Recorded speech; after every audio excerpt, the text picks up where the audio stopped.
that I'm live and ready to go, then we can I can start talking a little bit about what the plans for today are, as well as excuse me, any other info.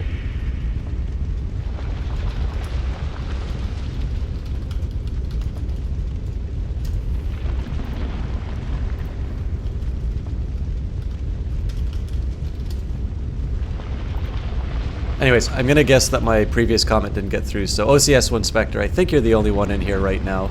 But if I could just, if anybody is here, and you can hear this, if you could just say potato in chat, I would be greatly appreciative.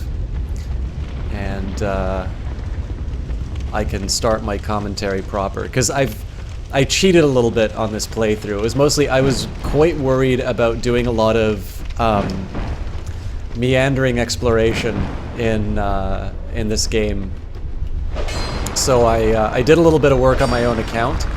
I did find a few places that I missed before. Oh, hey, there you go. Thanks a lot, Spectre. Yeah, I mean, it's I don't want to like rely on just you.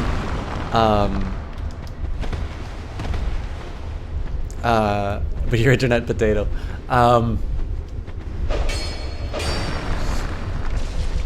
I just wanted to make sure that I was that I wasn't being a bit of a wanker. So, if you were to check the VOD, we definitely were not in the black. We were definitely not in the Black Gulch. What I have been doing is progressively going through each level and just kind of cleaning up some old stuff that I left undone. And what's happened is I'm actually starting to get into some material that's like new and original. So I didn't necessarily mind, say, I didn't mind like doing, you know, unlocking some doors and taking a look at some stuff that I hadn't looked at before. I wasn't too worried about not recording that, but I had something happen here. So I noticed, we did go to the Black Gulch yesterday before, but I didn't notice this little door here. It's really carefully hidden. So I thought, oh, okay, well, let's take a quick look at what's going on. Let's take a look at what's going on around here. And there's this great little surprise that they line up for you. So this used to look like a bonfire, and then I hit it, and then I got thrown back, and then this thing has shown up. So I thought, okay, well now I gotta go live and start recording some of this. We are ideally gonna do some of the DLC today, but I wanted to make sure that that I kind of got some exploration done before we properly went into some other content. So this is brand new stuff for me. I don't know what this guy is gonna say. I don't even know what this guy is. And then we'll be able to talk about beating the game yesterday and some of my impressions and such.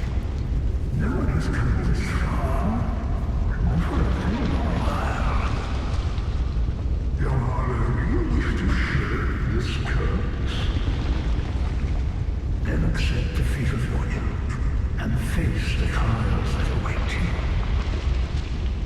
And yes, you have already joined the crestfallen.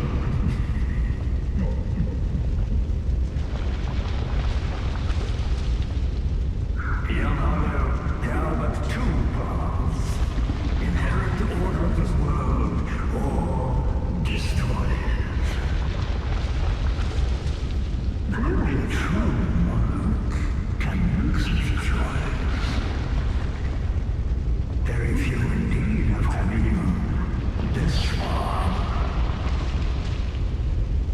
And yet your journey is far from over.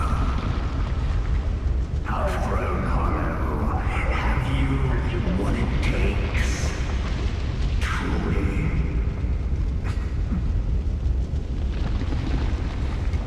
Young Hollow, seek after Vendrick. He who almost became a true monarch. The Vendrick is certain to guide your way. Fledgling Hollow, may we meet again?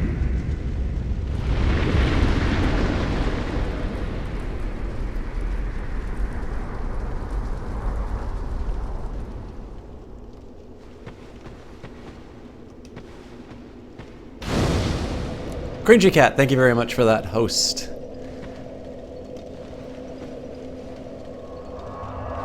Oop! I probably should have checked that stuff in the background first. I thought I was gonna, excuse me. Alright, so I have a feeling that was a fairly big story component that I missed in the original playthrough. Bearer of the hunt. So let's see if I can go back there, because it seemed like there was more stuff for me to do. So what I did was I went very briefly through things betwixt. I won't want to take a quick view around there. I completely went through all of Forest of Fallen Giants yesterday. I started going through Hyde's Tower of Flame. I think I specifically chose one path over another. So I might want to go back there. Went through Cathedral of Blue. Actually, I ran into Sentinel. You know what? So I've maxed out my Covenant level with the Way of Blue. I think I'm actually going to change things around. So I'll show you what I found at the Cathedral of Blue, which was something I missed.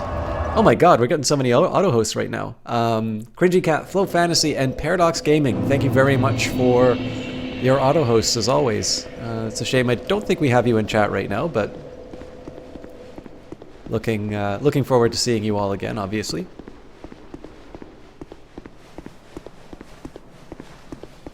So we encountered this gentleman, and I actually think I'm going to switch my covenants. You are a wandering transient. Do you rescind your ways and seek honor as an apostle of blue?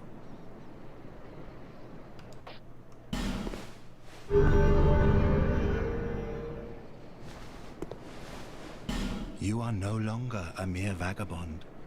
You are now a guardian, a knight of the blue. Proud knight, take this. Wear this ring and shine light upon stone. Then you will hear the voices of the blue apostles. Listen for their cries of help and repel the malicious invaders. This is the proud work of the Knights of the Blue, the way they elevate themselves to a higher plane. I'll provide what you need. You may visit me at any time. Proud Knight, you may come to me, Targray, for help.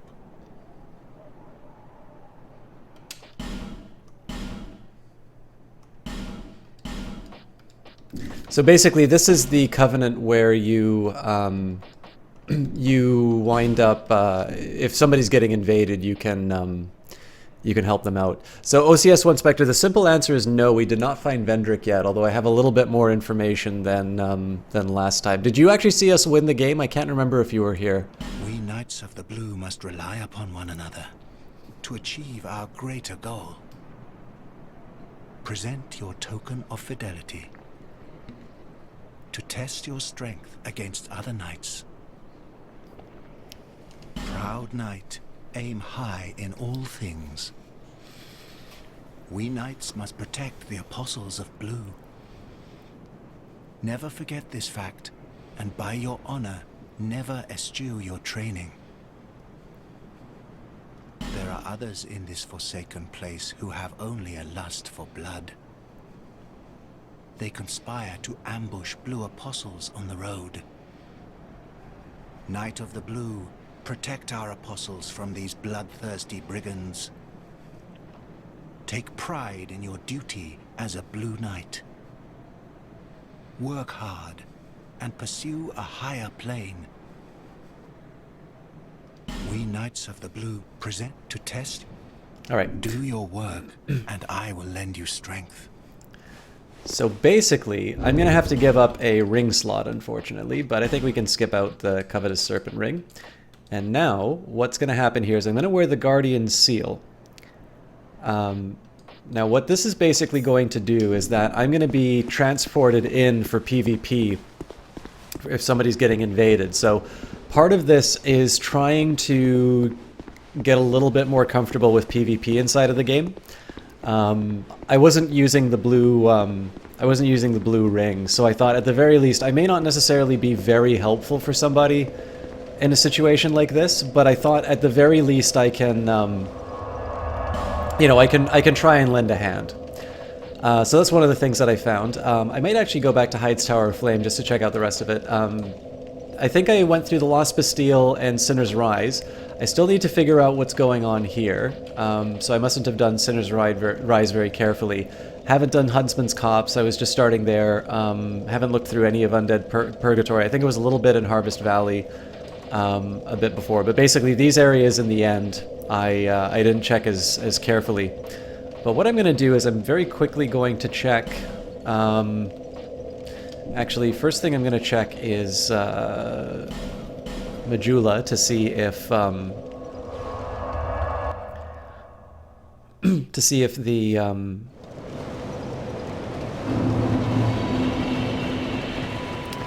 the map has changed at all now that I've activated that bonfire. Now, as far as King Vendrick is concerned, we haven't encountered him, although in a conversation with someone else, the story seems to be that the Queen actually betrayed Vendrick, led him to engage in a costly war with the Giants. And so the Queen is actually the last boss, and that was maybe the source of some of my surprise. So we haven't actually yet encountered King Vendrick, although apparently he is a character in the game. It doesn't look like any of these changed. Ah, yeah. I was born. Mira is also the hub. He was locked in the dungeon for multiple murders. And the other day... And then...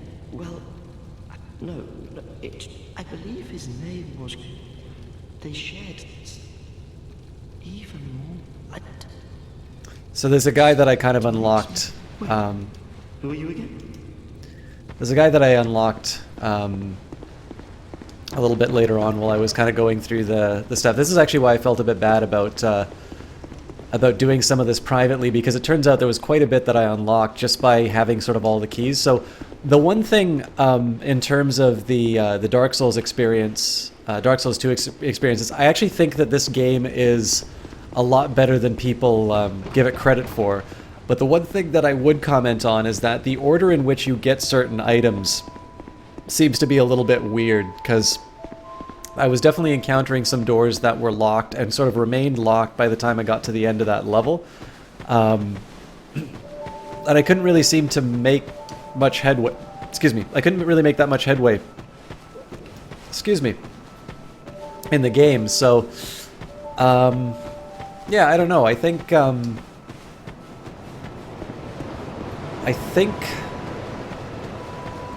maybe I just need to find a slightly more efficient way of going through the game, but that was maybe one observation I had in terms of how the experience turned out. Until hope has fully withered.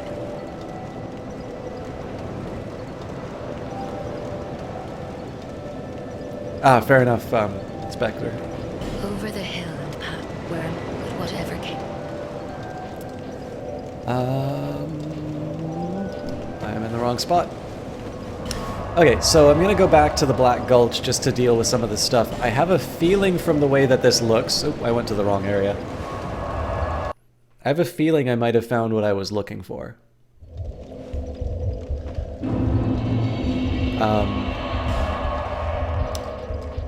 I sort of loosened... So I will never want to be backseat or be given, like, tips, quote unquote. But in terms of discussing the game and sort of spoilerish sort of things, provided it doesn't extend to the DLC, I've sort of relaxed that a little bit because I've now completed the game, and sort of in accordance with how I did Dark Souls, because I couldn't actually access the DLC until somebody brought my attention to it. I'm allowing myself to check a walkthrough insofar as I'm able to find either places I haven't looked for before, or looked at before, or looked for that matter. Either places I haven't looked at, or wait a minute. Where'd that place go?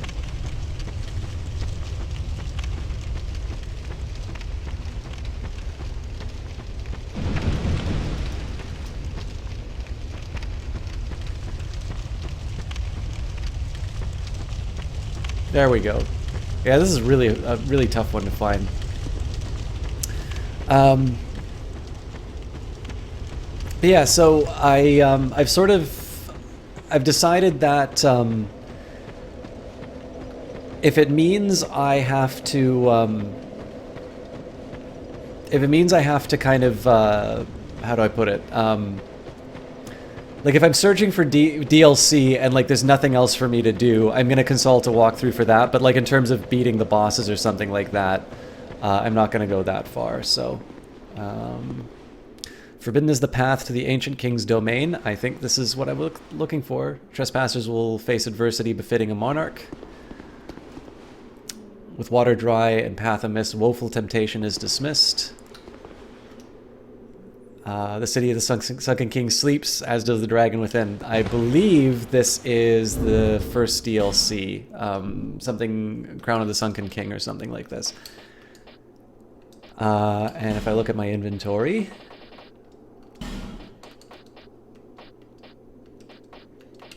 one of these, I think, would take me in there. I don't want to examine it yet because I'm not ready to go into the DLC, but I was gonna kind of run through the levels and finish off something. I mean, I can do Sunken King, but I think as long as this is what I think it is, and it looks a lot like all these other DLC areas, I'm okay kind of coming back here when I can.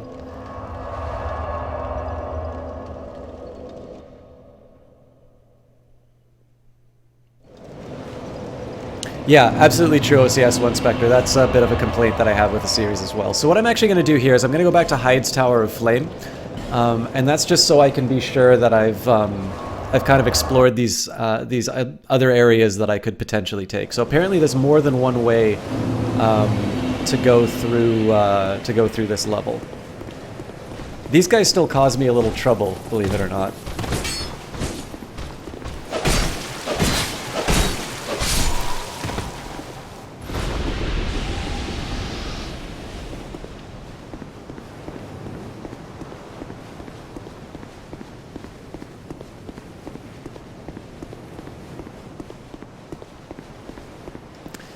So if I go to the left, I believe that was when I found the the guy whose covenant I just joined. I think I'm gonna try and trigger the Hyde Knight, or maybe I can get away with.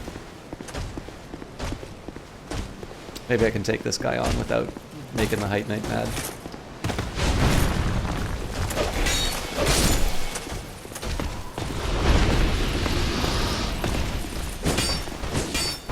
Alright, I got 3 guys coming after me now.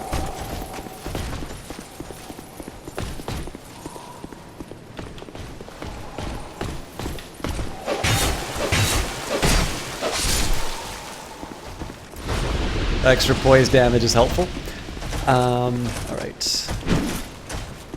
Not quite sure how to deal with these guys when they sort of stack up like this. I know eventually they walk back after a certain period of time, but...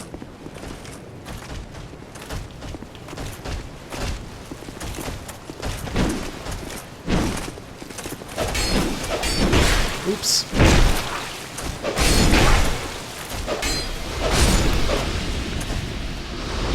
I'll just take my lumps and heal it up like this. But yeah, so from here, if I go to the left, there's going to be 2 guys that I need to attack, and I found my way. To some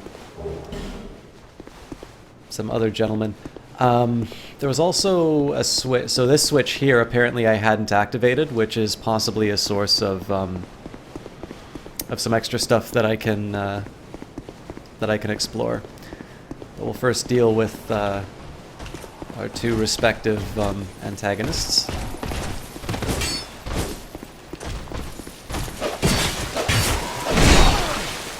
Well, crap.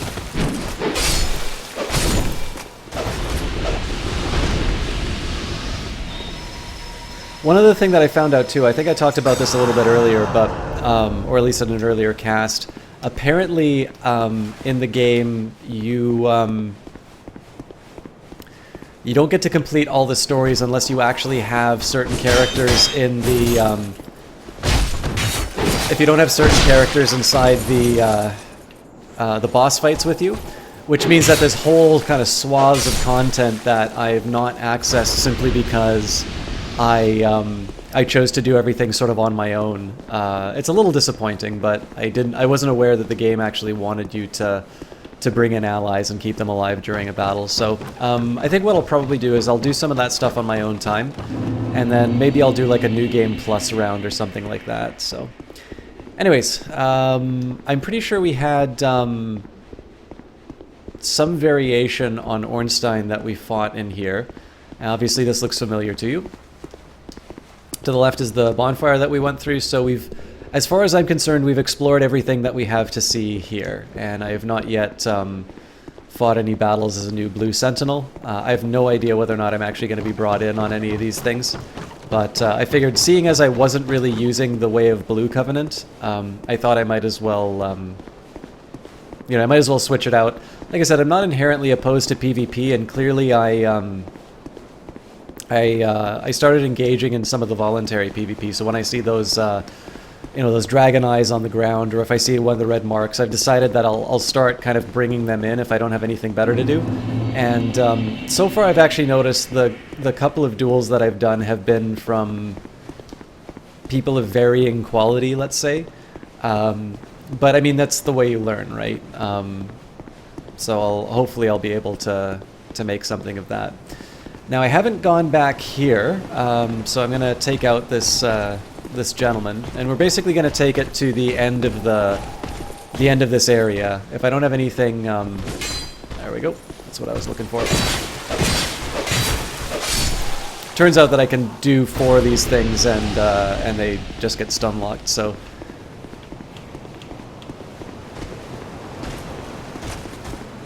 Oops. These guys always get me with that.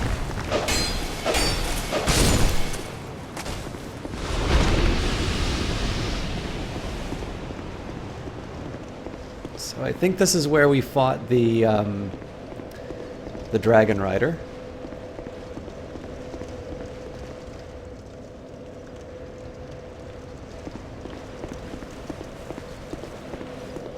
Hey, Roombroder, good to see you again. Alright, I've definitely been here before. I believe the character that we found here, there was a sort of an artifact that I had that said, like, the cracked eye orb is quivering. Now this is kind of a callback to the original Dark Souls game, where you have a similar experience with, it was a knight who kills the Firekeeper, Lautrec.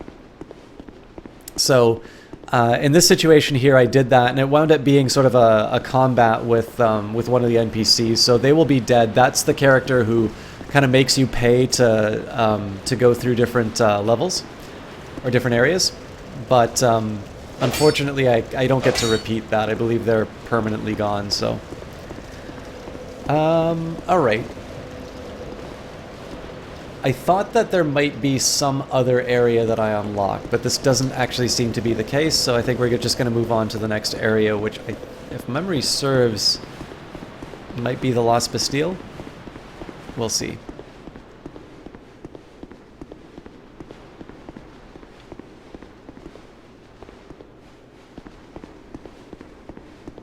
Yeah, I've definitely been here before.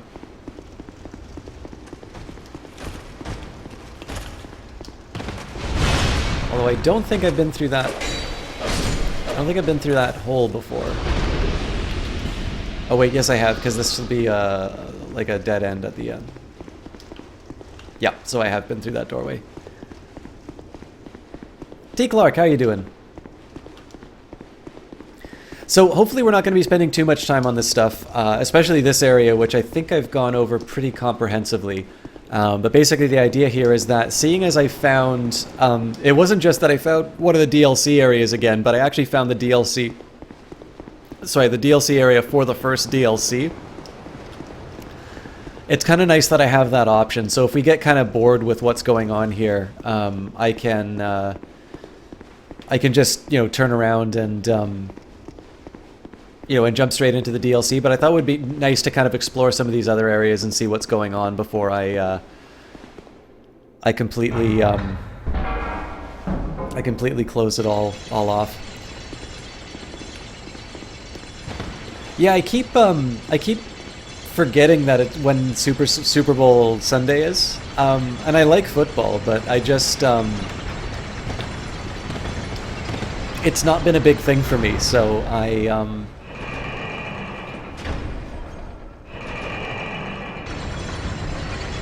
mean, I don't particularly dislike sports by any means, but just, you know, it's not, I don't have cable or anything like that, right? So it's not really, unable, like, I don't know if there's, like, an online way of watching it or something like that. I'm assuming that's the sort of thing that they want you to pay up for. Okay. I have no idea, Roombrother. I mean, I don't. If you guys want to talk about the Super Bowl, and I'd be kind of interested in knowing who won. I think the Patriots were supposed to be down by quite a bit. That's funny, T. Clark. Yeah, I mean, like I said, I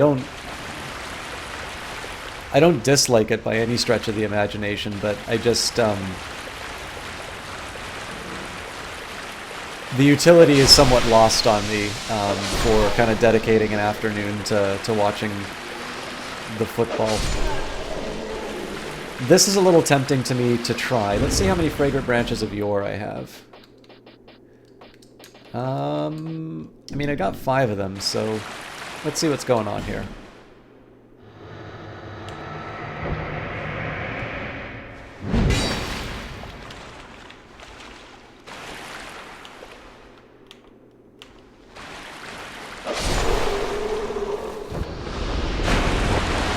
He sat in another room and played Game Boy. That's hilarious.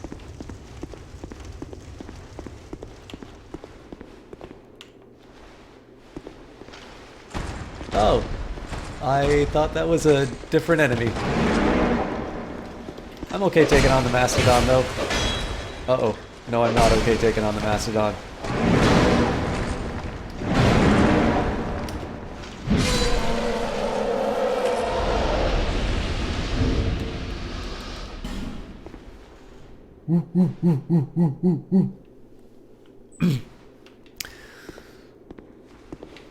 Any rules in particular, Spectre?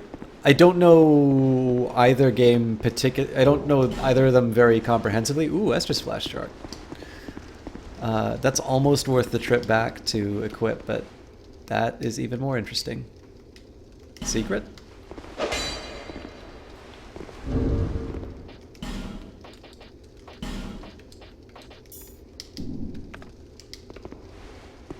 Apparently not here.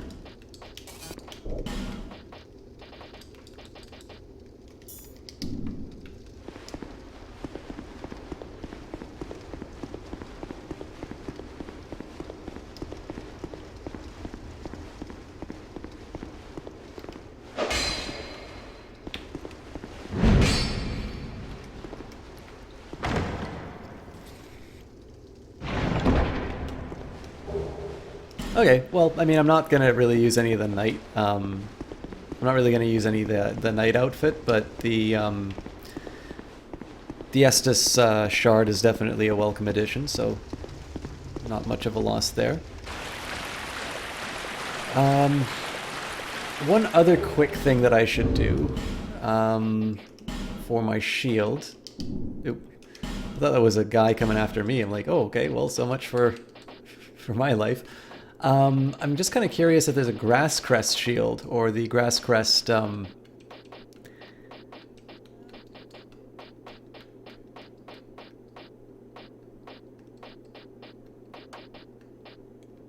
Grass Crest backpack, as I think it's affectionately called.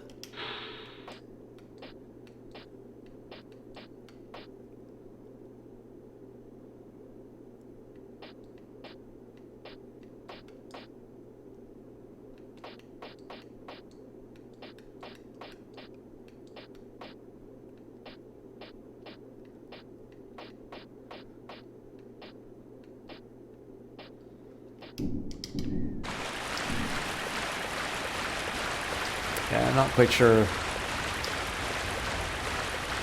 Jesse Quill, thank you very much for that host. I don't know why I didn't see the notification in chat. But, hey, it's a real raid.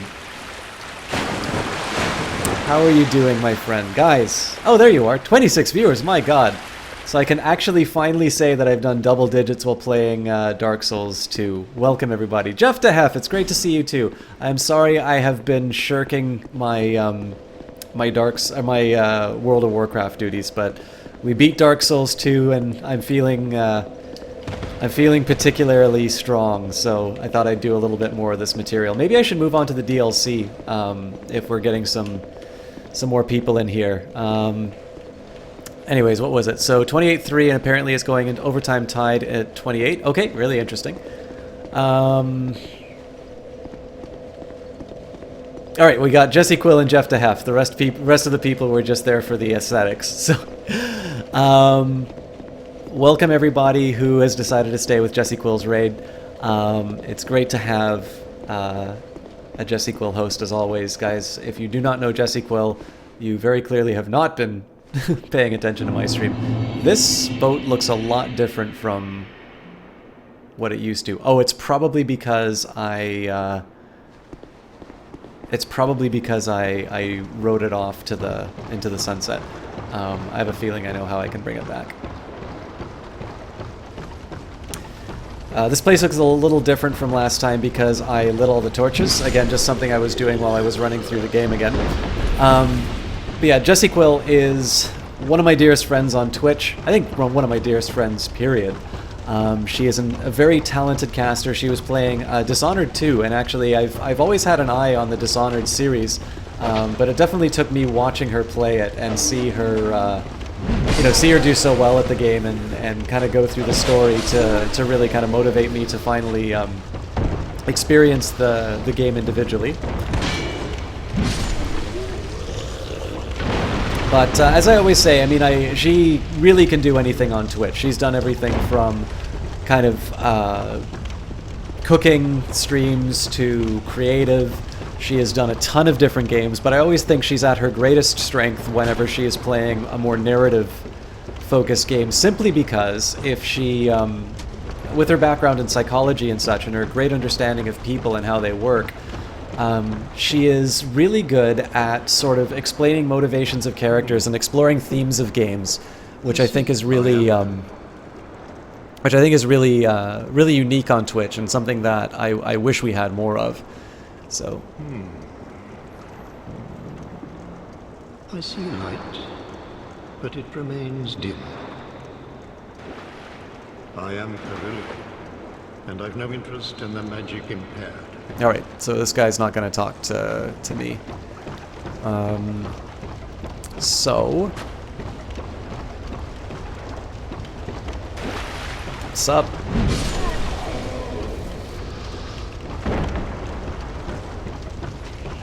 So yeah, and I think this thing is not actually there. I don't really know a good way of testing that, though.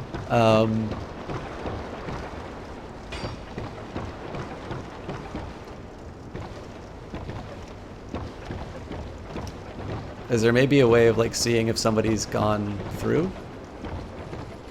Oh, no. Apparently this just looks really ghostly now. I'm okay with this. Anyways, I did a really bad job of shouting out Jess this way, but she is, again, one of the most outstanding casters that I know. She is capable of covering just about any topic in more depth than I think even experts in their areas can. She continues to impress me with both the depth of her understanding, even on topics that she's just recently sort of studied or learned about, and she just continues to impress me with her displays of kindness as well as her, I guess, quick wit and kind of sharp approach to just about any topic that comes up. So if you like some of the things that this cast does, its discussion of maybe history or story, if you enjoy watching a variety of games be played, I was actually talking with a friend of mine about kind of partnerships and what it takes to get a partnership on something versus what I think a given sort of company is going to want to prioritize or want to target, Jess kind of hits all of those categories. If you want to see a variety caster who can really show you how this stuff is done, I made a terrible mistake.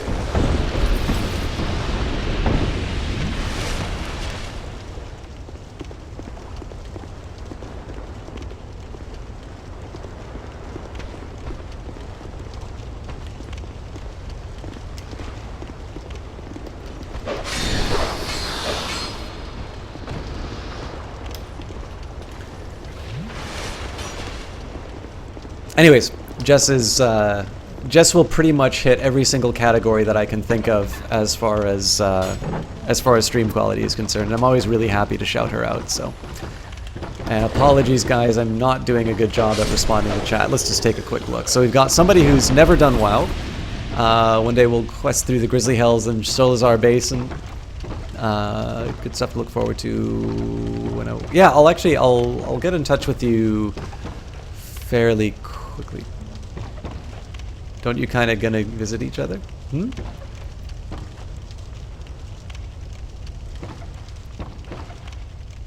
Oh, that's funny, Tickler. I mean, I played up to kind of the end game content of Wrath of the Lich King, but I haven't done Mists of Pandaria or anything like that. So.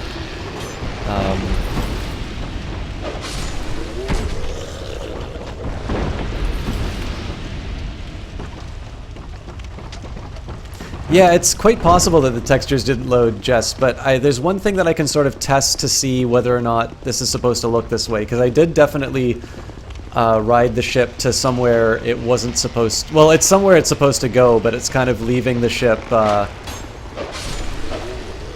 somewhere else. So let's see. I'd be interested to see whether or not it comes back if I ring a certain bell.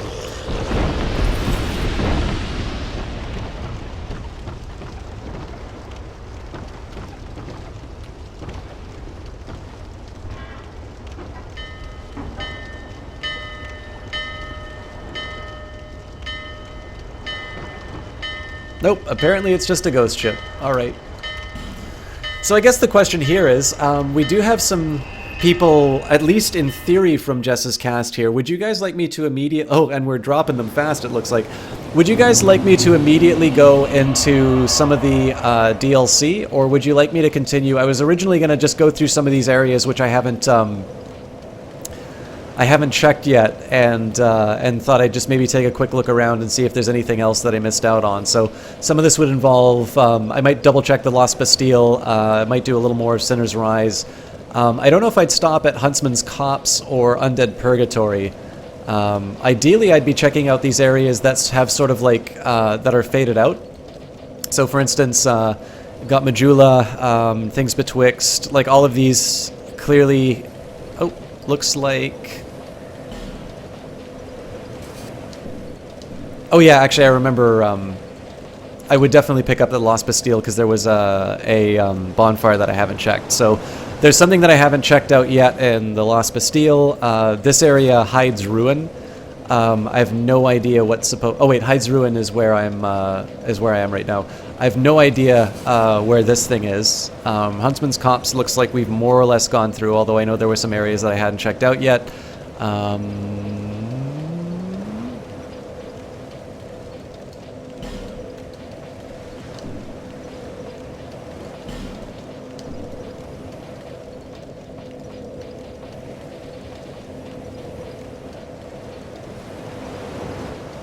Aldea's Keep, we seem to be missing something as well. And then after Dragon Shrine, there's apparently a bunch of areas which I haven't done, although I suspect, again, some of these are going to be DLC, so... I don't know, guys. I mean, I'm happy to do either way. I'm going to start going to the Lost Bastille just so I can start doing some of this content that I haven't seen before. But if you guys would like me to jump straight into the DLC, I'm happy to do that as well. Because I know it is hard for me to retain viewers during Dark Souls, and I suspect probably while I'm exploring I'm going to lose even more. And I would like to do my best to be as entertaining as I can while still going through some of the the content. Alright, so Jess has got a vote for DLC. Thank you very much for the auto host, Mr. Franz. We miss you. Please come back. I have a similar problem just about every MMO you've tried because it's hard for you to find people to play with, because most people you know like to rush through to the end game, whereas you like to explore everything and find all the shinies, so we tend to get annoyed with each other. They're all like, come on to this area, let's go now, and you're all like, no, I see a million shinies. Well, I mean, Teak-like, the answer to that is, so originally the way I was going to play, Originally the way I was going to play World of Warcraft was to just kind of level on my own time, and then that's when I would tell everybody that I got to the top level, and that would allow me to go through some of the content. But I mean, in my own case, like, leveling isn't always it's not my forte. Like, I definitely like the end game content. So I think the best thing that you can do is you don't need to tell anybody that. If you like going and experiencing the sort of the single player content without without feeling like a rush to get to the end game, then I think the best thing that you could probably do would just be to play it on your own terms. Like, don't tell anybody that you're in the game, and then once you've gotten yourself to that last level, just tell your friends that you're playing, right? Like, at that point, you don't necessarily need to feel like you're being rushed into anything, because nobody's gonna know, nobody's gonna be able to rush you.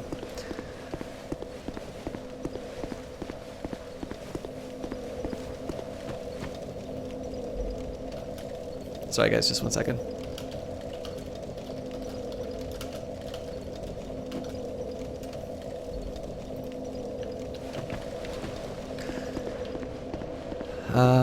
Alright, I'm gonna go fix a few things. So, I was talking a little bit about the dull ember yesterday. Turns out I needed to give it to this guy who can enhance my weapon. Now, I'm not 100% sure what I want to do with the weapon. I'm a little tempted to make it poison. But there's some other things that I could do as well. I don't know... Like, so the challenge is that if I encounter some other guys who are good at resisting one of the enhancements that I put on the weapon, I really don't have any other alternatives. So the one nice thing to me about poison is that it's fairly consistent. So like I can, I don't know of a lot of bosses that just put up poison resistance or something like that, but as you can see, I don't care so much about health right now.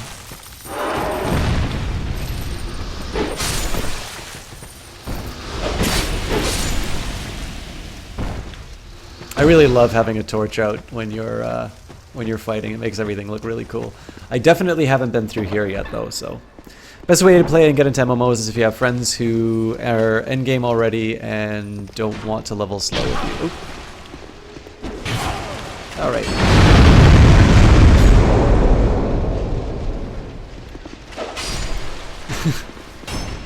I'm alive!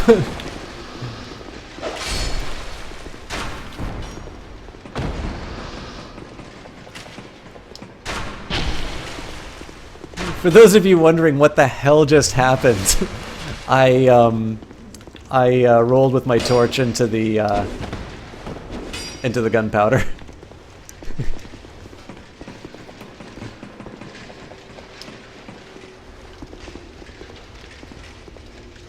R.I.P. headphone users.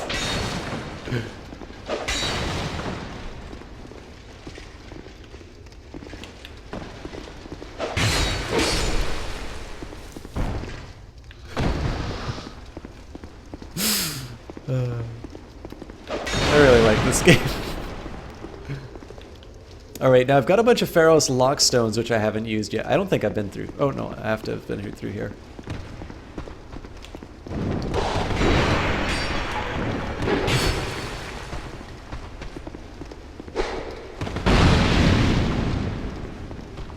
Like, I don't want to just roll into that gunpowder again to...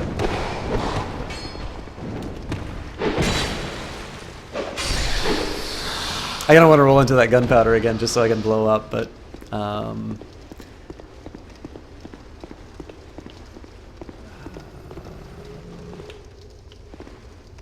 I feel like I've been through here already.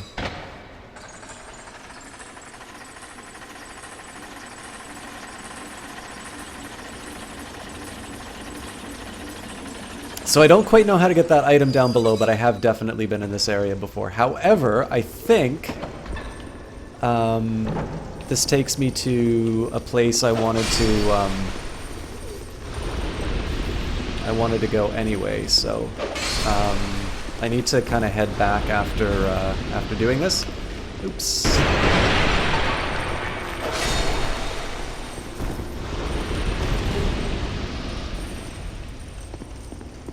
There's a statue which I can sort of turn human again. I think on this floor, actually. Yep, right there.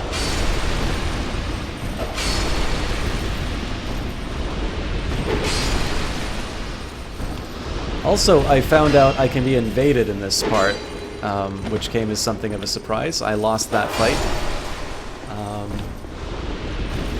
But yeah. So this is that bonfire that it was sort of saying I hadn't discovered yet, so.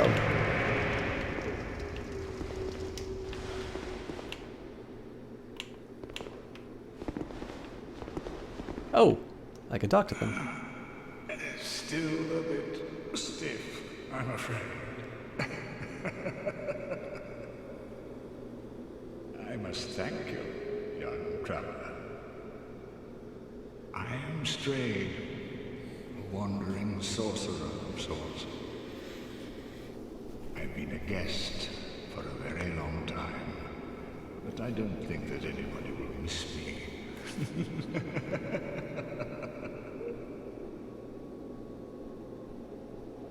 So Jess, that would be my private game, my non-streaming game. Very good indeed.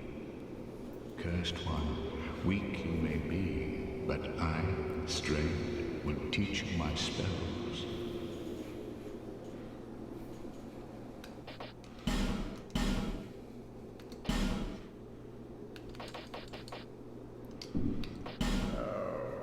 How long was I sat petrified? Long enough for the old kingdom to have crumbled, I see. Why didn't anyone wake me sooner? Brand Lake. I've never heard the name. Is that what they call this place now? Very good. Very good indeed. The cursed ones were imprisoned within this land. Of course, you came of your own free will. Laughter is not punctuation, Strayed. The cursed ones like a plague. Some people would rather keep dreadful things out of sight, out of mind.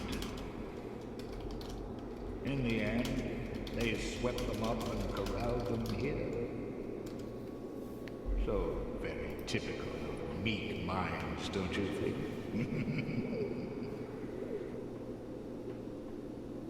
Once people became aware of their own frailty,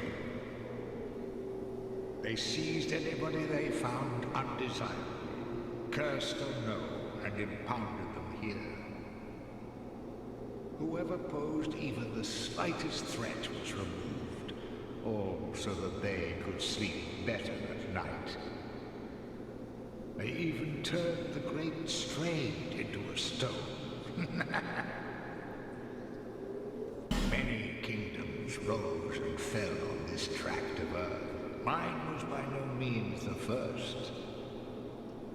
Anything that has a beginning also has an end. No flame, however brilliant, does not one day splutter and fade. But then, from the ashes, the flame reignites, and a new kingdom is born, sporting a new face. It is all a curse. And it is your cursed flesh that will inherit the flame. Pyromancy was created by the ancient witch of fire. She harnessed the power of flame and melded it into pyromancy. The witch led her daughters into war against the Old Ones. But legends are legends. What are you prepared to believe?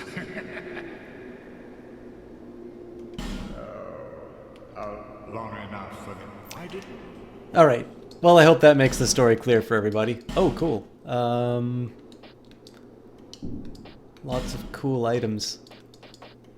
Forlorn was that character that was sort of chasing us through and invading us.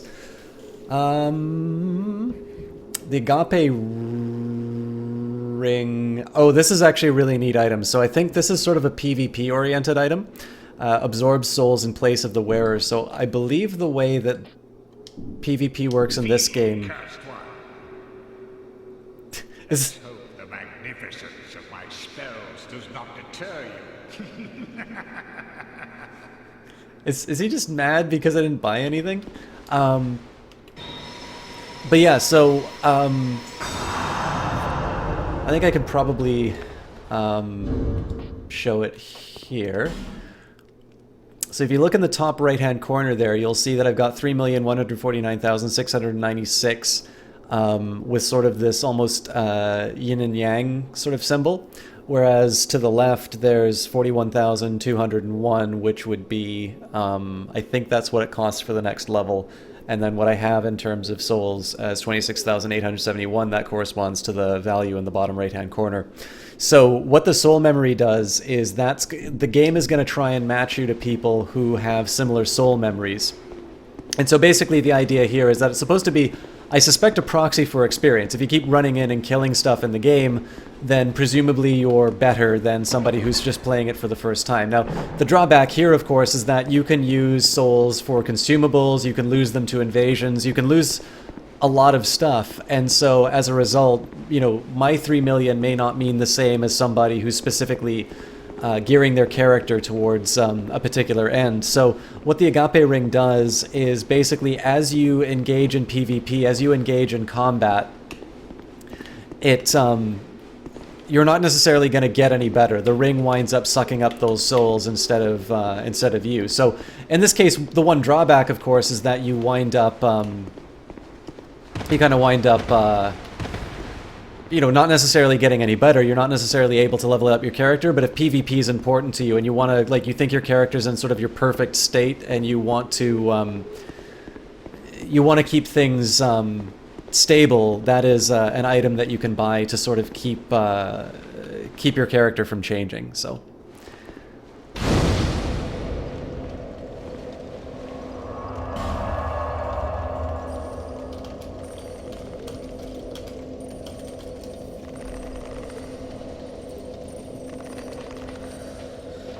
all right.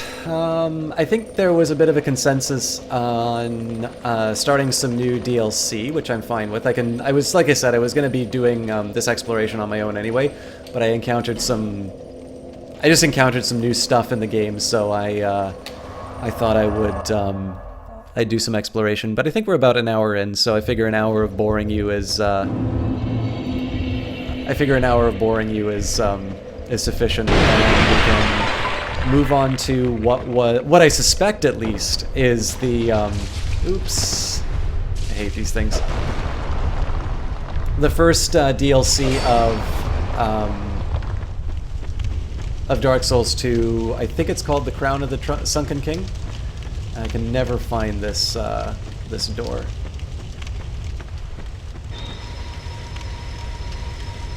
Of course, watch. I'm gonna get pulled into like PvP right when I get into the DLC, so.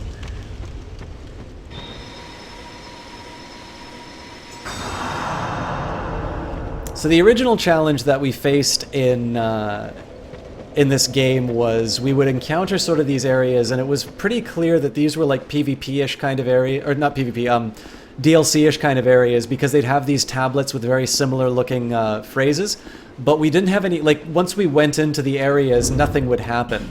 And what's changed now is that I've got these keys. I finally found this area in the inventory, and you'll notice that there's exactly 3 keys which says guides 1 to an unknown land.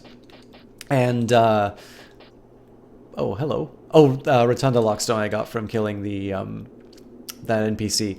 So basically here, there's exactly 3 DLC, there's exactly 3 keys, and the Frozen Flower seems to correspond with this sort of winter level that we went in. So I'm still going on hypotheses. So for those of you who are new to this Dark Souls playthrough, I've been going without walkthroughs and guides, and I sort of said that now that I've beaten the game, I'll allow myself some walkthroughs to get through the content that I haven't seen yet, but I've not yet used that privilege, and I was originally going to use them to try and find the DLC, but if my hypothesis is correct, we've actually gotten to the DLC just by me doing a little bit of exploration on my own. So obviously I'm not going to consult walkthroughs for how to beat the DLC content, but assuming that this is the right way to get to the DLC, we're probably going to be able to do this without running into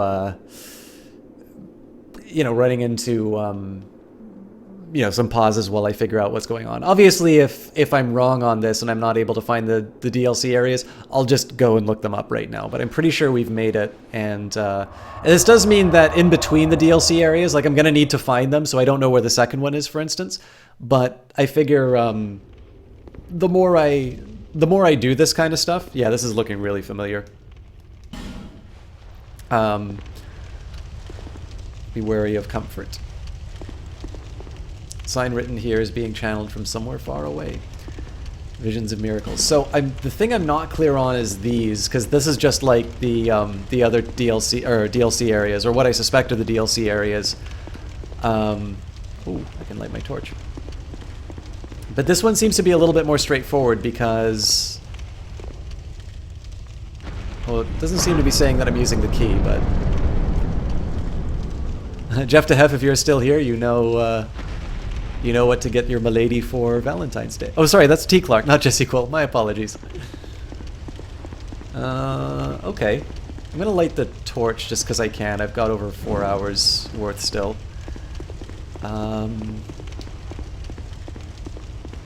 But yeah, this is looking encouraging.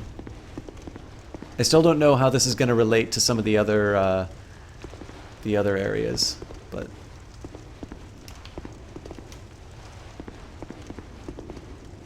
Yeah, sorry, Jess. I completely missed the the order of messages.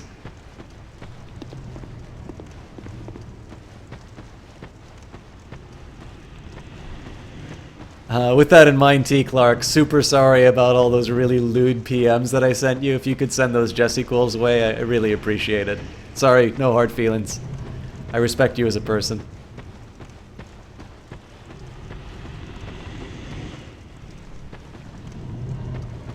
Oh, by the way, Jess, remember that idea that I said about how I was going to launch Shulva the Sanctum City? Well, this is definitely a new area, if nothing else. God, this actually looks really cool.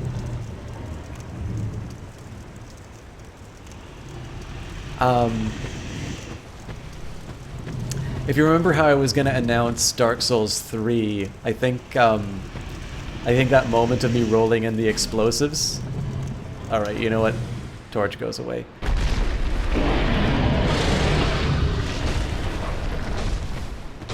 Easy. Easy.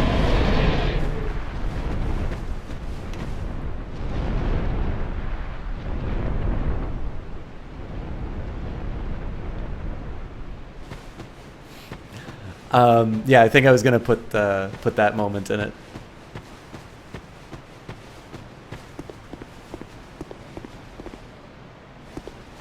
Okay, this will be good. So not only are we going to light the bonfire, I'm actually going to see where we are relative to... Okay, so this is a new area. So this is a little weird for me. So I've got 1, 2, 3, 4, 5, 6, 7. So that implies there's 7 areas, 7 bonfires in the DLC, but...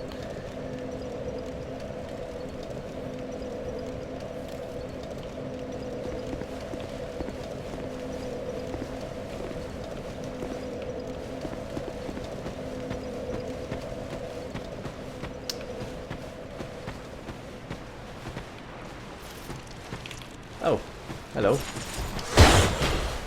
Alright then.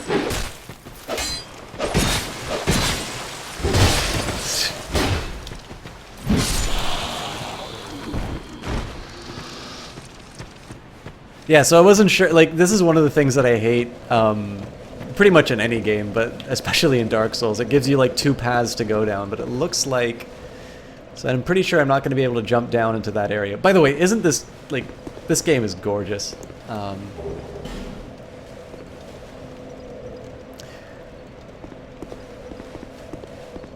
But I always hate it when there's multiple paths, because I always forget to go back to the other one.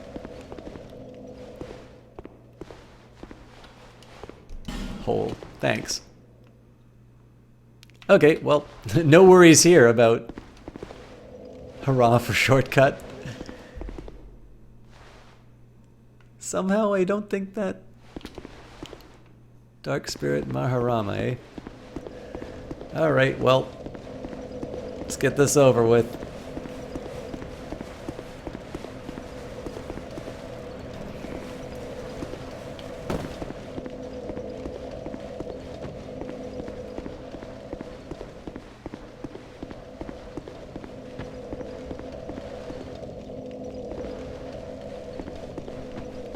Guess I can take the opportunity to heal up.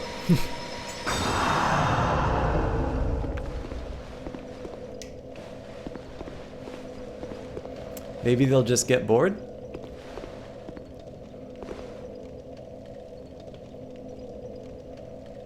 If this wasn't a soul game, the logical solution would be don't take the path that leads to death. I don't know. Well, I mean, Jesse Quill, so the one difference here is that I have joined Covenant, which is geared towards invasion. So the idea here is, or not invasion, but like if somebody gets invaded, I might be called to defend them. So I'm trying to relax my lack of enjoyment over PvP a little bit, but I'm also not going to like deliberately go out and seek this guy. Like he has to come and take me on. And if he gets bored and leaves, well, so be it, right?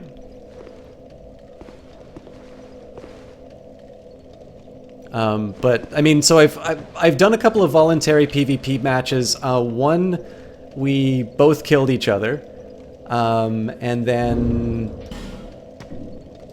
as for the rest,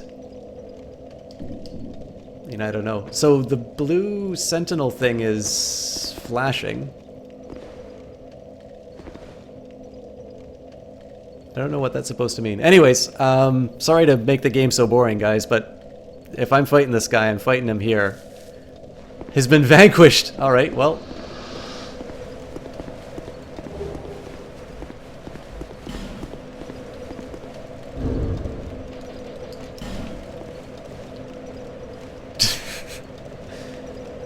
I'm assuming the guy just jumped over the cliff because they couldn't find me? I mean, I was willing to take on the fight, but, like, I'm not going to do a fight here, right? Like, that's just asking for a guy to use some ability to knock me over a ledge.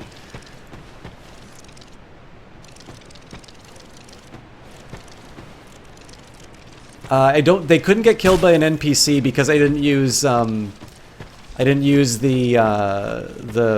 Seed of the Giants. I'm assuming what they did was they jumped over a cliff. But you can just, I believe you can just leave. So either they decided to be a gentleman and give me a free effigy, or yeah, I don't know. Not quite sure what's going on with this thing. I feel like there should be something that I can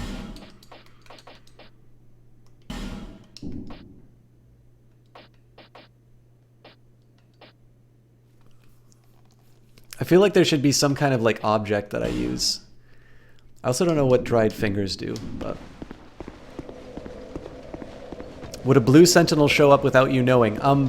Possibly OCS1 Spectre, although I would have thought that only applies to the Way of Blue. Although, if a blue sentinel does show up with me being in the blue sentinel covenant, that's actually really cool. Alright, so apparently somebody's gonna try shooting at me. Maybe it's this guy? Yep, it's this guy. Ooh, he's got friends. Alright, bring it, nerds.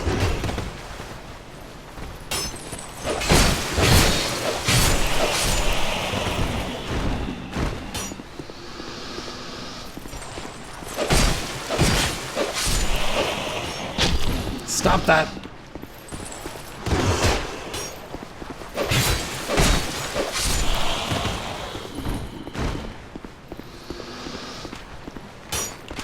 Stop it, damn it!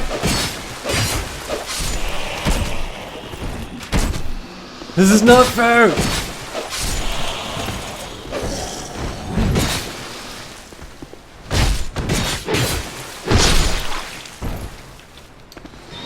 Actually, it's also worth mentioning, OCS1 Spectre, I believe if the Blue Sentinels do show up, it doesn't announce it in the game, so it's possible that somebody came and gave me a hand. It's kind of funny to see their flaps fly up when the wind goes by. Yeah, so I mean, definitely they put a lot of care. I mean, I'm gonna assume that this is the DLC if it appears after the Dragon Shrine.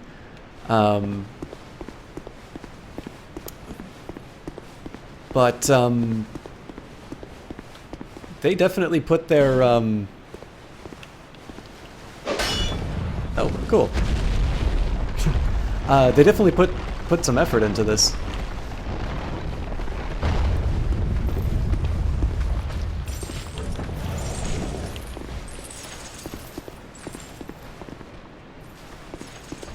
Alright, well that's mildly helpful. Still don't know how I'm supposed to get up there. He knows how to get down, though.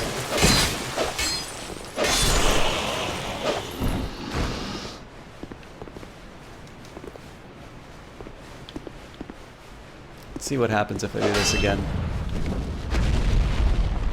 So I guess I would just, like, jump onto it. Ooh. Alright.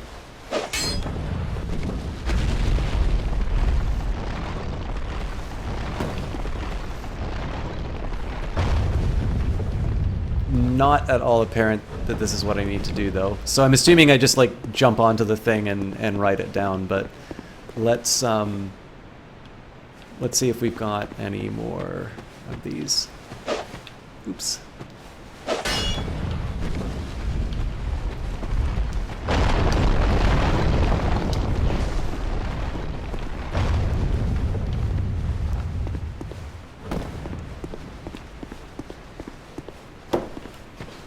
So yeah, the only worry that I have about them is it's not at all apparent if I can get into the area that I want in time for them to move up and down. But let's just take a quick look at what we're dealing with here. So, well, actually, it's not at all obvious that there's anything else for me to do. So let's go for the closest one first. Oh no! There we go. Yeah, so there's enough time. However, there's 2 layers as well, which I want to keep an eye on. So far as I can tell, there's no way. There's no way back from here.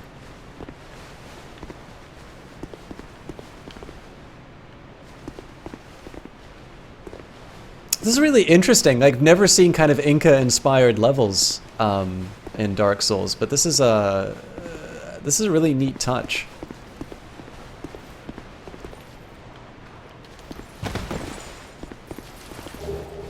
Longbow plus 7, eh? Alright, something horrible's coming after me.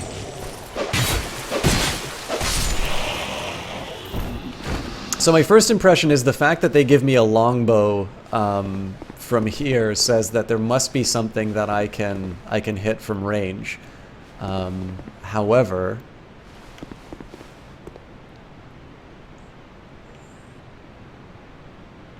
all right. So I get the item here.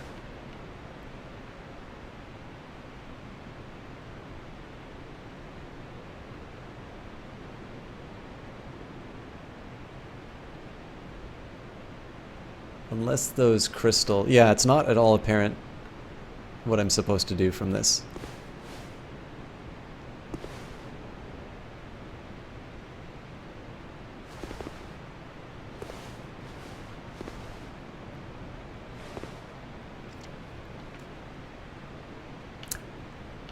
See, it's hard for me to believe that they've actually made something like this where it's kind of a dead end.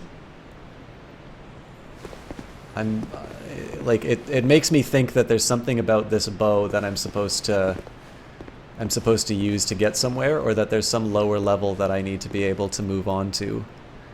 But these all look like just plummets to my death. I can't quite see it. There's definitely looks like there's something else. Oh, you know what? There might have been like some light pillar that I was supposed to activate to bring this thing up. But given the fact I don't want to lose my humanity, I'm just going to return to the last bonfire. That means I think that the archers and all that respawn, but I'll live with it. Oh god, actually before I go back, Garrick of Juggo. I'm also going to travel back to Majula, and that's so I can use my Estus Flask Shard. So, not going too deep into the DLC yet, but... Is that a shop? Here, to see light, however.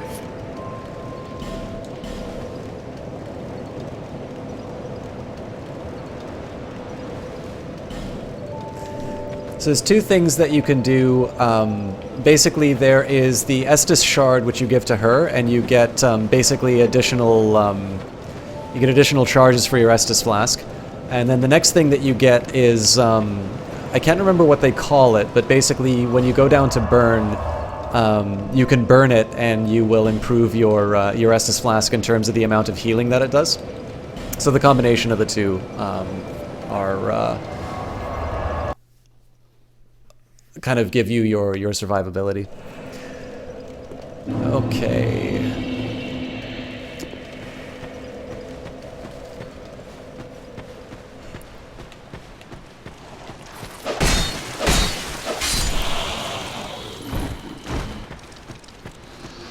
Alright, so it also seems like it resets the towers when... oh wait, no, because I already brought that one down. That's silly.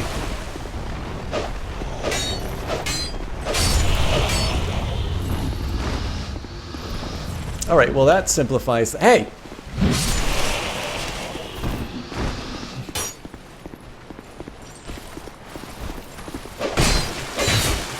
So I think the idea of bringing these guys in is you might kind of accidentally hit one of the pillars and realize that they activate it, but...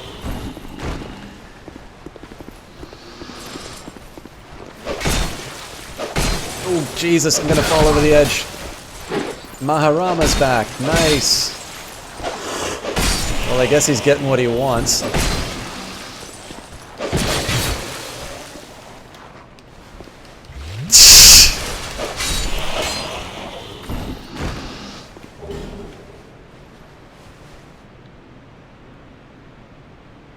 Alright, so where is he? I would almost say it's like an NPC, except that that could very clearly be a player name. So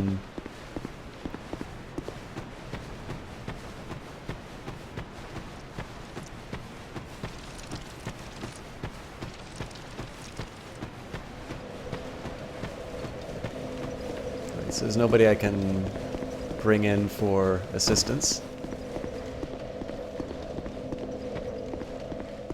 Could just go back to my hidey hole.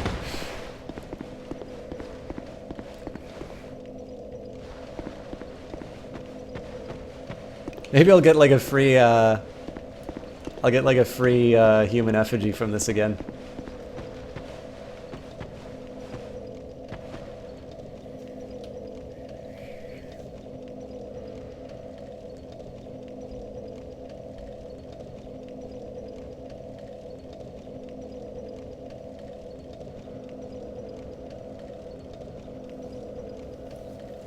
Yeah, CS1 Spectre, it most likely is. That's most likely the case. I don't think I've had a case... Well, I don't know about specific locations, because Forlorn kind of seems to jump up every once in a while, but... yeah, T. Clark, I actually, as much as I dislike them, I did actually wind up picking up... I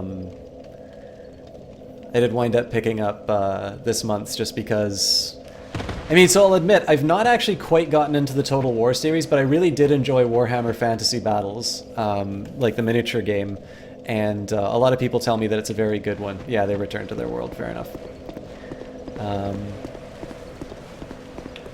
In that case, that's definitely not an AI invader.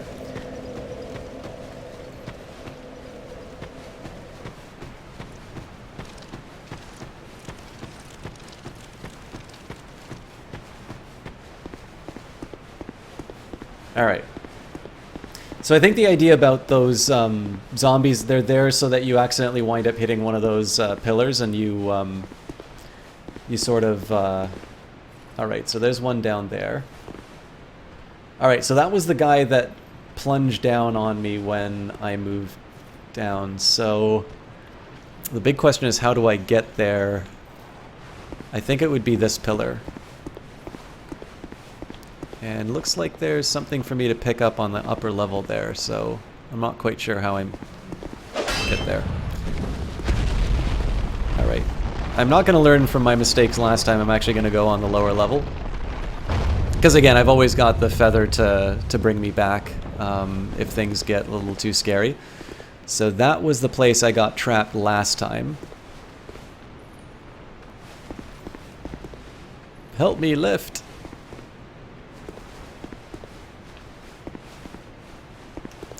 A friend of yours got you the last one, that's XCOM 2 for Christmas, but you really like Shogun 2, so you might have to get the Warhammer one. So Jess, this would be a great time. I know you got the shout out. Did you shout yourself out, by the way? But for those of you who are thinking of picking up that bundle, you can use Just Quill's affiliate link. Much like the GOG affiliate link, your cost is going to be the same, but there's going to be a fraction of that that goes towards Jessie Quill. I think the bundles work a little differently in terms of the amount that she gets, but again, obviously, following that link will definitely help her out more than it will help me out. And it'd be great if you guys can show a little bit of support to somebody who has contributed. I would say Jessie Quill has contributed as much to the enjoyment you get from the stream, such as it is, that as I've given. The fact that she takes a lot of things kind of off of my hands, it means a lot, and she's okay. You know, I probably should just rest at the bonfire if these guys come back, but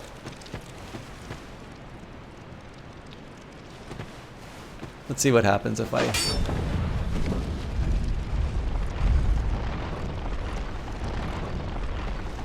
Alright, well, didn't do any damage to them yet. What if I bring it back up? Ow!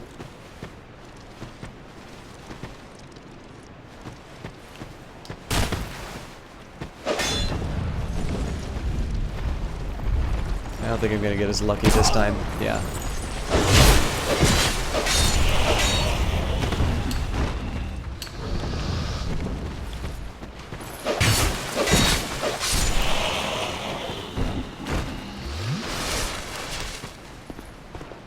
Cabal Triggleaxe, Total War Warhammer is an amazing game, totally worth getting. Best Total War game. Excellent. Hey, Mr. Franz, good to see you again. Thank you very much for all the auto hosts you've been giving me. How has the new year been treating you? I don't think I've seen you since January. And Cabal, thank you very much for the recommendation there. Again, for those of you who are considering the Total War one, that was definitely a price that I found very compelling. But if you guys are considering on picking up that bundle, that would mean a lot to me if you consider using Jess's affiliate link, because again, it's definitely a good price, and doing that will ensure that she is getting some money, which I don't pay her for casting.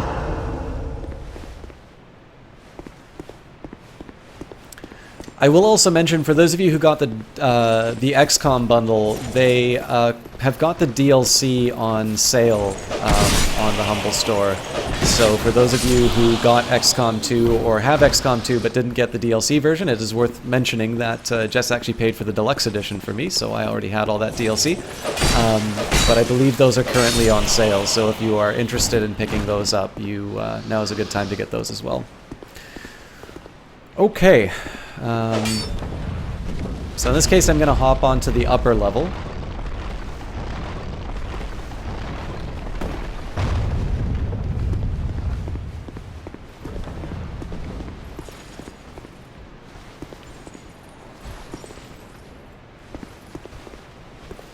The real problem with these is that the swings tend to, like, you tend to follow through pretty far on your swing. So here's a good example. So I'll give you an example here, all right? So we'll take this line as an indicator.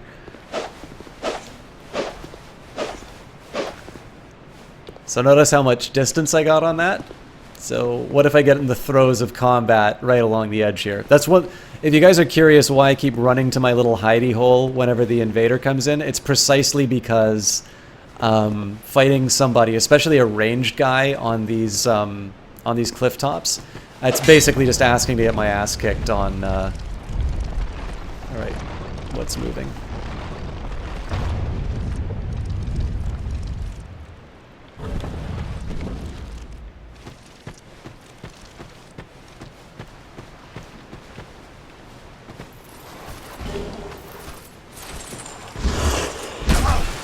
Oops.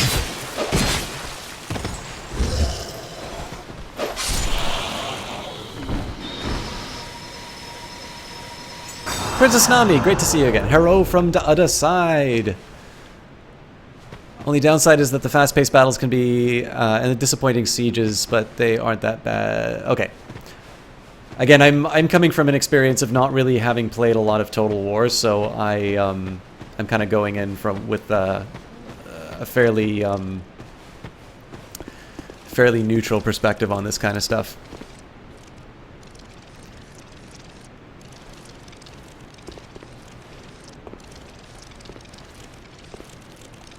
Oops.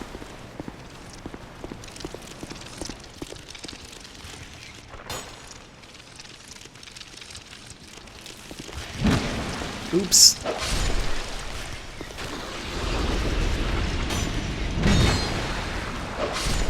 Okay, seems like I'm just killing these little... Oh, you know what? Those are probably damaging my my equipment. Maybe not.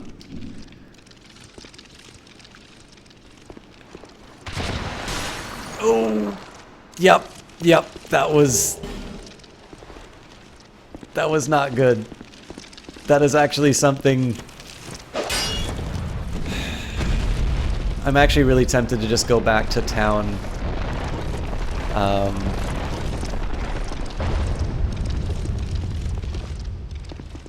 Alright, let's explore a little bit, but I gotta go back to town before I go any further, because a lot of my gear just went kaput. My best ring, and actually it looks like just my best ring, but my sword's actually pretty weak as well, so... anyway, so the XCOM DLC, I believe, is just on sale on the Humble Store, period, but I suspect they are timing it to coincide with the release of their Humble Monthly, which was XCOM 2. I have no idea what I'm adjusting. I'm actually kind of tempted to jump down that hole and get the item.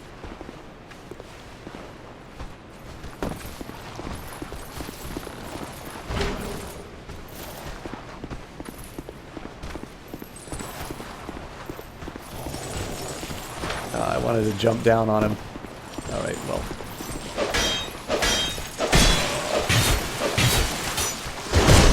Oops. Don't have the stamina I thought I did with with that broken ring. Alright.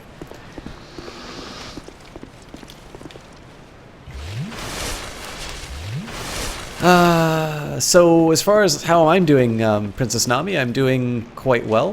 Moving on to the XCOM.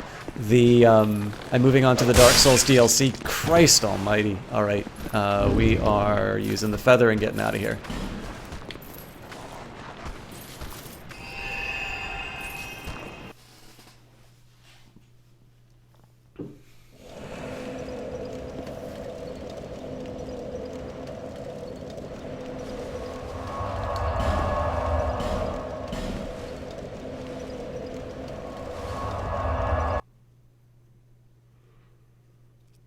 I think I had enough for another level, but unfortunately I gotta repair my stuff first, so... Oh, I'd give...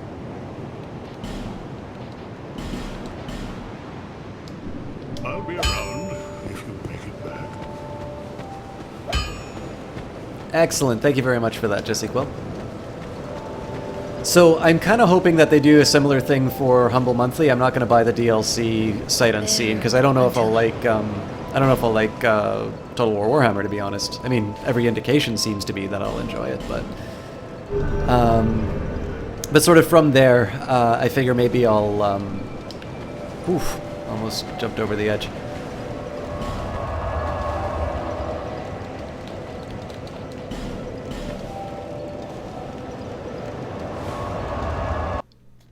If it doesn't go on sale, that's fine. I just wait until it does. And if it does go on sale, I'll hopefully have had some experience with Total War Warhammer to decide if it's my kind of thing. All right. Definitely getting used to these guys.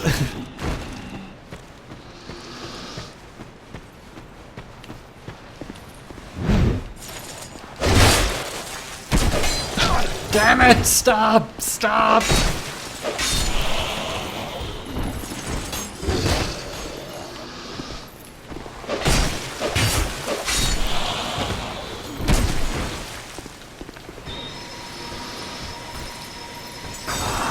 Woo!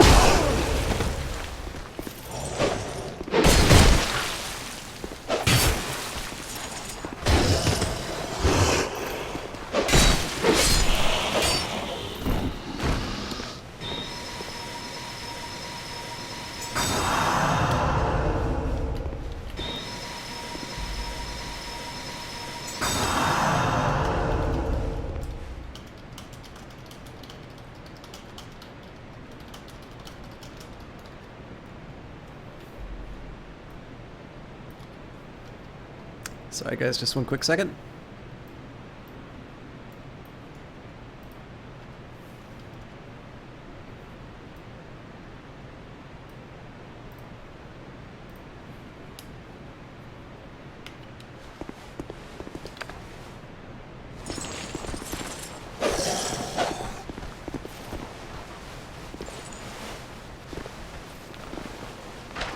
Yeah, from Whisper, it's a tough call, but obviously whenever I say stuff like that, it's not a call to action, but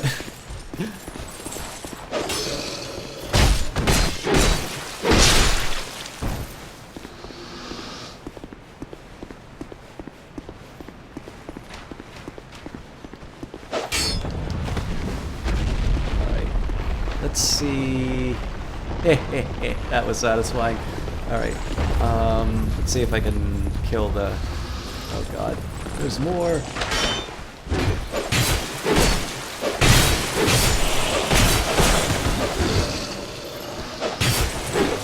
I'm dead.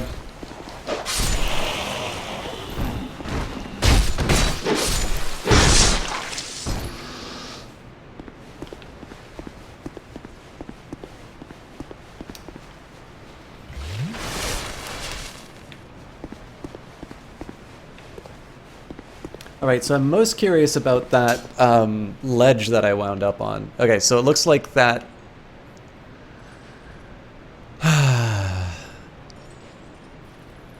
So this is definitely the guy that I was looking at before. It's really easy to get turned around in these places. I don't know if I want to take one of the elevators down, or if I just want to move through.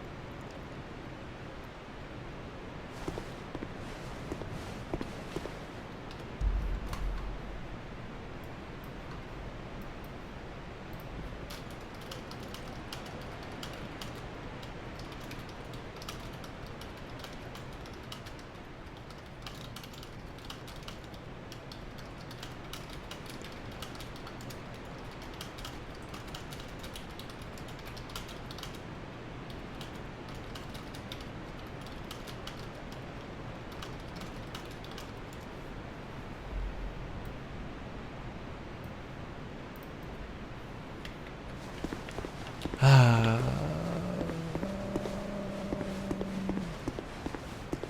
think...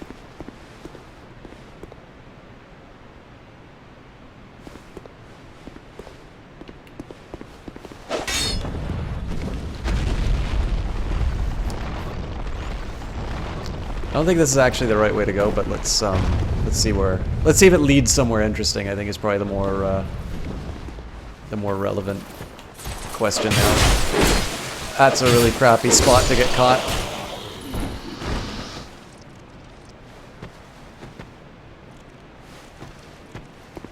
Well, Cabal, I've never like this was the first time I played and beat Dark Souls, so now we're just moving on to the DLC, which it's like a new experience. So like this whole level, like the big thing about a lot of this is that I could turn around and find out that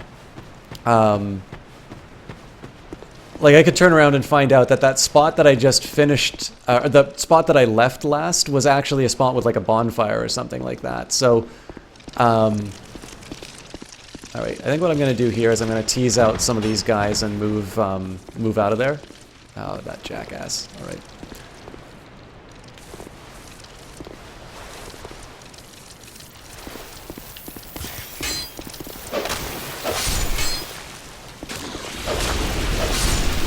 So basically, if I run in, like, in that particular area, if I hit these bubbles, they sort of spray out acid and ruin all my equipment, and that's going to cost me, for my best ring, which is apparently also the most fragile, it cost me 5,000 souls a pop to rebuild. So I really don't want to be messing around with that.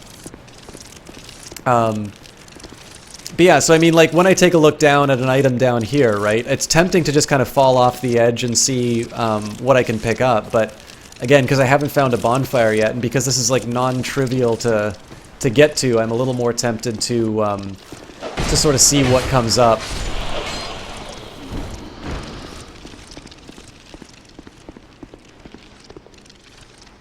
5,000 souls? I mean, it's not...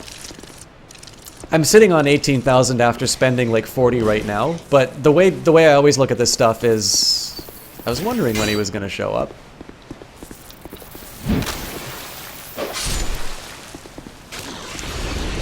So, I think it cost me about 40,000 to level up. So that's obviously a reasonable fraction of a level that I'm giving up just to repair a ring. So with that in mind, like, I think there's a couple of ways that I think I can move this. That feels like a tower that I can sort of move up.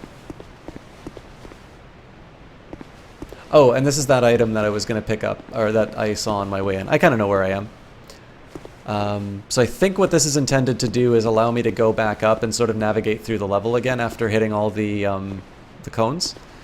But I'm kind of curious if I can move... That thing down there seems like a pillar that I can move up, so... but yeah, so anyways, as with most things, I kind of consider the costs in terms of, like, what am I giving up in order to do this? And clearly, like, giving up a fraction of a level just in order to get my equipment back. Whoop!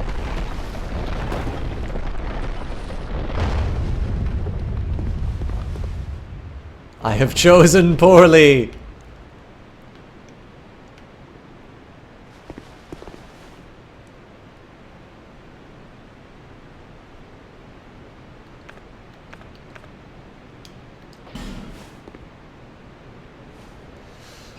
Alright, have a good one, Mr. Franz. Sorry, I'm losing track on who I've said hi and bye to.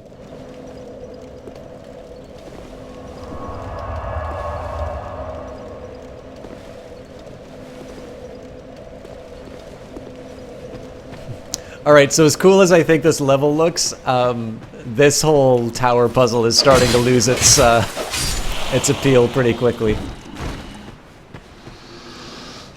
So that's the thing I just moved down on. Yeah, so there's no...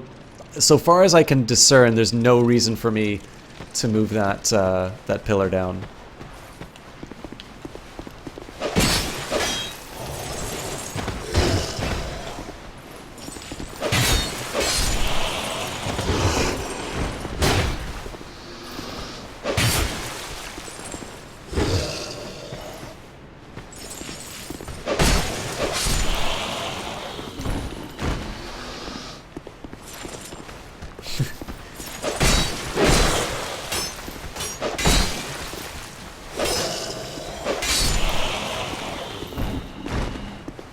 Should probably get my shield up for these.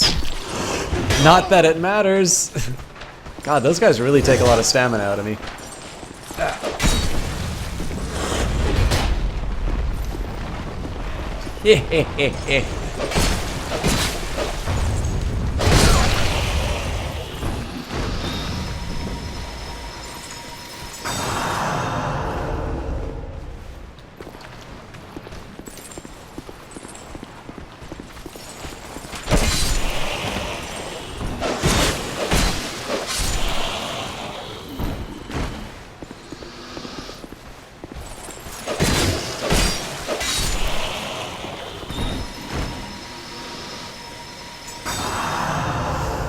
Alright, let's correct my mistake from last time.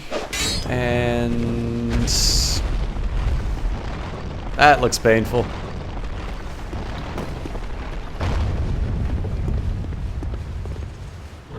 I kind of wish I had a better track on where exactly all those things were moving, but I think for now I'll just kind of focus on changing as few things as I can at a time.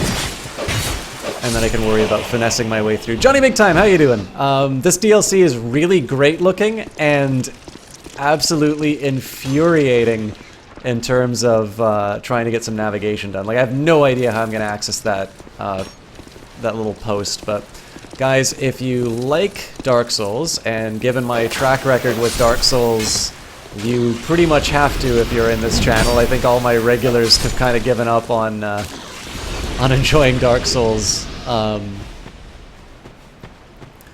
when I do it. Johnny Big Time is easily my favorite Dark Souls streamer.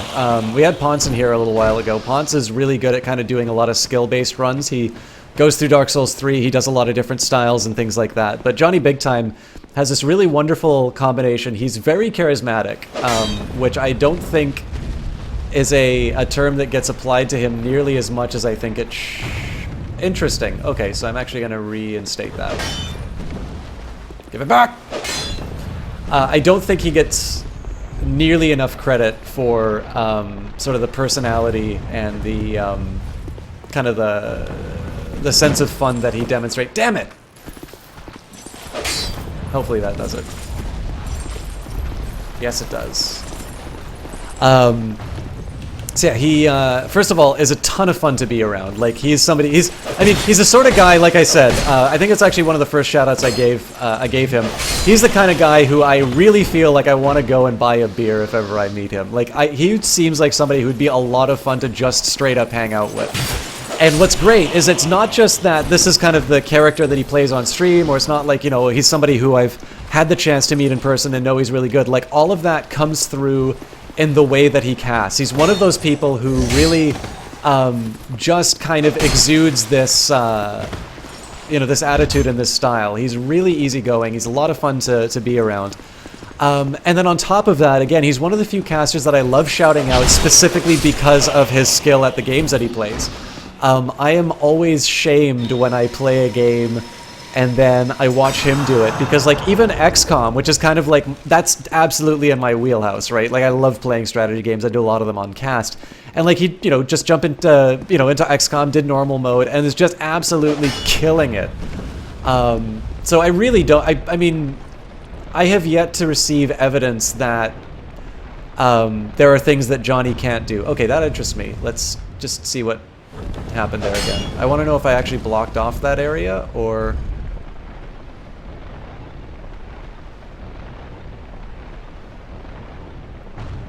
Okay. Yeah, so that seems to be the right call. The one thing that would be brutal on these things if you're only supposed to activate some of them to get where you need to go. But yeah, so I mean, Johnny Big Time is somebody who really has it all. Okay, these things are gonna... Yep! Oh, you... Oh god! What is this? No! This is my worst nightmare! Why is this a thing?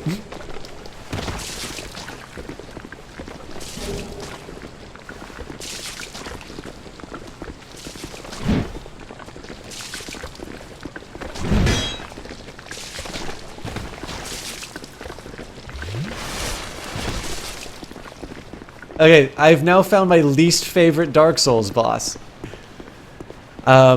Anyways, so guys, Johnny Big Time, if my rambling and my incoherent shout-out has not communicated, is somebody that you want to watch for skill, he's somebody you want to watch for personality, and he's somebody who you want to watch because of the games that he plays. I have had to redo my schedule more than a few times because there's either a game that Johnny's been doing that I felt compelled to play, or because Johnny Big Time has done the game so well that any attempt for me to cover it would just sit in the shadow of this colossus. So, you know, if you want to see a guy who's just an incredibly gifted caster, much in the same way that I regard Jesse Quill, for reasons that are slightly different. I mean, one of the reasons why I consider Johnny and Jesse to be two of my all-time favorite streamers, it is because they both exude this tremendous personality and this incredible niceness.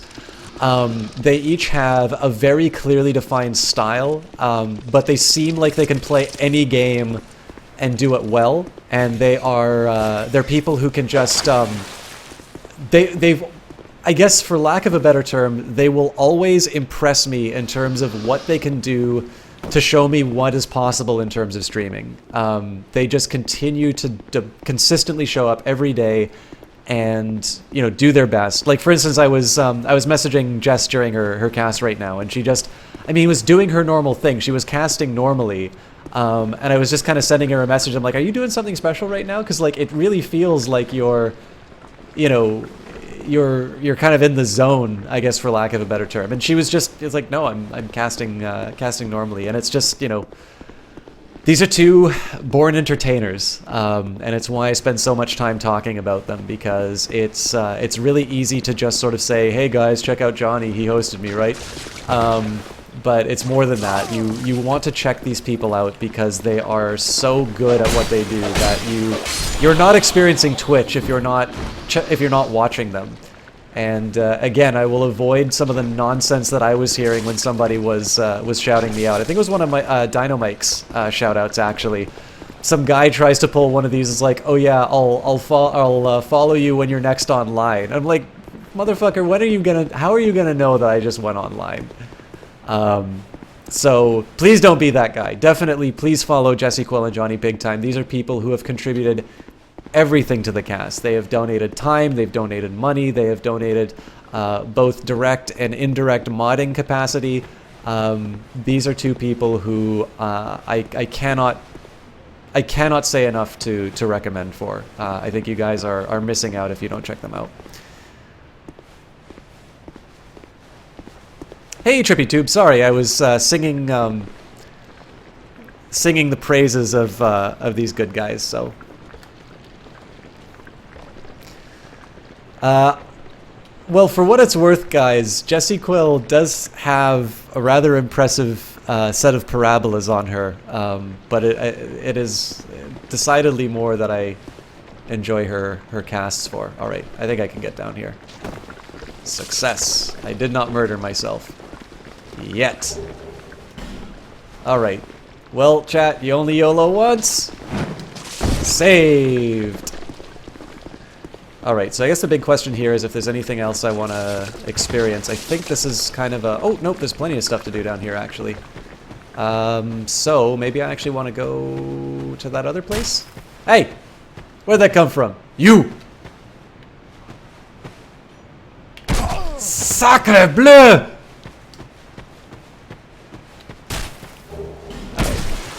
You know what? I'm tired of taking arrows in the ass. I'm gonna go to the other place.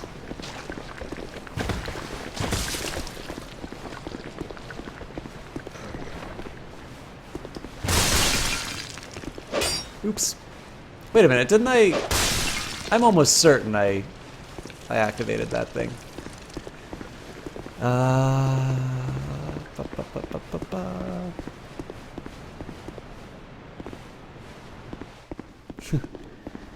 Well, TrippyTube, that's great news for me, because I've got 3 hard inches of excitement for you.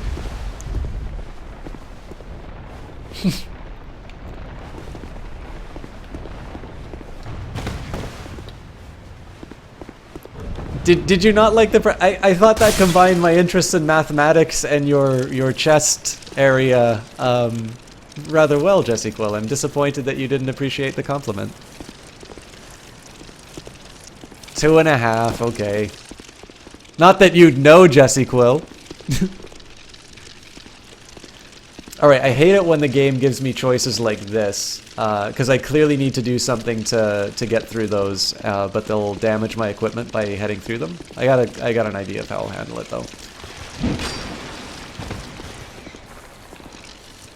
Back off, scumbags.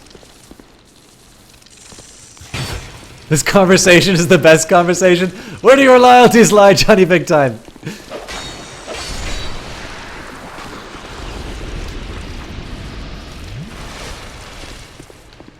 When you say no, Jesse Quill, do you mean in the biblical sense? You don't have to block any of them, Jesse Quill. You just need to accept the photos and say thank you. Or perhaps, when can we meet up? Ottawa's not too far away.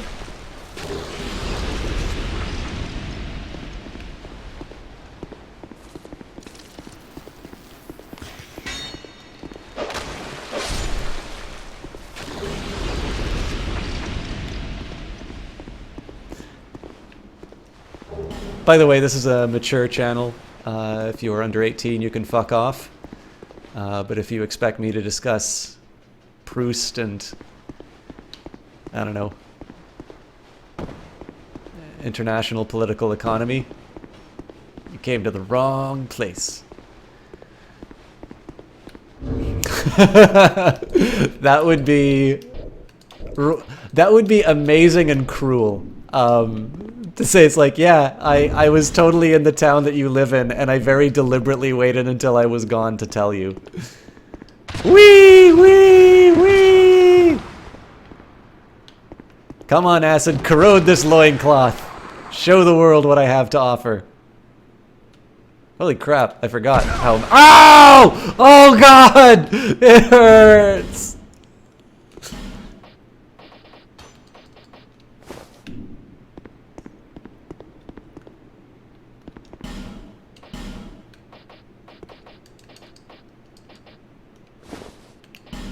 Wait, am I not at +5? Oh yeah, that's right, because I've made the sword +5.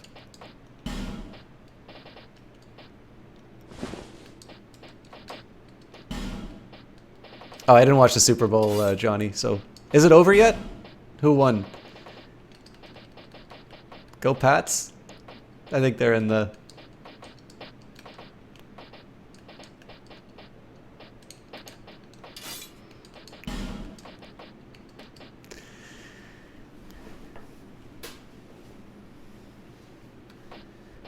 Oh, Trippy Dude, I'm just getting a stock. I'm getting a stalker just thinking about it.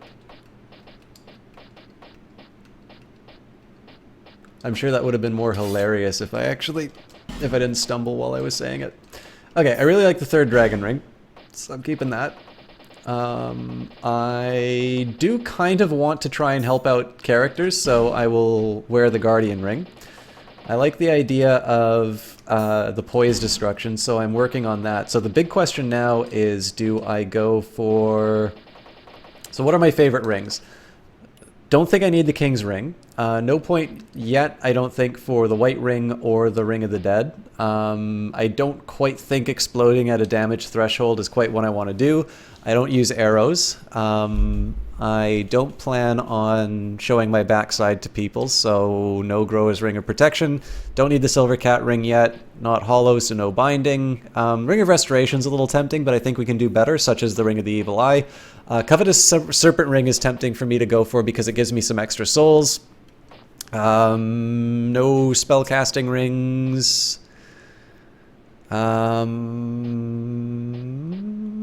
So I either can increase my physical attack or my defense. Oh no, what am I saying? I need to put in the Chloranthy ring. That's what I was missing.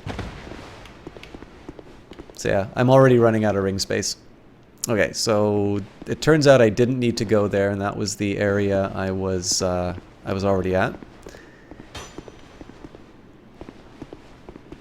Oh, that's cool. So is everybody going to... so I don't know this whole Deflategate thing, but is everybody going to complain about how the team that was apparently cheating won? Is this what happens in the footballs?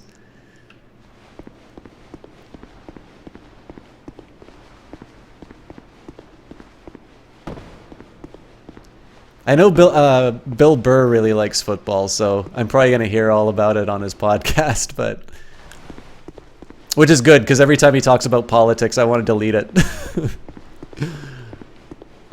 Okay, so I'm going to assume that throbbing blue glow in the top corner comes when I equip that ring. Let's see if I'm right. Yep.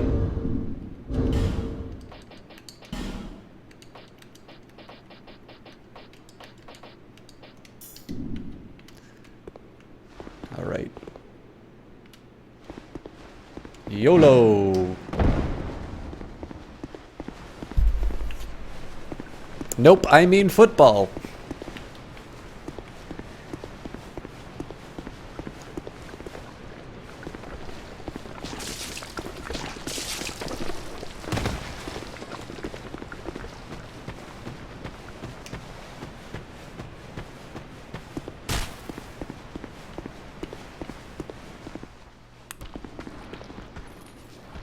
Oh, hi there.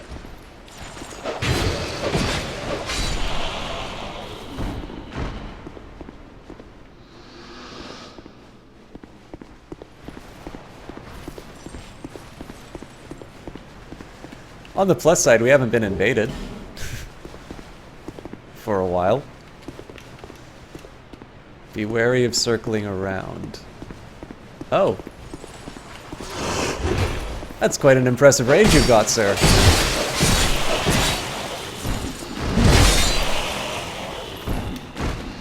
Okay, not my most efficient use, but you know what? I'll live with it. Be wary of rolling. Is that because there's a giant... plummet to my death?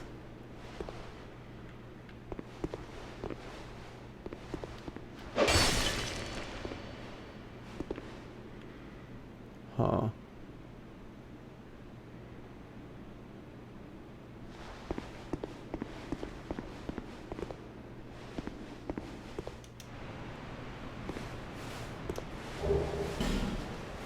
So, I take it because we are now relying on the very literal definitions of what the people are doing with the balls, that it is equally appropriate to call what the Europeans call football as head ball and shoulder ball, and in fact all the other things that they use, because there is no such thing as poetic or alternative meanings, that we need everything to be 100% literally accurate, and so it is perfectly fine for me to call it head ball, whereas in American football they do use it both in their hands and their feet, and nothing else.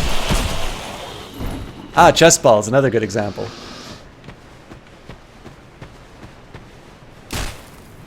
I got it, I mean, the first time I heard it from my Scottish friend, I kind of got it, you know, everybody wants to make fun of the fact that it's... I mean, also, like, I never hear people, when I told them I'm fencing, they mean, oh, you mean sword play? Or are you going to go build a fence? Ha ha ha ha. Like, I mean, I think I maybe heard the fencing joke once, but, like, not to the level that people get into this, like, really... I don't know. I don't know if it's supposed to be an anti-American thing or not, but like I have not heard people make a fencing joke to me nearly as often as I've heard hand egg.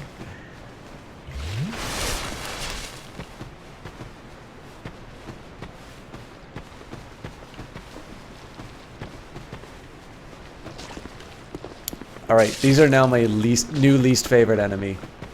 I don't think I have anything I need in there, so I wish there's a way I could just like roll the thing over and kill it.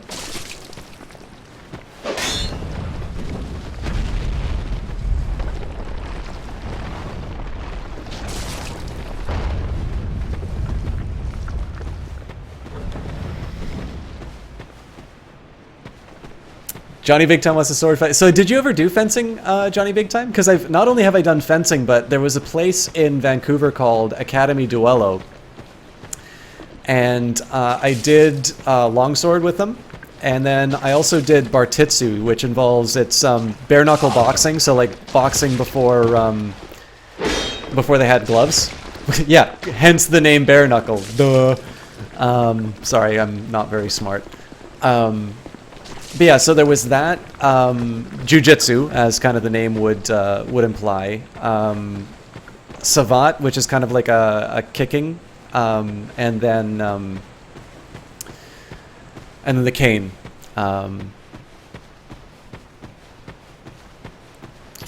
Jesus, Jess!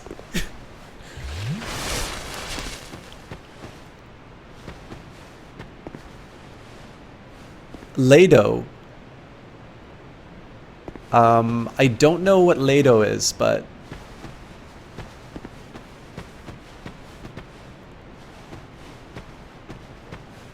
Mature cast in which we talk about boobies.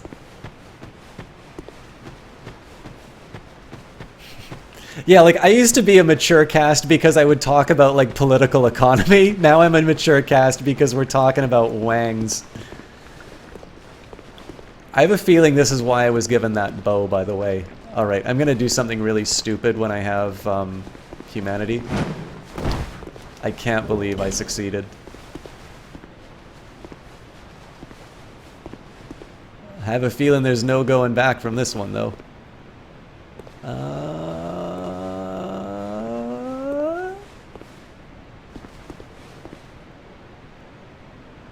I mean...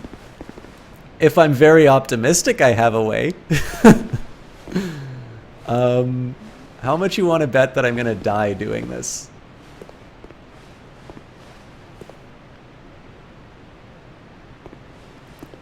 Capital I, it's a Japanese sword. Okay. Man, that would be really cool, actually. So that would be like in real life For Honor, where, you know, I would be practicing the Western style, and you'd be some like renegade show. You'd be like Tom Cruise, The Last Samurai, and like we'd fight, and I'd like run out of breath because I'm out of shape. MD, how the hell are you, sir? Thank you very much for your tweets, by the way. And there's 11 of you. Welcome to the best available Dark Souls cast that MD had to go to. Let us see. There we go. Maple Lux. Actually, MD14 sent you here. Pont says the rules don't match up. Everyone just thinks they got points. He mix up styles. Oh, there's Ponce. Actually, Ponce is another guy who actually knows. He legitimately knows what he's doing when it comes to swords. It's great to see you again. MD is here. Everyone relax now. And oh, we could both get really tired and then go get an ice cream cone together. That would be awesome. So guys, I'm actually going to do something a little bit different here. So we've got some great casters in here, but what I am going... I had the right away! I cut your arm off! So let's take a quick minute here. Grease Fart, what a name. Thank you very much for that vote of confidence. I am a scumbag, and I expect you will be unfollowing in a second. But until then, you're my favorite Grease Fart. You love Dark Souls. Excellent. So this is the first time I've ever played the Dark Souls 2 DLC. We beat Dark Souls 2 last night. I think there's some stuff in the main game which I haven't seen yet. And we're just more or less beginning the DLC, because it turns out it's actually quite a bit more challenging than the main game. So anyways, guys, I'm going to change things up a little bit. So I definitely owe MD his shout out, because it is it's the only Dark Souls series. Yeah, like I said, best available. So we have got we've got MD here, so I want to shout out first. If you guys have been sort of watching, I don't know if you can really see sort of the stuff that I've been tagged in or that, but he's been exceptionally kind to me on Twitter as of late. I've been seeing a lot of these really wonderful comments about me. Hey, it's Heather13. Well, Heather13, I'm sorry that the other 12 Heathers got to you, but hey, it's Heather, you are the most important hey, it's Heather that I've got. Or maybe, hey, it's Heather was available, and it was the, hey, it's Heather was available, and your name was Heather13, and that wasn't available. I don't know. Or maybe it's a representation of a B, and so then I can say, hey, it's Heather B. But either way, I'm very glad that you followed, and thank you. And if you are indeed 13th of Heather's name, you are the most important Heather to me. So anyways, MD has been a real gentleman, almost too kind in his Twitter comments to me. He definitely knows how to make somebody feel special. He has been going through Resident Evil 7 lately, which is a lot of fun to watch, and I suspect actually part of that is because of his, his style that he brings to it. Really, really friendly guy. I was actually going to say, I know he's also Canadian caster, much like me, and where I am a raging dick, MD is a real gentleman. So if you want to see some of that famous Canadian kindness, you should definitely check out his cast. Not to be outdone, we've got Ponce, who Ponce I knew originally as a League of Legends streamer. He is somebody who has really completely mastered Dark Souls, though. He was one of the earlier streamers on Dark Souls 3, and was really quickly moving into a lot of the kind of these special skill runs and things like that. It's really impressive to watch. I haven't watched a lot of his Dark Souls 3 content because my next plan is to in fact do Dark Souls 3 blind. Somebody was kind enough to donate to the caster, or to the caster, to me, donate it to the cast. So I've had to miss out on a little bit of Ponce's output, but whether you like League of Legends, whether you want to learn League of Legends, because Ponce is a really outstanding outstanding teacher as well as a streamer, that's another reason to check him out. And on top of that, he has done archaeology at SFU, I believe. But he's done a couple of fun little videos. He talked about the origins of barbecue, for instance. So for those of you who like some of the historical stuff that I do, Ponce is actually the guy that you can go to maybe see a little bit more of this content that I used to do, and I haven't necessarily fall out of so much as I was told to stop by Twitch in no uncertain terms. So Ponce really does cover a lot of different bases. It's been really fun to kind of watch him branch out to a few other topics other than League of Legends, but I'll also put it to you this way. I have not really played League of Legends beyond like 1 or 2 games, and both of them were bot games. But Ponce is a League of Legends streamer that I can get a lot of enjoyment out of watching. And of course, we were talking about swordplay too. If you subscribe to him, you get to see him salute you with his, I don't know what kind of sword that is, but he will salute you nonetheless. And you will also hear him admonish his cast when they say it's like, oh, you shouldn't do this, you're going to cut your mic if you're drunk. And he's like, I am so good at this blade that I could do it drunk.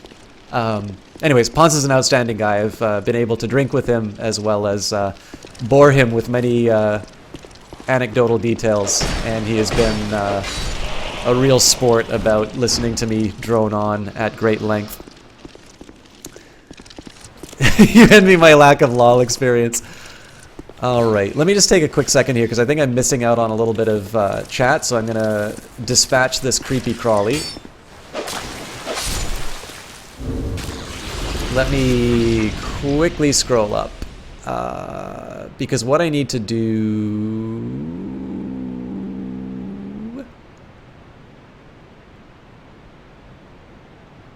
Oh my god, I'm missing a lot of chat. Alright, hello all the people, your life is Dark Souls 4. As far as a warning, you've gone too far. The other 12 Heathers. Okay, everybody's talking about the other 12 Heather. The 13th Heather killed the other 12. Not knowing the 14th is coming after. Yeah, that's probably the attention that you were looking for. Hey, it's Heather, but welcome. Who else do we have here? Sorry guys, I know I missed a lot of hellos, but the follows kind of caught me by... some of the follows caught me by surprise, and then Ponce sort of surprised me by coming in here. He's probably been sitting here and watching for a while and just face-palming at my ineptitude with Dark Souls 2. Alright, I think I've caught up. I'm actually going to get a quick drink of water, but we've actually got some more shoutouts that I need to do, so I will be back. In fact, here's what I could do. Alright. You are now going to hear me moving throughout the apartment and talking about all the other people who have hosted me before, because I've got a much bigger profile. Actually, the neighbors might be really mad about this. Where's my glass of water? Why have I not put all this food away?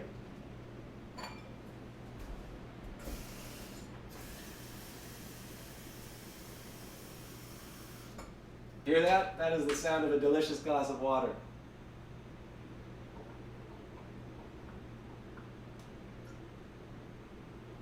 Oh God, that was so good. This is like canvas social eating. I'm gonna make another.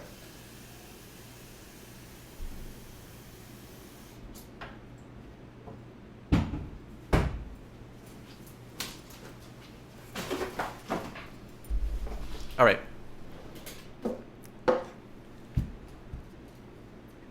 All right. The person who whispered me, no problem. I should probably do that myself because I've got some French lessons in the morning, but we'll still do some more. Still do some more material. All right. So I wanted to take a quick second here because we actually had a couple of really big hosts. One of the drawbacks for the people who host me early are. They don't quite get the same shout out. So I'm going to take a quick second here. I'll briefly mention the auto hosts that we have here, but there's a couple of people who have directly hosted me, and I really want to take a minute to and give some give some credit to the people who came in early. So we've got some auto hosts from Paradox Gaming, Mr. Franz, who just went to bed, Flow Fantasy, and Cringy Cat. Cringy Cat, some of you guys may remember as Blog and Tea, who's sort of rebranded. So if you guys were following Blog and Tea, you definitely want to check out Cringy Cat. Now, in terms of the direct hosts, obviously you guys got to see MD. A good majority of you came from his cast, so requires no introduction there. But we did actually get a really wonderful host from Johnny Big Time, who again is probably one of my favorite Dark Souls streamers. It's tough when I have Ponce in the chat because I actually really like watching Ponce's Dark Souls content too. The only drawback was he was playing the Dark Souls that I'm not allowed to watch because I like doing these games blind. He is, again, he's an absolutely outstanding guy. He is one of the people who I recommend for his skill at video games. Ponce is really the only other person that I do that. And of course, Ponce requires no introduction as the great League of Legends streamer. But the other great thing about Johnny, of course, is his personality. Like, he's absolutely a ton of fun to be around and to watch. So I definitely encourage you guys to check him out. You'll see all of that on display on chat because he's certainly he's really a stream that has to be experienced. And then of course we got a wonderful host from Jessie Quill who was playing Dishonored 2. She's my mod. She is really a truly tremendous individual in terms of what she can do on Twitch, the kinds of entertainment that she's provided, the kind of support and the kindness that she's shown this stream and many other streams, incidentally. She is somebody who really is the reason I have been able to get this far into Twitch and why I haven't quit yet. She continues to encourage me and kind of show me new ways to improve on the stream. So again, I definitely saved the best for last for her. She is somebody that I owe a lot to and somebody I consider a very dear friend. And all of this, I'm talking about my personal connection with Jessie Quill. That is not the reason that you should be following her. The reason you should be following her is because she has a background in psychology. She is really good at communicating these insights to her cast while she is playing the game. In particular, I really loved her Last of Us playthrough. But she's somebody who, again, can do story-based games and do them exceptionally well. She's somebody who's even done baking streams, and she's really somebody who everything that she touches on cast seems to turn to gold. And again, she's somebody who continues to show me all of the, she continues to basically show me new and interesting ways to use this medium to either communicate ideas that interest me or entertain people, insofar as I do entertain people. She, again, is I think the bar that I really hold any streamer to, and I think in my own case, I can only hope that one day I capture a fraction of how good she really is at this stuff. Great news, you haven't been banned yet? Oh, I mean, we can arrange that if you really want, Seiko Gaming. Right. Oh my god, we got a bunch of people speaking French at me. Bonjour! Je suis SystemSouls. I know it's Jim Appel. Da, da, da, da, da.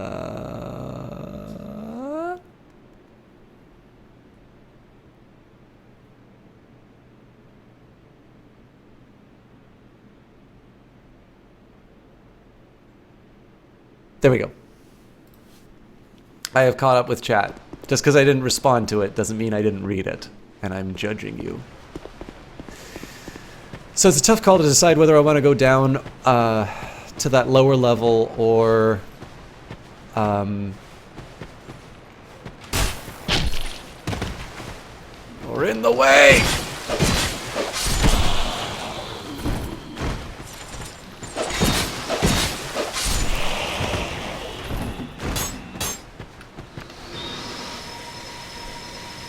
It's a tough call if I want to kind of continue on this way, which I had, I'd sort of messed up with getting to that inaccessible area.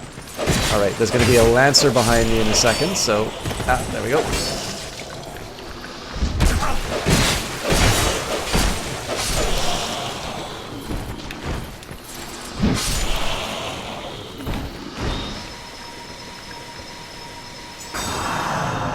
Greasefart, I studied economics.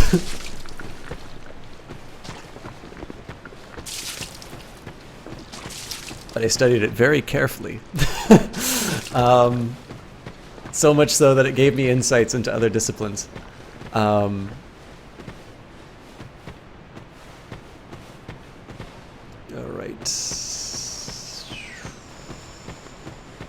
What can I do here? I'm kind of interested in whacking these... God damn it. Alright. Oh wait, I didn't need to do that.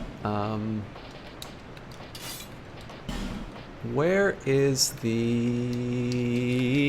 Why don't I have controls anymore? Well, we do talk about economics.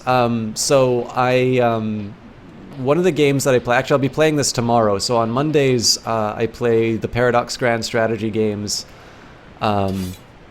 You may have heard of them. I'm doing Crusader Kings right now, but, oh yes, and I also need to actually have arrow. Oh, watch, I'm not going to have any friggin' arrows. Oh, yes I do. Iron arrows. Yeah. Alright, let's see if I know how to fire this thing.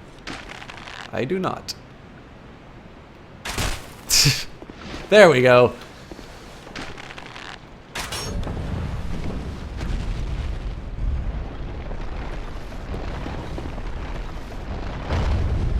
Cool.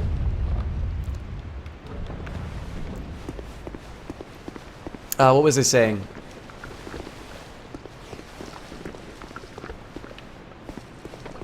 What a horrible place to leave me. Yeah, was this the developer just trolling me? Alright, fine. No poison!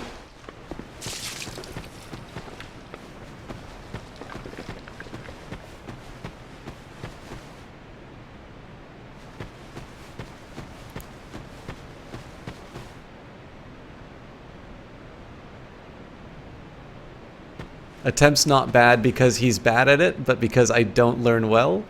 Hang on, let me just see. Some of your favorite moments are with System Shock when he attempts to teach you things like math and economics. See, you say that, Jess, but is there really... So, as an example, I know you need to go to bed, but like... I can't really think of an economic concept or a mathematical concept that I've tried to teach to you that you haven't picked up. I was gonna jump onto that and then I wimped out. But you know what? I think that was the wrong call, because now I'm going to really wonder what was up there. Alright, well...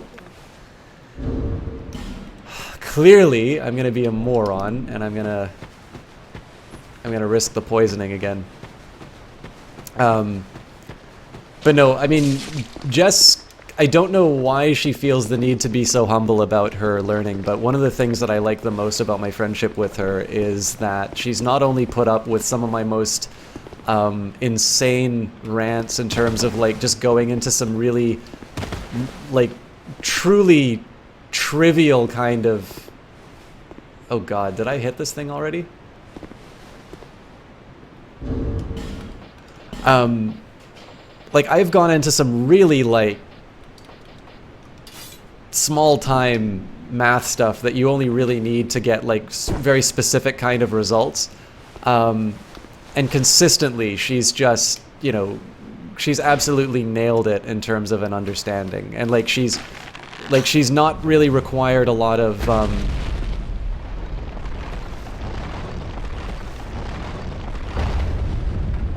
well, damn.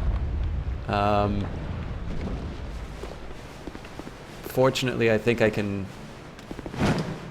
Yes, I can get out of my terrible mistake. But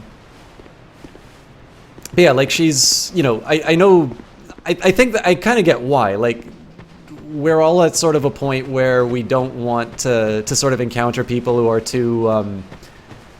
you know, are too full of themselves, and understandably, right? Like, nobody really likes a complete egomaniac, but in some senses, I think it leads people who are very good at things to maybe undervalue what their contribution really has been. And I can tell you, like, Jess does have a background in psychology, and she's very good at IT. And I mean, whether or not these things, I mean, IT probably has a little bit more of a reputation for being kind of a mathy background or something like that, but she's really been a quick study in terms of anything that I've talked about. So it's like, where I'm sort of used to maybe trying to justify a particular set of assumptions for like an economic argument, and where she'll, you know, where I'm sort of used to kind of having to repeat a point, or just knowing that people are not really 100% going to accept the argument that I made, but rather they're going to, see, I'm tempted to rest at the bonfire to repair my stuff, but I feel like there should be a tower that I raise here.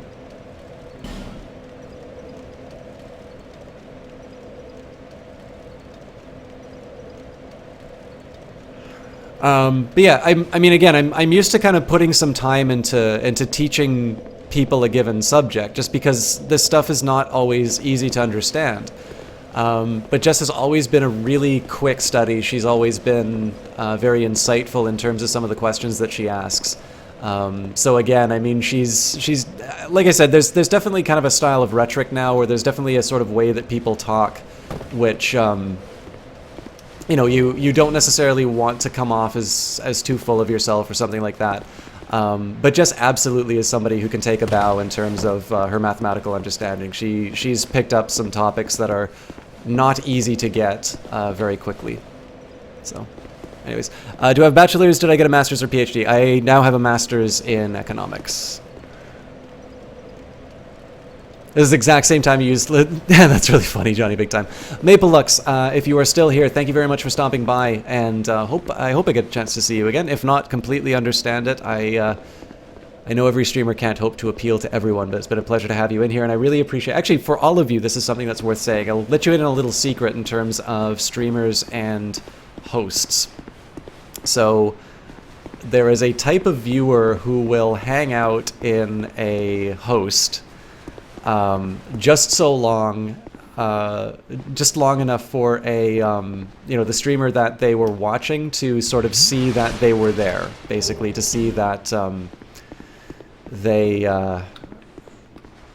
you know, that they hung out, and then as soon as the main streamer is gone, you know, they just vanish, which is fine, right? Like, I would never want to kind of make people watch my stuff if they weren't enjoying it, right? Like, I'm a very niche kind of a channel anyway, and so obviously I don't want people to feel like they have to hang out and do stuff that they, you know, and watch something if they can get more enjoyment from another cast. But one of the things that's really great is when a you know, when a streamer...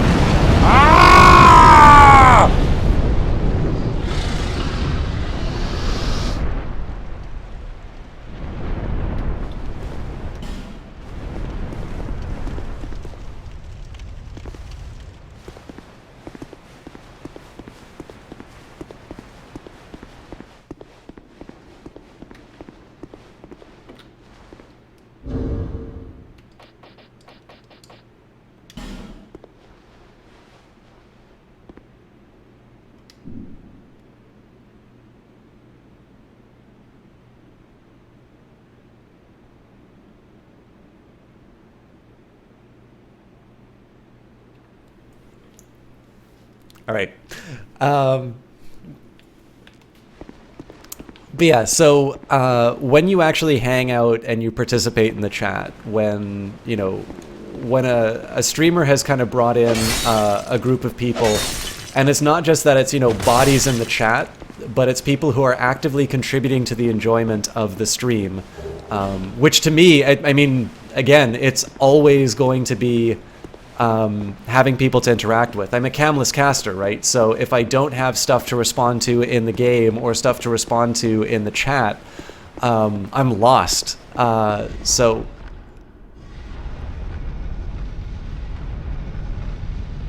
suspicions arise.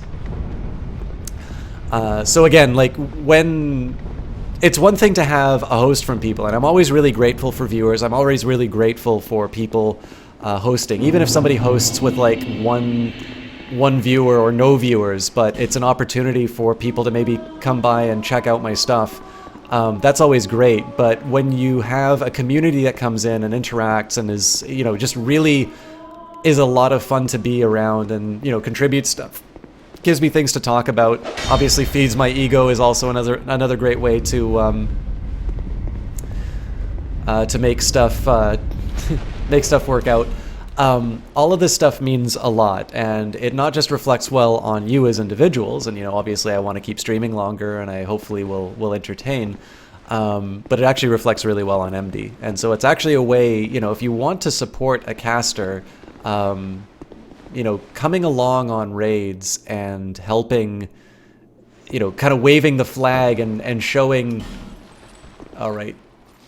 Oh God.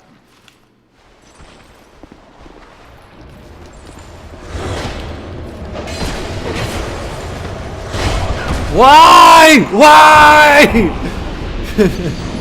Yeah, I think hiding on those stairs is a guaranteed way to be sad. I think I just need to man up and do it.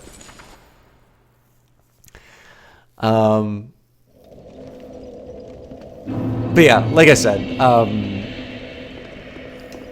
the way you behave on a host is something that ultimately gets reflected on the caster. And so again, if you want to help out a caster in terms of sort of building their own brand and sort of ensuring that they live, because I mean, I'll be honest with you, like in terms of the number of follows that I've gotten and a lot of the attention that I've gotten, they've come entirely because of support from people like Jess and MD and all the people who wind up hosting me.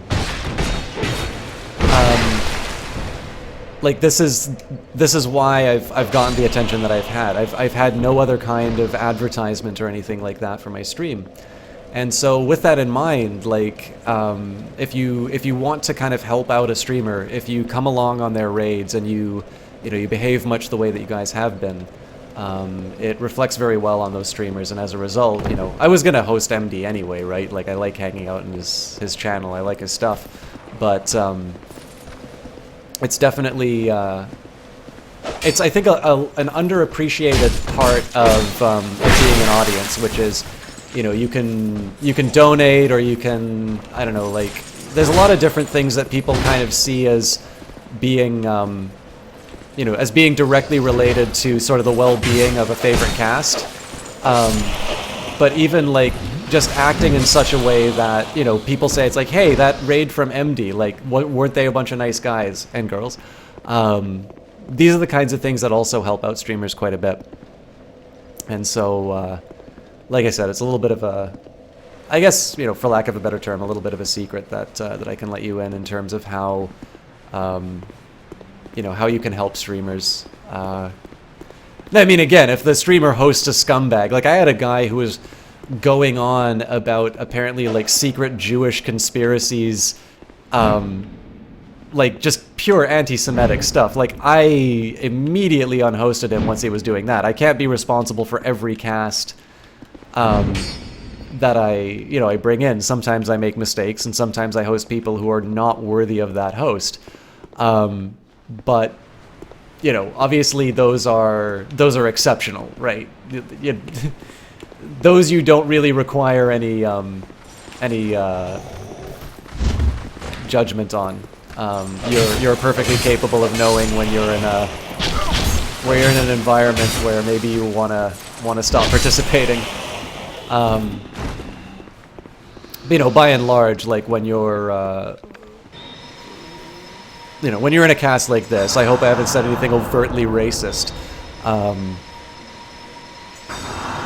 know, it definitely helps when you hang out and when you're a lot of fun to be around, because in the end, the you know, other streamers remember that, like, what goes around comes around. When you host with, you know, big, you know, lobbies full of people who are a lot of fun to be around, then it's much more likely that it's going to be much more likely that somebody has you on the top of their head. I was going to say too, it's not even necessarily like some kind of a, you know, some implied threat, you know, if you don't host me, you know, we're going to totally screw you, man. Like, you know, some of this is just, you know, remembering MD's host. Maybe that just makes me a little more, you know, maybe just when it comes time to do a host or that, he's at the top of my head because I had a really good time with his cast, right? Like, there's a lot of different ways that people can...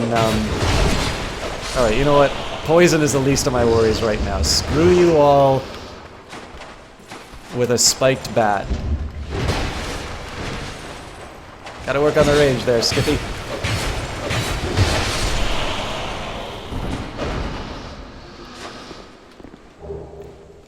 But yeah, so that was just a really long way of me saying thank you very much for being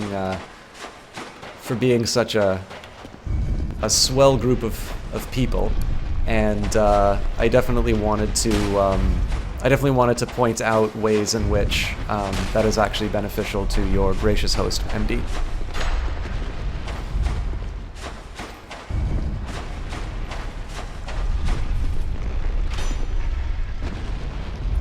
All right. I'm going to very quickly kill whatever's on the other side of this. And then I am going to see what you... Almost dropped my controller. Alright. Oh, wow. I got a lot of drivers to install. Alright. MD likes his raiders to be on their best behavior or else. Yeah, so all of a sudden you're all going to, like... you're all going to show up... you're all going to show up into his channel and find out that you're banned. Oh, and Melee Mage, you mean like when I win? Hopefully I'll get into a boss. Like, that would be really great to finish the night on a boss fight, and then you guys get to see me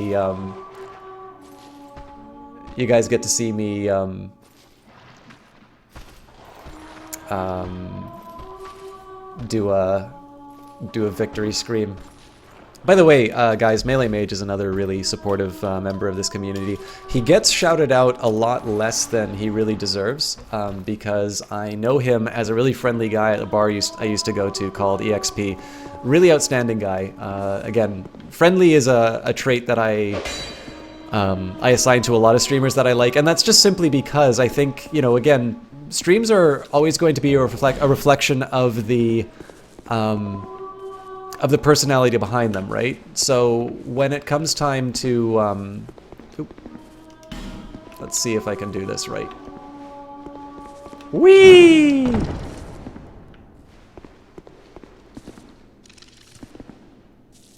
I'm kind of curious what's down there now, but...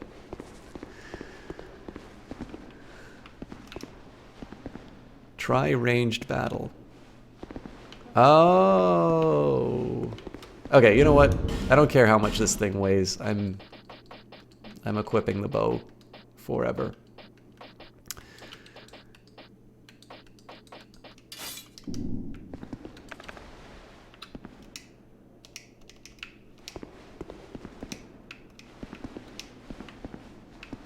God damn it, game.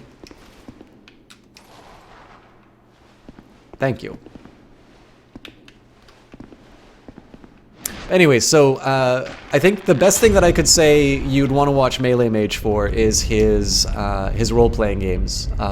You know, and I could say there's a few different styles. So whether it's Diablo or whether it's Final Fantasy, I will always sort of remember him primarily as a role-playing streamer. Not because this is the only thing that he does, but it's just one of these things that every single time I sort of encounter him, and every single time I think of him, I cannot get...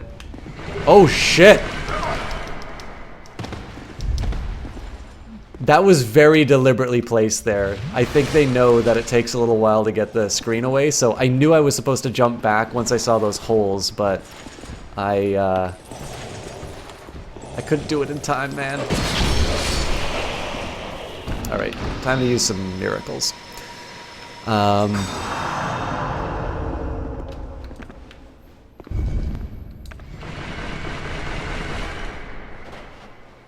Yeah, that's a really smart little trap.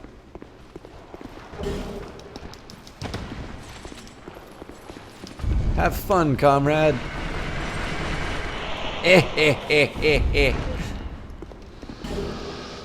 Vine blam.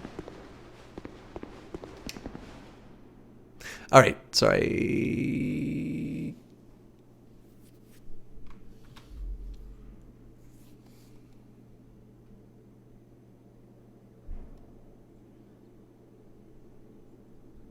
Sorry, by the way, I'm really bad with chat, but in case you haven't noticed, Dark Souls is a little bit of a tricky game. Something that Marcel does, he'll ban people while they're offline just to feel the sting the next game. Man, you guys have not seen me in Jess's chat. Simple Zombie, thank you very much for that auto host. If you don't have a kid, you're not kidding. Jesus.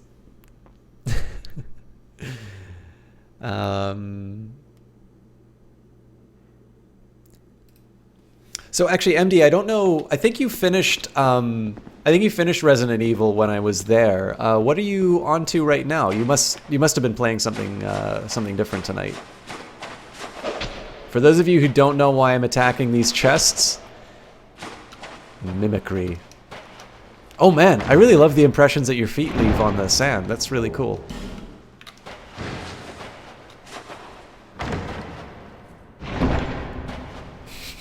You've been banned in Jess chat? Yes. And as I always say, so actually this is worth mentioning, so I will very often ban people in Jess's chat for the purposes of comedy, but you would be surprised how much hate mail I get over the way I behave in Jess's chat.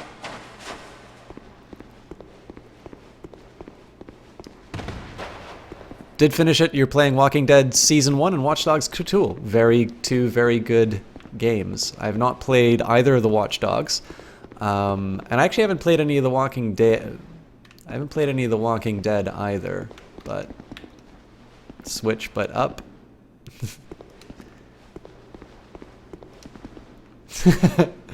Everybody keeps telling me to look up. I wonder if I should look up.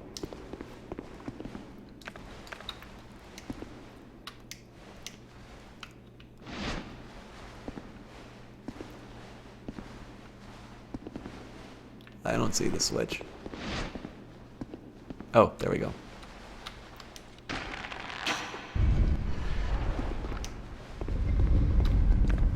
But yeah, I have watched... actually, I think Walking Dead was the first game I ever watched Jesse Quill play.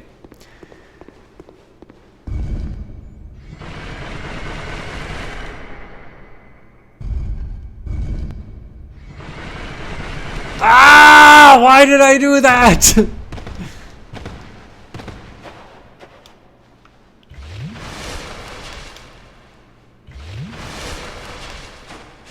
By the way, guys, unlike Johnny Big Time, I am not a skilled Dark Souls streamer, so... Puzzling Stone Sword. Great. And what does the Puzzling Stone Sword do?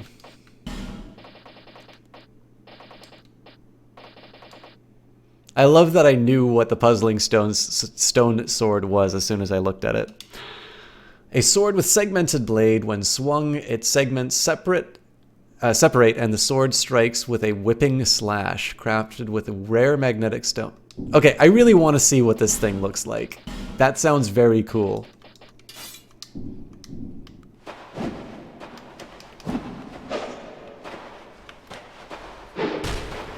Alright, that's actually... Damn. Look at that.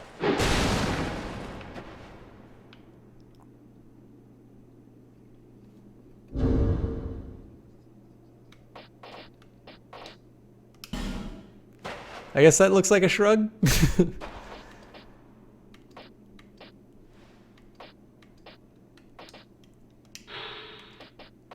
Do I have a shrug?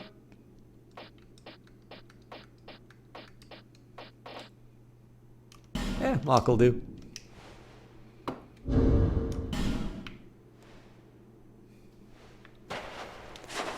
Whee! I have a feeling it doesn't do quite as much as Vengarl's sword. Yeah. Could probably upgrade it though.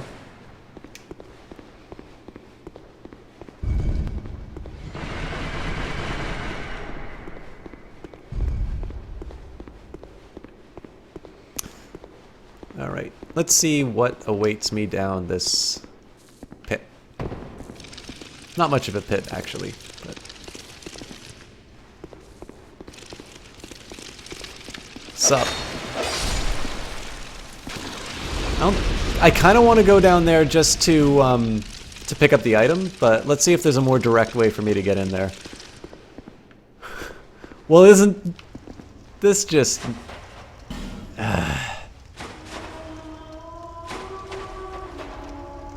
Alright. That's definitely not a player. Holy God!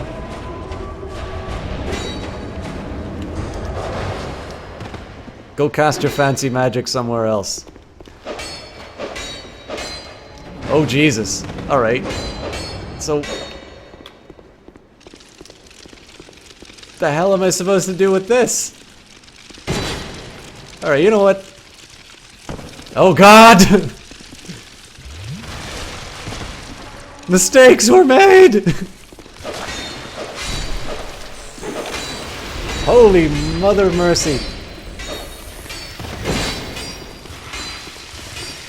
I don't want the item anymore. You can have the item!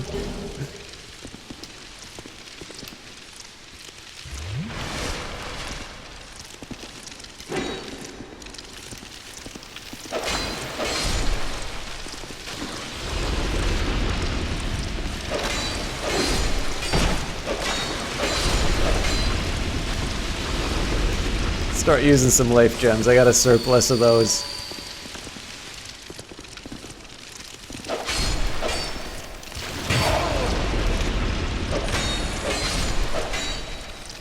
Uh-oh, he knows how to get me. No!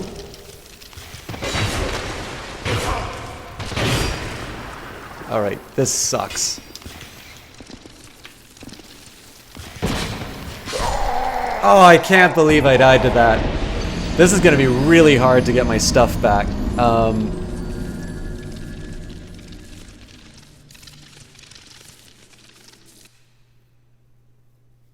God damn. Alright. I should have probably homeward boned once that went south, but... And there's also gotta be a better way that doesn't involve taking damage that...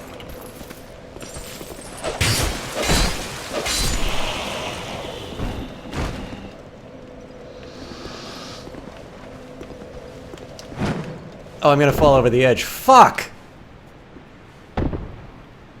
Well, at least I don't need to worry about my souls anymore.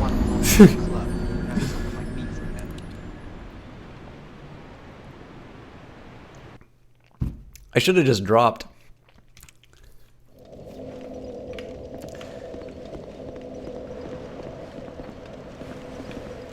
Okay, so what does it cost me if I just straight up jump down here? Quite a lot.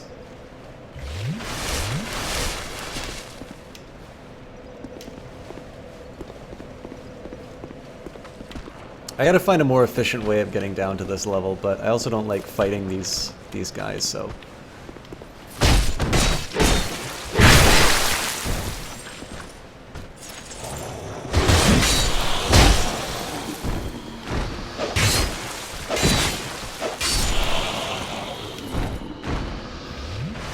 Alright, 3 Estus. This close to the bonfire. We're on to a great start.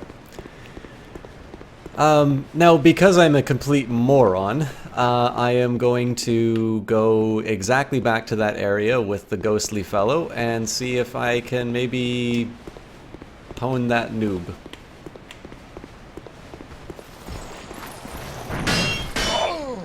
Mother of God.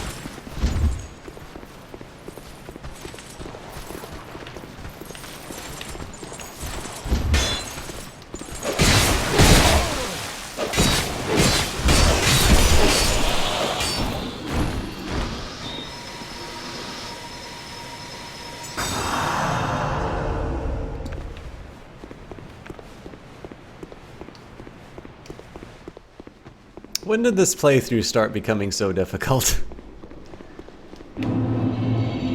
The really frustrating thing is that I didn't die to any of the, oh, you know what?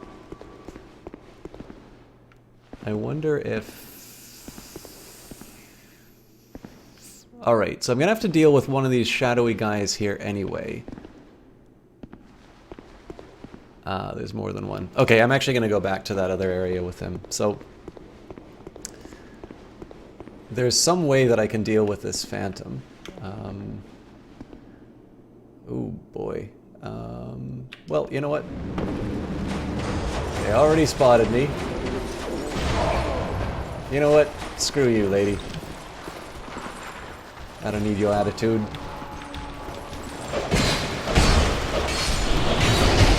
Oof. Oh god! Yeah, that sounds like a good idea, my friend. I really didn't want to use 3, but there we have it. I also thought I was a lot better at staggering these guys than apparently I am, so...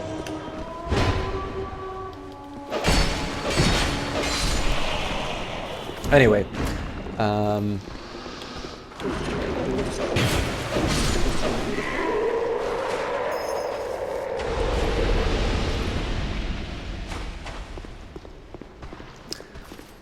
What time did I decide to do the DLC? Whee! Whee! Aww. When did I decide to do the DLC? Probably an hour into the cast, so we've been in it for about 1.25 hours.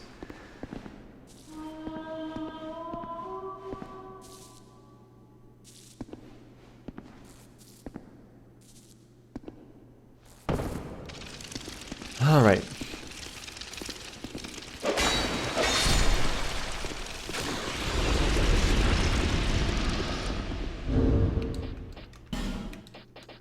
So let's deal with some hypotheses here. I don't need to do the Guardian Seal right now.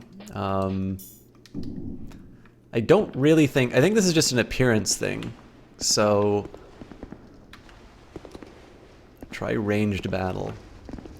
Somehow, I don't think the ranged battle is my worry. I think the fact that I can't do damage to... Oh, you... harlot! Ow.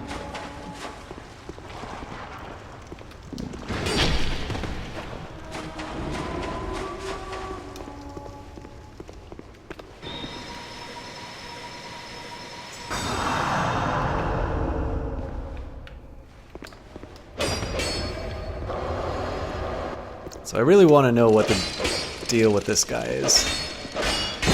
Oof. Yeah, so I got nothing. Oh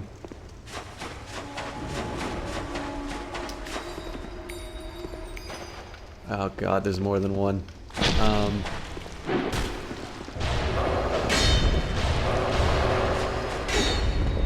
I'm extremely tempted to just run over the spikes, but... Okay, well this is asking for murder. Oh crap, they're a lot closer than I thought they'd be.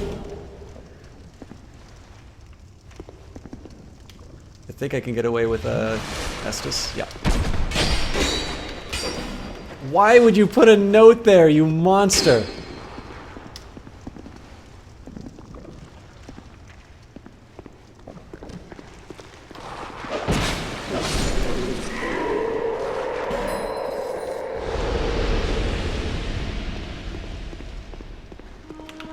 Of course. Why not?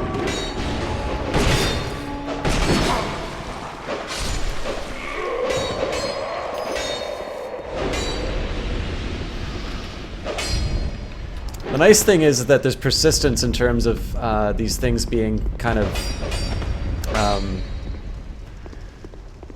activated. Damn it.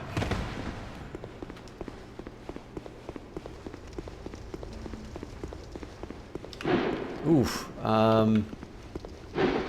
Alright, not at all obvious where I need to go away from that guy is the principal operating procedure.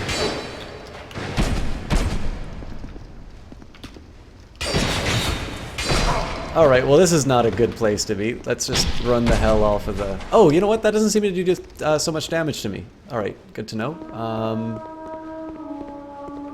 I wish I could... No!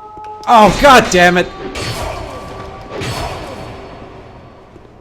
I just gotta run and get to a spot where I can heal up.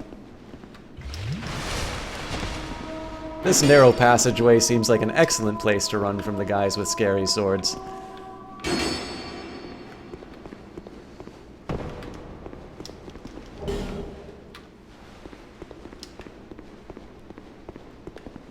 Yeah, bring it, nerds. Whoop, whoop, whoop, whoop, whoop, whoop, whoop, whoop, whoop.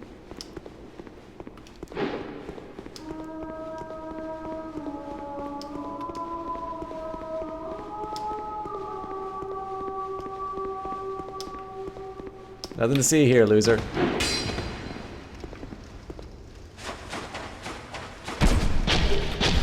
Oh, a torch. How wonderful. Thank you. So helpful. Oh, God. Oh, God, no. Oh, hang on. It's not an enemy. Okay. Drink. Oh, crap. Okay. It's also late gem, this crap. Revolt, thank you very much for the follow. Mother of God. This is gonna be... Ah! Alright. Worst time ever.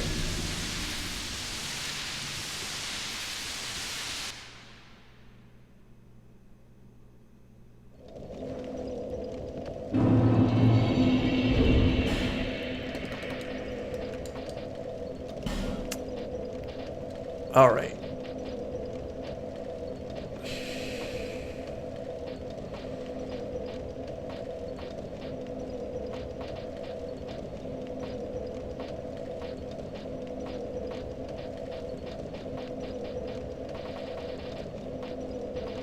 Let's do Ring of the Evil Eye, because I have a feeling that I'm going to need to get these little health pick-me-ups in increasingly frequent intervals.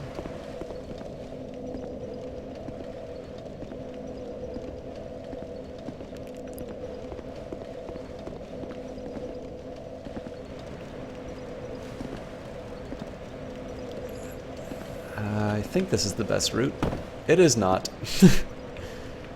And I apparently have lost connection to my controller again. Have a good night, Seiko. I don't know if I am going to be any further along in the playthrough by the end of the... I again have lost... This is weird. This didn't used to happen.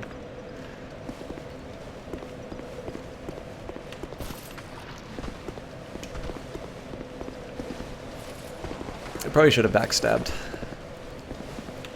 You know what? I wonder what happens if I just try and run this.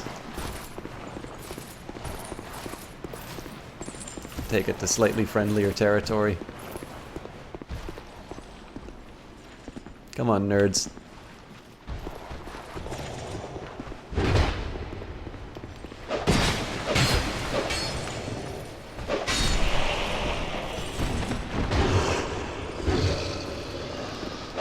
I also really like how they sort of stagger after doing a big hit and missing. I think that's a really nice touch that they added. Man, that Ring of the Evil Eye does not give you a lot of health. Oh well.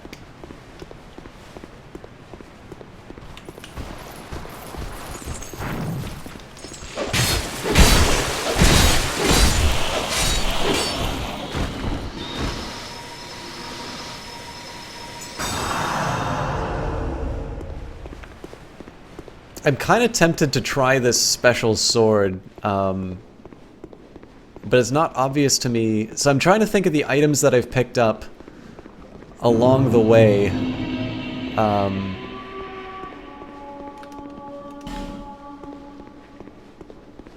That would make sense in terms of using against those sort of ghost-style enemies. All right.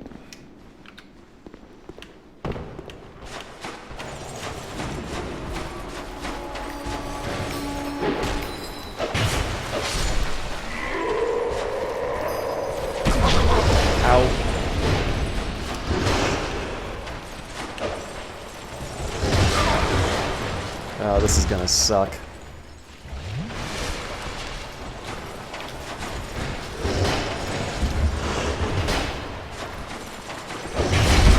Ow. Friggin' hell.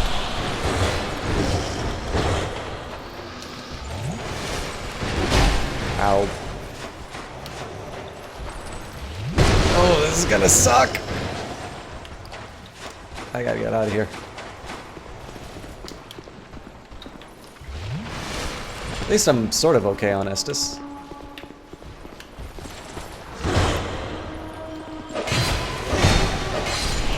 I used to be able to stagger these guys pretty well, but now obviously I need to sort of reconsider this. Unless I can get two reliable hits off on... Sorry, unless I can get two reliable hits off on them, I shouldn't be considering the... I shouldn't be considering the strategy of sort of attacking them and relying on the stagger to get me through. Alright, do I want to attack her? It'll definitely give me some information on the ghosts, but...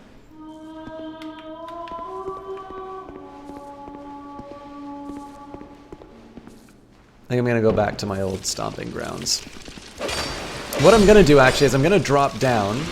Again, I'm going to pop a life gem just so it gives me a little bit of healing over the drop.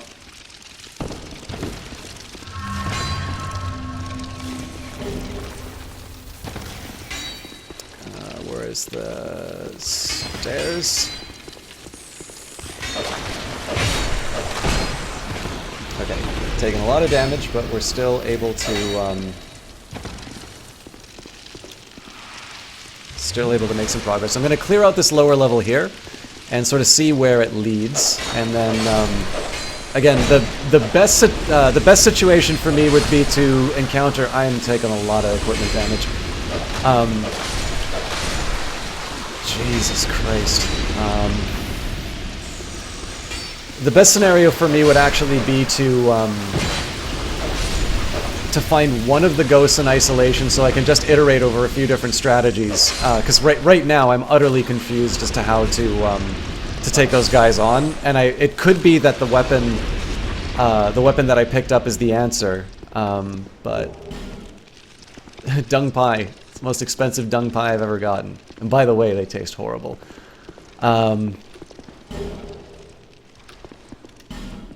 Actually, these golden fruit bombs. Oh, you know what? These seem like the ghosts in the underwater level.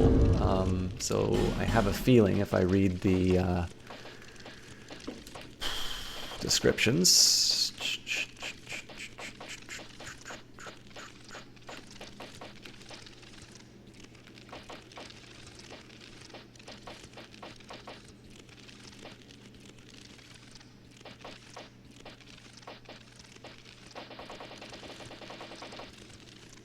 Yeah, that's what I'm thinking of, T. Clark. And I know for those I needed a special,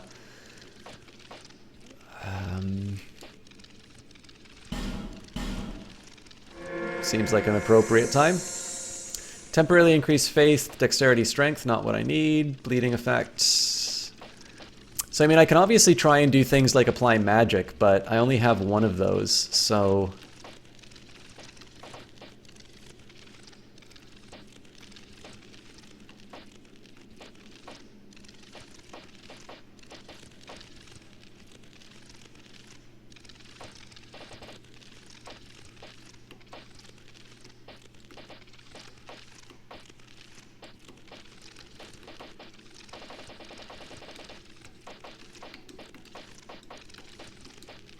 Yeah, so the bombs are not the answer.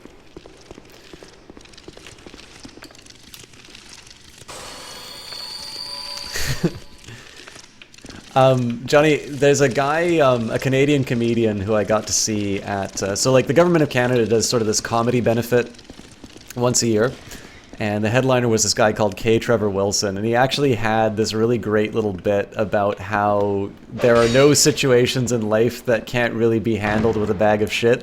Like, somebody comes to mug you, throw it at him. Okay, let's see what Flynn's ring gives me.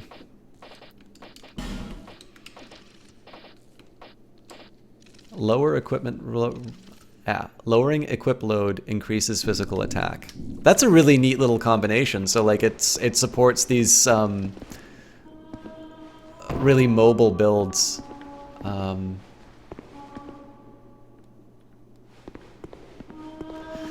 Okay.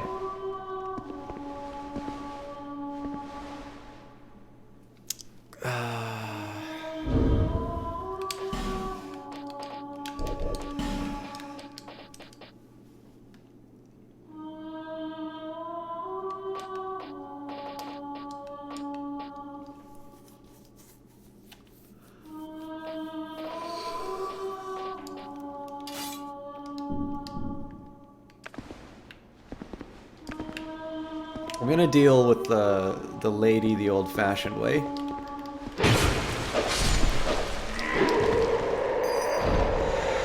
So let's see if this does anything. It does nothing! No!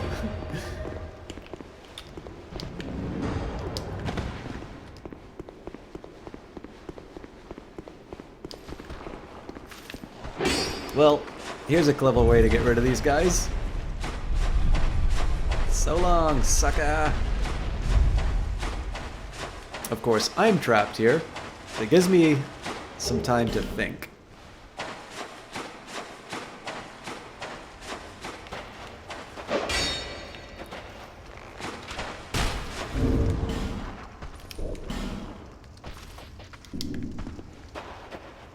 God damn. Oh, that was the guy.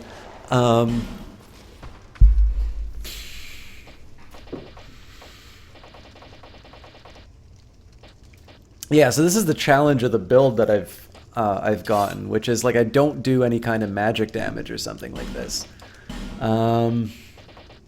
Okay, for rings. Yeah, a bunch of defenses.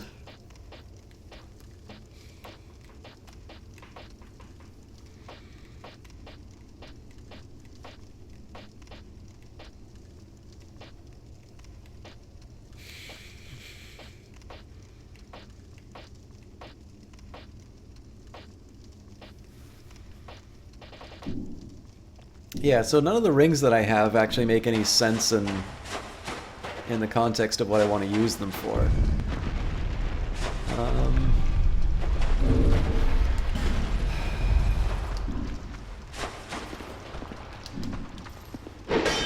Poke.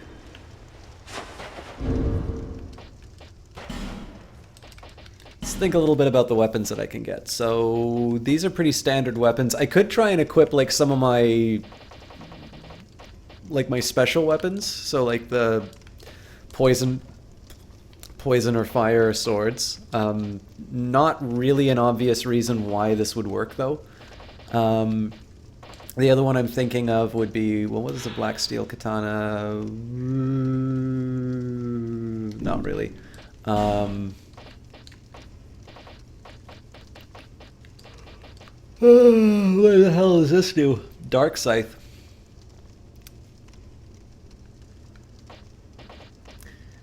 I mean, it's better than nothing. But what that implies is that all characters need to have like 20 strength, 11 dex, or no to have some kind of dark damage. Which I don't think is a very... Yeah. Magic mace. Alright. This is the clowniest possible solution, but I'm actually going to equip one of each magic damage and just see what I can do.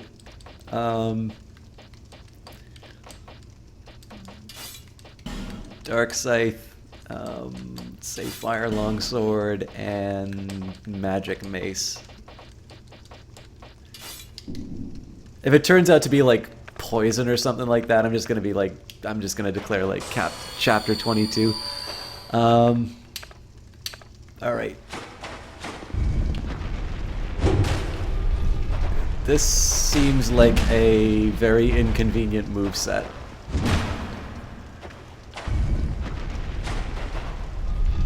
especially in close quarters, but... Hey, nerd, where are you? He gave up.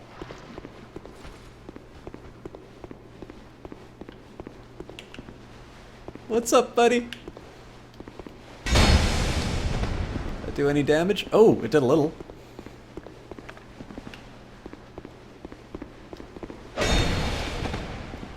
Okay, so it seems like any kind of magic damage...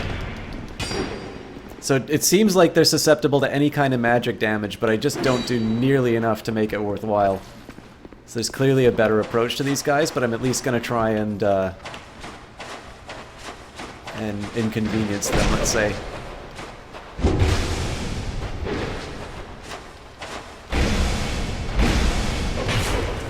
Oof. Yeah, this is not a recipe for success. This is the opposite of a recipe for success. This is actually a terrible strategy.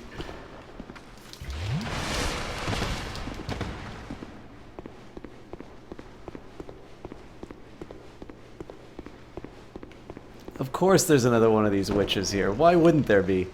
Let's try some plunging attacks.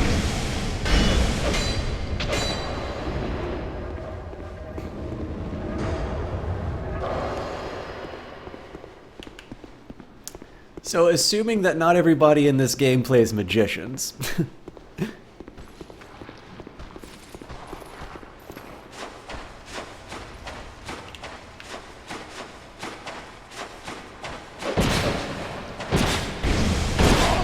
Oof. That's a lot of damage.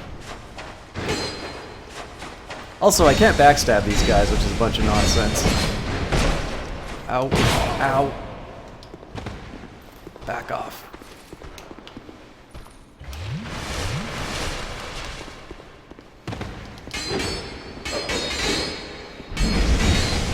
Spin to win! Actually, the spin to win on this guy might make some sense because it does multiple attacks. Oh, this is gonna be bad. Whee! Yeah, that's like 83 damage each time, so...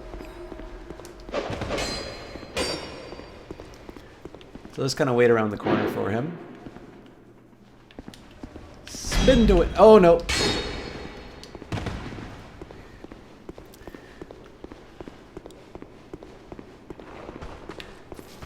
I'm more melee than mage, melee mage. Hope you understand.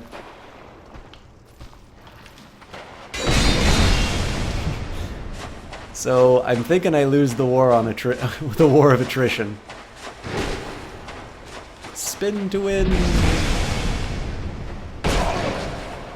Spin to win. Yeah, so every time I do 50 damage to him, he takes me for like half my health. Not my favorite trade-off. Uh-oh. Fuck me.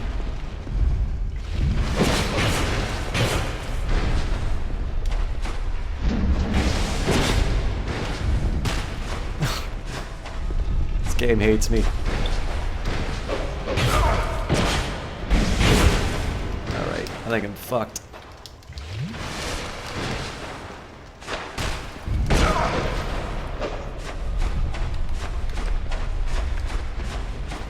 I think actually the smarter call at this point is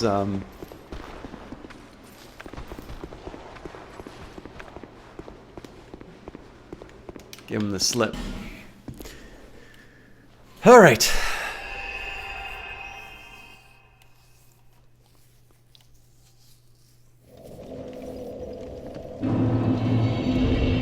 So I'm thinking my current strategy on those guys is to not engage whatsoever. I suppose it's gratifying to know that if I can do magic, if there's some way I can do magic to that damage to them, I can take them on, but I very clearly do not have the modifiers to my weapons to make that a viable strategy. And this being Dark... Like, again, Dark Souls is really good at appealing to all playstyles, so presumably there is a way for non-magicians to take these guys on. Whether or not I find that tonight is another question, but this is a good example of a kind of problem that I'm not going to use like a guide to solve, because even though I said like I'll permit myself the use of guides for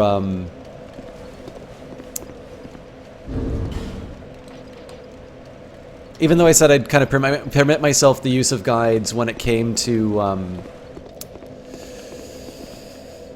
the DLC, this is just simply to get to the DLC. It's not like, it's not a rule of, okay, now that now that I'm in the DLCs, I'm going to allow myself to sort of cheat. If I have a challenge in the main game, then I need to sort of take that on its own terms. Kitch22, thank you very much for the auto host. For those of you guys who don't know him, Kitch22 is actually a really much bigger caster than I am. He's a partnered caster. He's a lot of fun to be around. I don't get a chance to watch him as often because I'm now in the Eastern time zone. That was actually a really inefficient use of that heal, I think. I'll probably make it up with some of these other attacks, but yeah, can't hurt. It's always nice to get a host from him just because, I mean, he's definitely one of those people who... Oh god!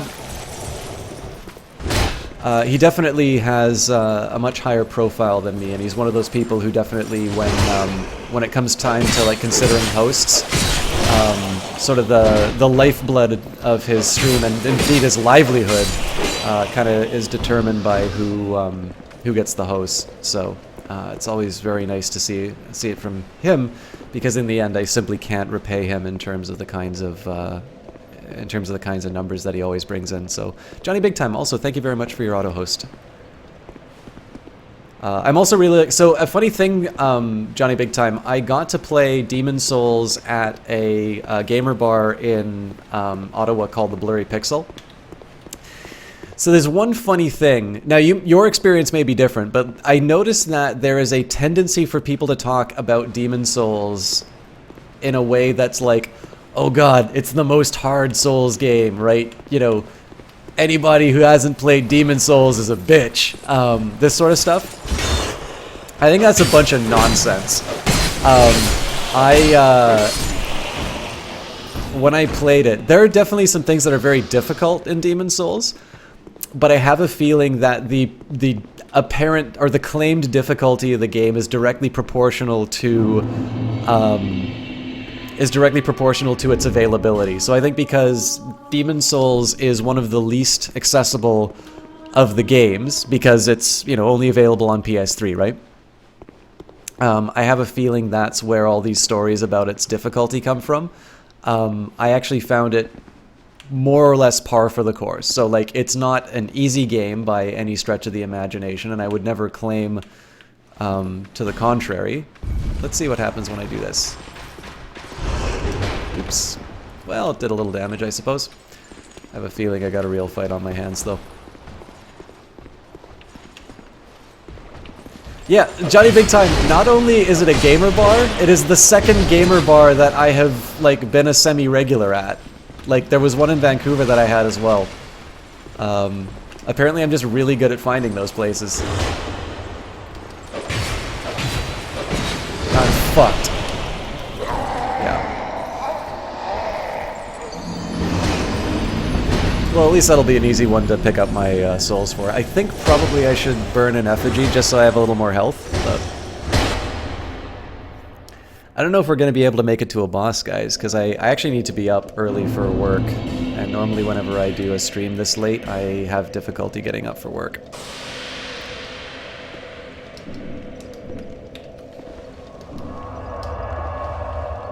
Finding gamer bars and then promptly leaving for another province. Yeah, I tend to have an ability to do that. This thing is relative to what you played first. Yeah, I had a harder time in Dark Souls than you did with Demon Souls, because by the time you played Demon Souls, you were already familiar with the core. Yeah, I definitely see how people can, you know, I think there's probably a certain attachment to the first Souls game that you play. Or I guess it's Soulsborne is the term people are using now. But like, definitely games of this style, I have a feeling that there's probably a little bit of an inherent bias for the first one that you start playing. But I definitely think because the games are a little less accessible, I sort of have a feeling that there's this, you know, EP factor coming in, simply because people sort of know that it's harder to verify the claim that Demon Souls is in fact the hardest. Oh, god damn it. I always keep thinking I'm going to be able to backstab. I don't know, though. Like, in case you guys haven't noticed, I might be a little cynical on these things. I'm still mad about losing those 50,000 souls. So I almost wonder if it would be smarter for me to just run back up the stairs here and fight the Lancers in that room.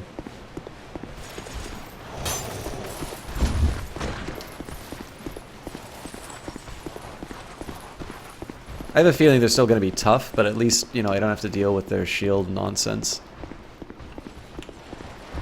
Wow, he got here quick.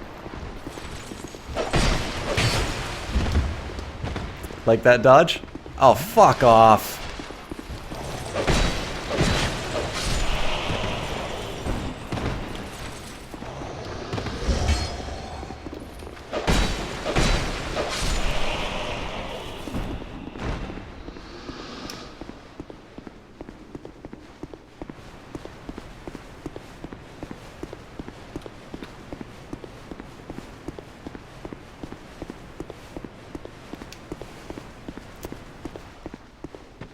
Yeah, so this is actually a really good way to start off on this one because I'm at full health with three miracles and a full Estus flask. Now this fight's still going to be tough, but at the very least I can push things to my advantage. Well, slightly.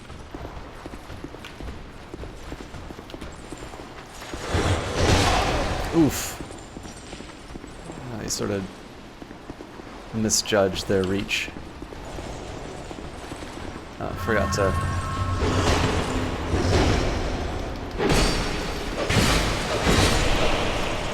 Oh, god damn it. I thought I had a little more stamina. Ow.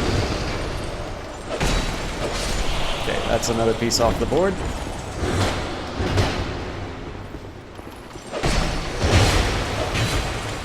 God damn it. Probably should have gone for 2 there.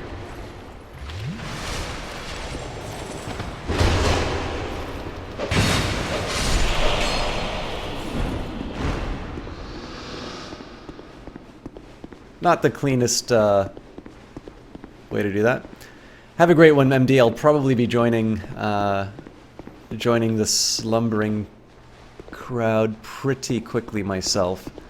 But it'd be really cool if we could make it to some kind of a boss. Okay, not a mimic. Unfortunately... Ah! Dried root. Unless the dried root gives me a way of dealing with the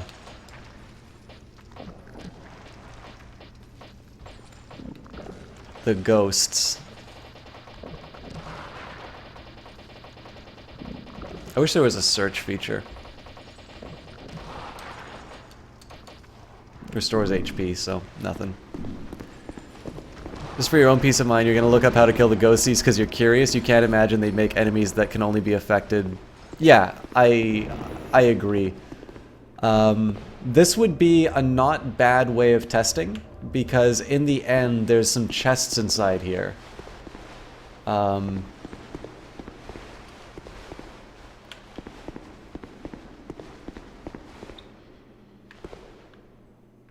I suppose the other thing I could do is like try and equip the dark weapon. So here's what I'm gonna do. Obviously each of these things do sort of their own magic damage in their own way. I think the mace... So I get 5 on that.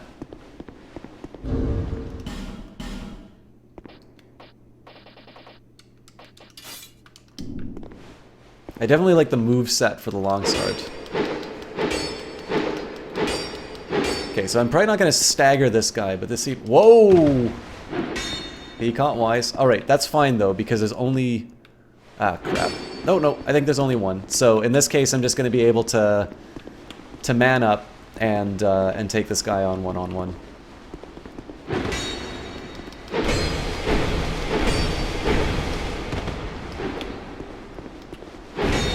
So this is going to be long. It's going to be character building.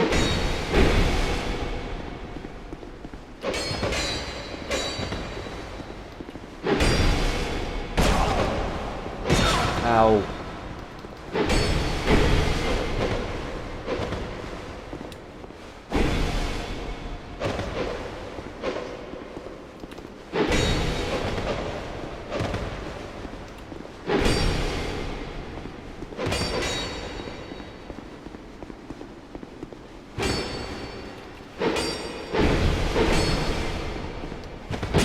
Ow.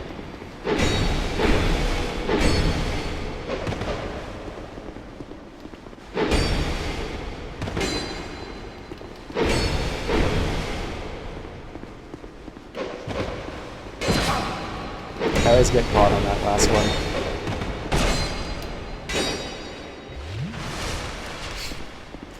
I actually really like the idea of my guy taking a sip of his drink while he's watching the theatrics. You done?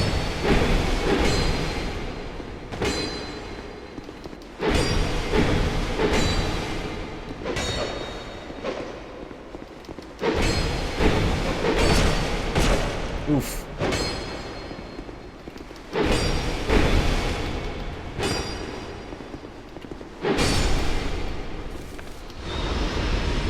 One down. And what, 4 Estus flasks?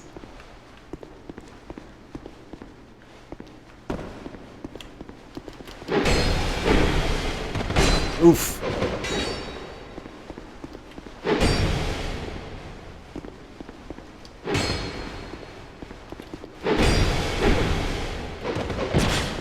Oh my god. Okay.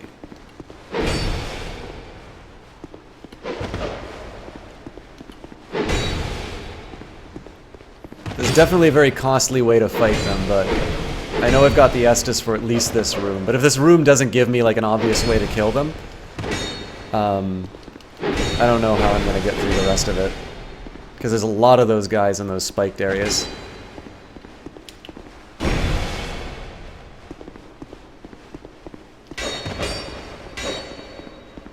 The halberd is a little tempting because of the spin to win, but the big one on this one is just the low stamina cost of the fire sword, the longsword, and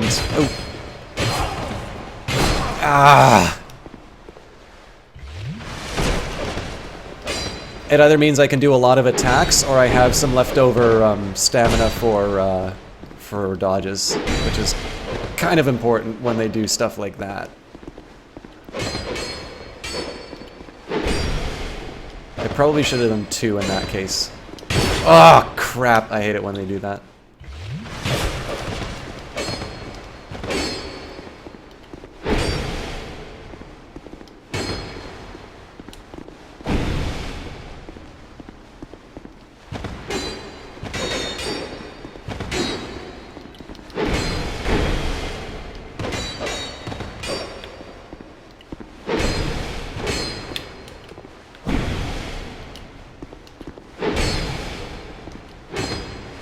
Ooh, didn't quite intend to roll off the edge like that, but gives me a little breathing space. I can actually probably miracle. Ooh, shit. That's the most expensive heal I've ever done.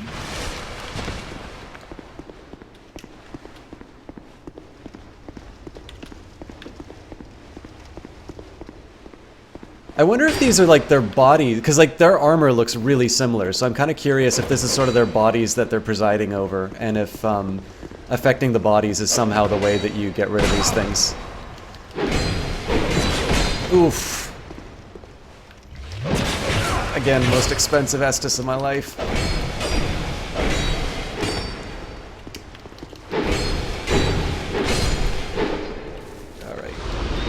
miracle the hell up. And I think this is a life gem time.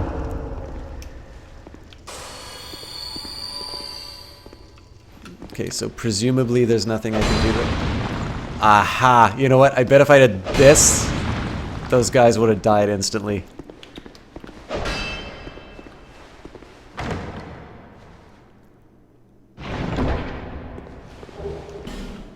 I'm almost willing to like TP back to test that hypothesis.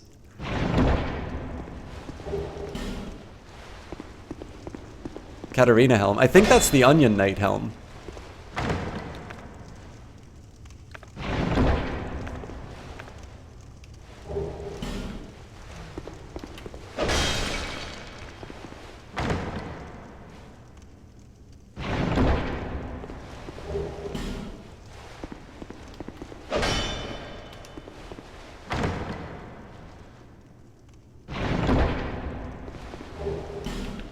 All right.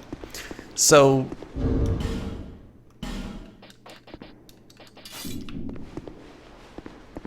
let's just take a look. If I go through here, I've got all this horrible business to wait for. My fire sword's already pretty weak after that fight, and there's no obvious path that that I need to take. So what my guess is on this level is that there's going to be some area which has like a tomb of these knights, but because basically, so my plan B is to engage in these like brutal fights with the knights that I just don't have the equipment ability for. What I'm actually going to do is I'm going to teleport back to the fire. If it's a persistent, so if the damage to the corpses is persistent, then those guys shouldn't be there. If they are there, then that allows me to test the hypothesis that killing the armor gets rid of them. And so the next thing that we need to do is try and find all the bodies for those other knights. But my guess here is that they probably want you to check that other area first rather than go down the broken stairs so that you learn how to kill those knights, and then you just kind of take it from there.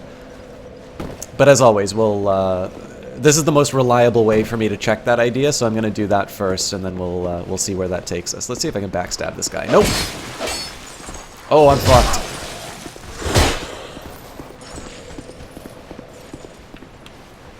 Thanks, Johnny. I mean, that's one of the most common things that I get in terms of the cast is people saying that they like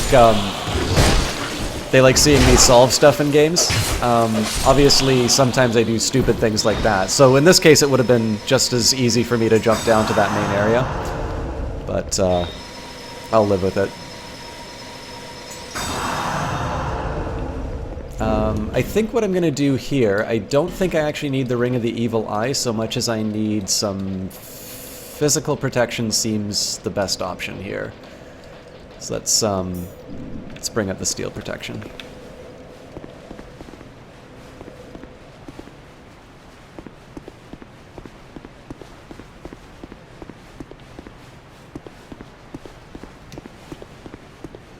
One of the other things that's going to be really funny here is if it's like the original Dark Souls, actually even Dark Souls 2, normally the enemies that you encounter will give you a little bit of a preview of what you have to deal with in the boss fight. So it'd be interesting to see whether or not I have to rely on however I defeat these knights, like these ghosts, somewhere in the boss fight. So like if this, let's say that killing these corpses is sort of the way to do it. It'd be interesting to see how they work that into a boss fight. Like maybe you need to kill some objects in the arena or something like that. We'll see.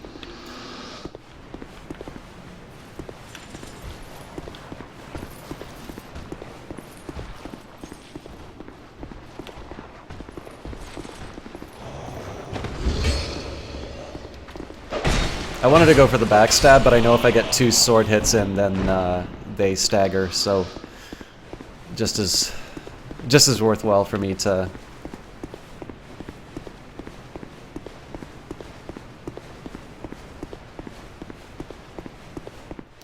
to do the 2 hits.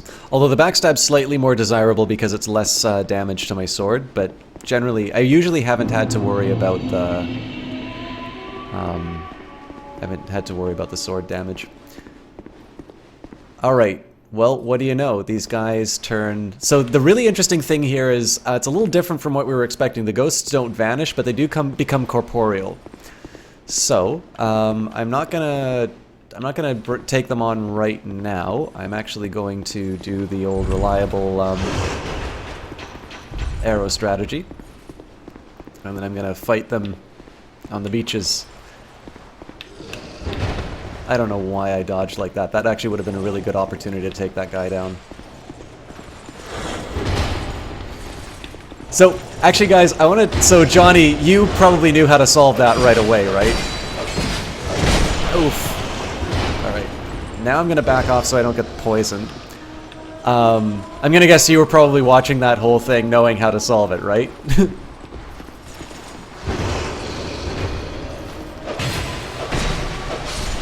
So, guys, it's worth mentioning, so I want to give a special shout out to Johnny big time in this situation, simply because I have had a lot of backseating in the channel lately. Now, obviously, I'm not speaking directly to any of you. I think most of the people here who have been pretty solid on it. But I just want to mention here, like, Johnny is someone who had, like, he and I have sort of shared the Dark Souls experience to him playing his first game of Dark Souls. And not only has he, like, helped, like, he's told people, hey, here's the rule on backseating in this channel. He was able to watch me struggle through this game and let me have the joy of solving that puzzle on my own. Oh, that's really funny. So thank you to both Johnny and T. Clark for that. Like, I spent the time talking about MD and their really great audience, but oh, that's really cool. You get to backstab them when they're live too. This is cool. But yeah, it's really appreciated, and like obviously Johnny, you know, indicated it that he enjoyed watching me solve the puzzle sort of on its own account. But oh shit. Thanks, T. Clark. Oof. I think I'm just gonna run for it. Ah, shit.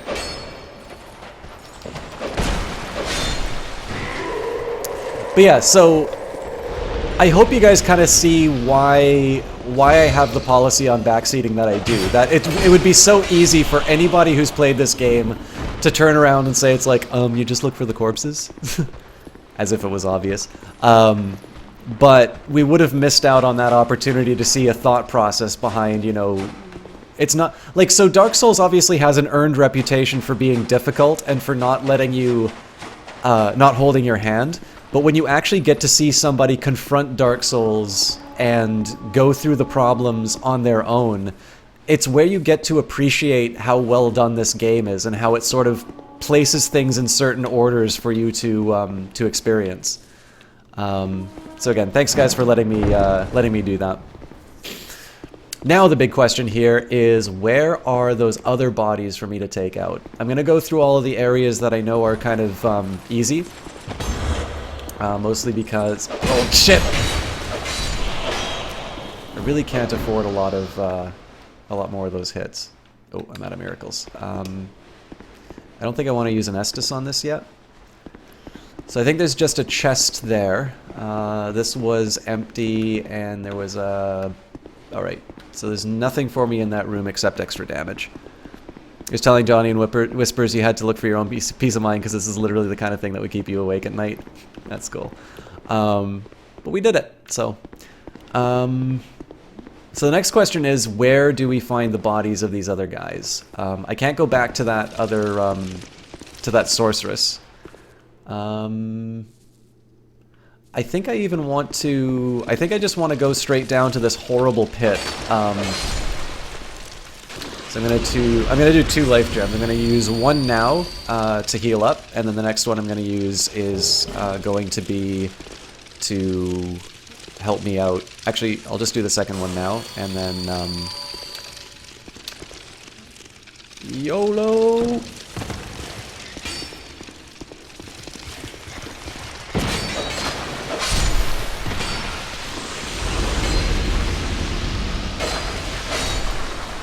Leave my equipment alone. Alright, I'm okay taking these guys on. Oof! It's a lot of damage. I think now's the time for an Estus Flask.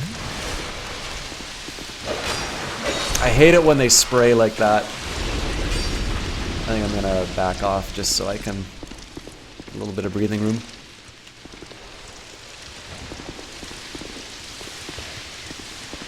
Eventually they stop. Alright, I'm running out of options. No, you don't. Oof. I think this is a time for an Estus.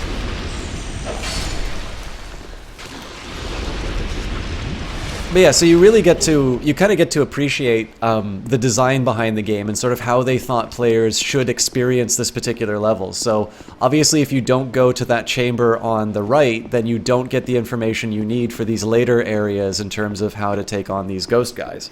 Now maybe you have like a super, oh gee, my sword has taken a lot of damage. I think I'm going to hold off on using the repair powder. If I can extend the use, then that's going to heal. Yeah, my armor's okay. Oh, but how about my rings? The rings are expensive. Shit, the dragon rings kind of banged up. Let's see where the rest of this goes. Okay, this just dumps me back out down here. Okay, so I've got another ghost knight to deal with. Oh, she's on to me. Alright.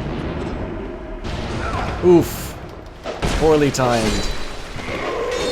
Alright, so now my job is to find out where the bodies are buried.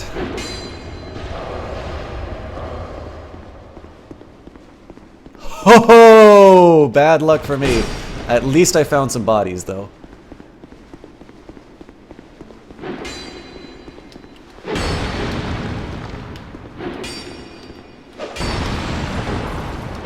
Oof! Alright. Even if I die, I want to at least accomplish bringing mortality to these guys. Oh no!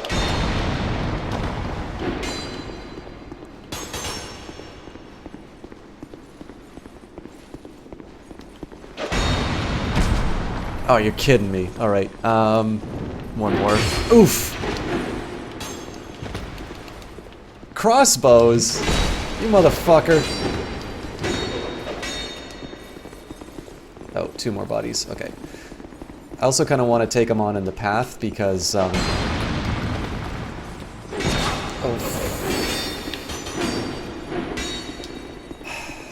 Where was it? Just at the edge here?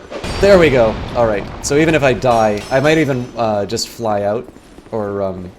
Oh, okay, they're all ranged. I am okay with this.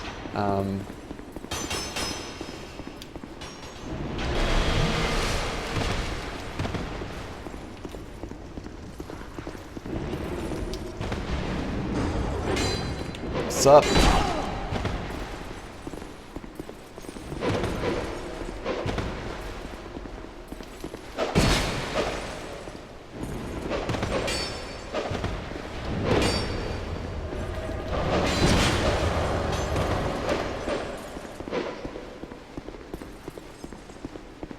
This is not as easy as it looks.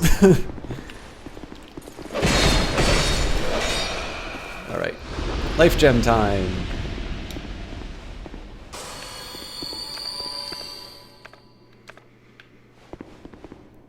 Oh, you were telling Johnny. I thought Johnny has already beaten this, though.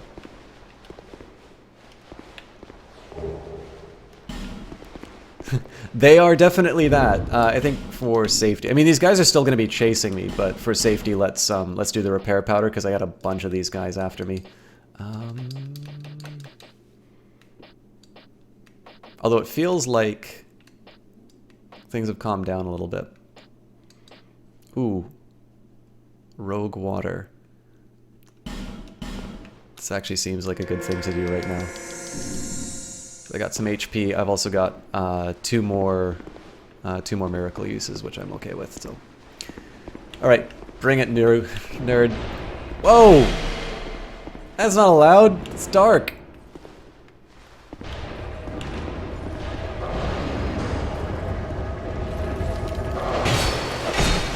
Oh shit! I needed to use the repair powder.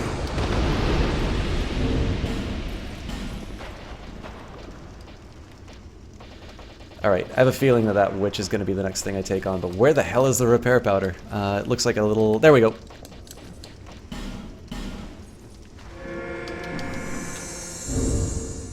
Oh shit, that didn't... I don't think that covered everything. That's just a little bit more back from my sword. Alright, well... That's life.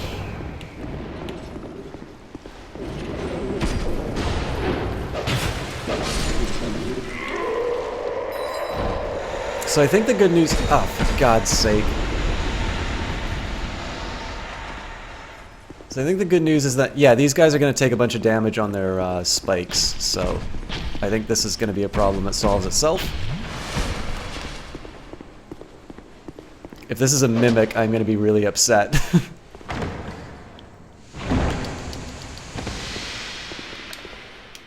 No, don't use the... Alright, well... Lloyd's Talisman. Not exactly what I wanted, but fair enough. Let's see if we can make things unfair for ourselves, shall we? Oh, what's the matter? You scared? Yeah, come on, face me like a man. Come on up here. Don't want to come around the corner? You chicken? Bet you're chicken.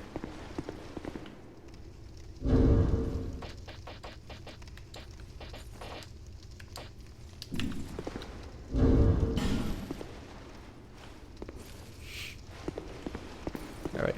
Something tells me that they have enough self-preservation that they don't want to go into that, into the pit of despair. I will deal with them later. Ah! Sup?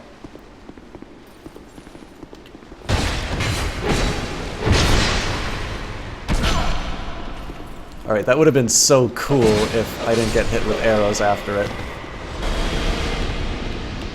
Go cast your fancy magic somewhere else.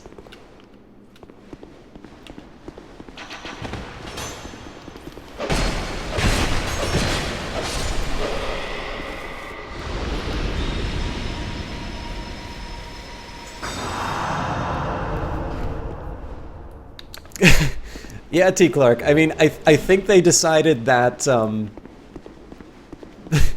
don't know if everybody complained that the original Dark Souls 2 was a little straightforward or too easy, but I'm certainly not complaining that this first DLC is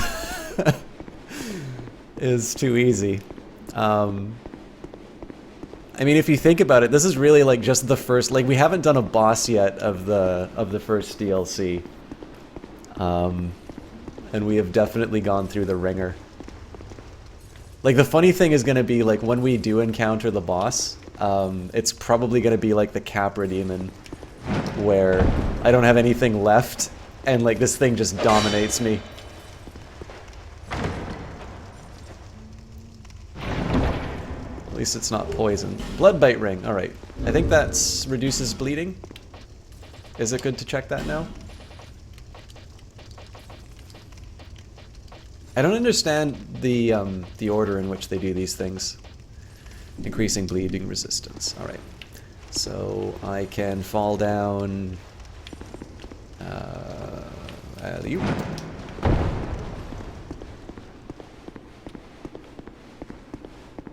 All right. That is the awful place.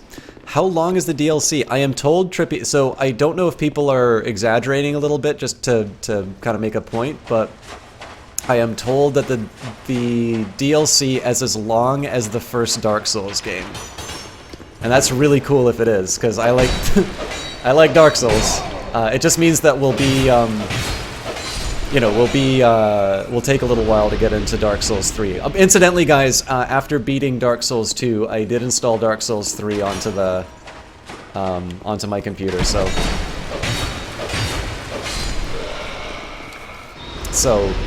once we get, there's 3 DLCs.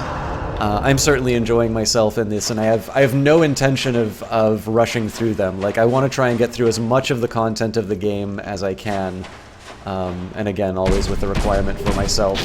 All right.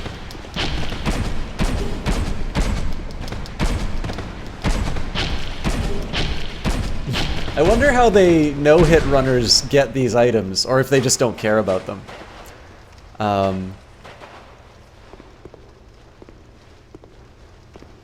But yeah, for I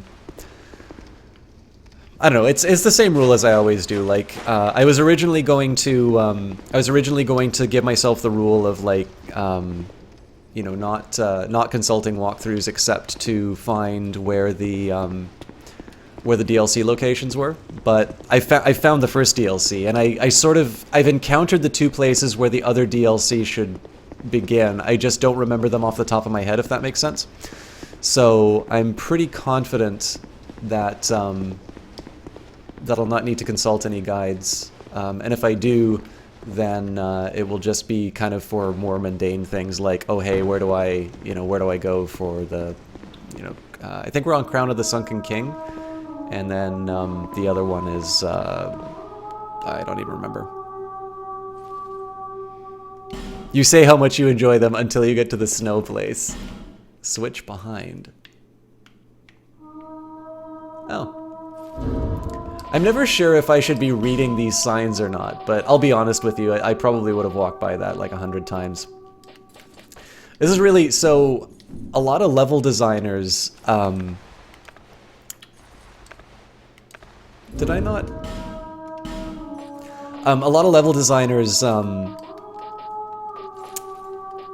deal with the problem of the fact that players don't normally look up. It feels like Dark Souls very specifically exploits the fact that players don't look up. And they put, like, important stuff. Alright.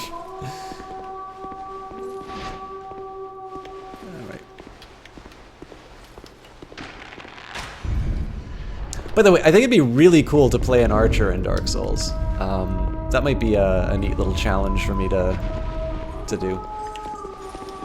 Screw you, buddy. Want to get a sandwich next door, but you don't want to miss anything? Sorry, TrippyTube. I might be finishing soon. We'll see what the game throws at me. I think I've got a key for an area further back, but obviously I don't want to.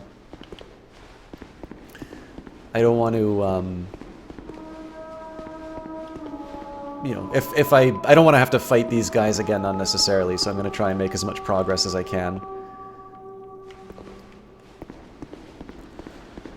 But yeah, don't feel, I mean, feel free to, I suppose now would be as good of a time as any to pick up, or actually tell you what, I mean, so some of you guys know what's going to be coming up in this game, so you might be able to, Dark Spirit ahead, be wary of pyromancy. Oh, so probably like an invader.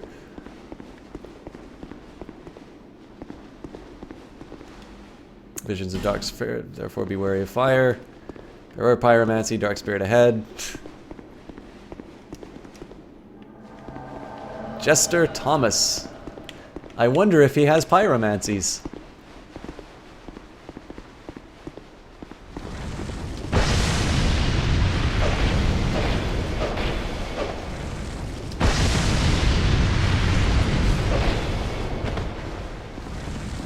Ah, fuck. I thought I was gonna backstab him.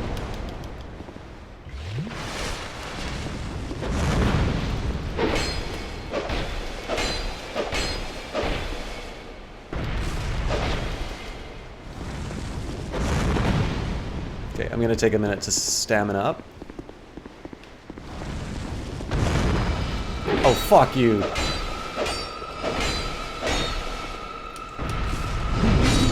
Yeah!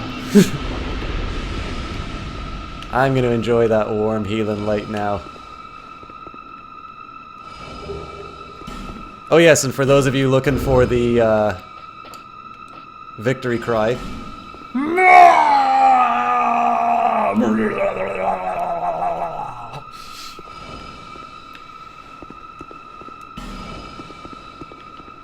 And a fog gate. I wonder if this is going to be a boss. Try dash.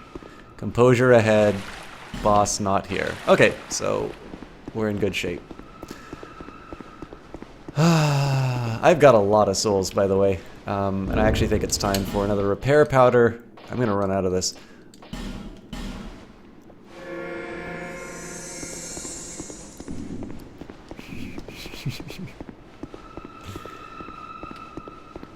Watch, it's gonna be like a bonfire here or something, and I just wasted the powder. Oh, this looks cool. Visions of tears. Thanks. Oh my god.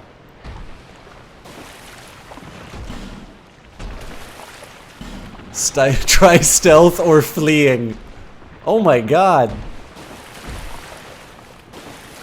Where's the bonfire?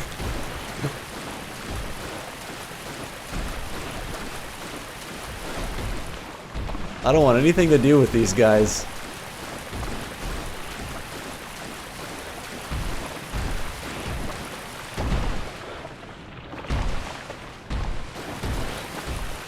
Okay, so... Oh, there's the bonfire. Oh, fuck.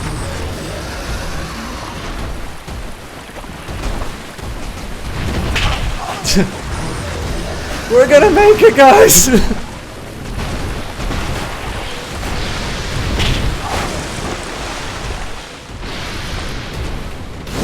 I've already won!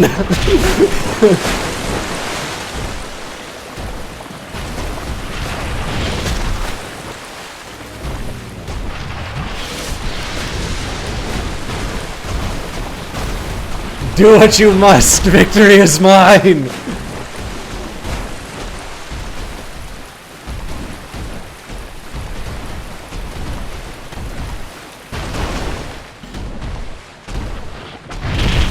Oof, so close.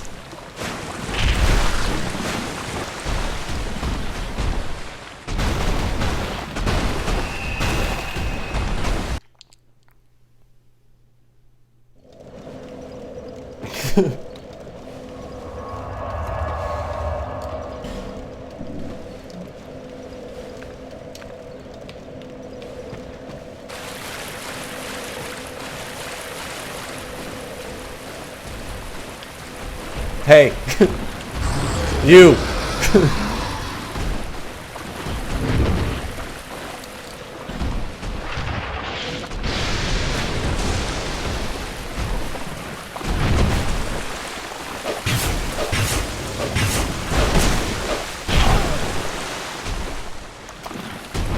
Uh-oh.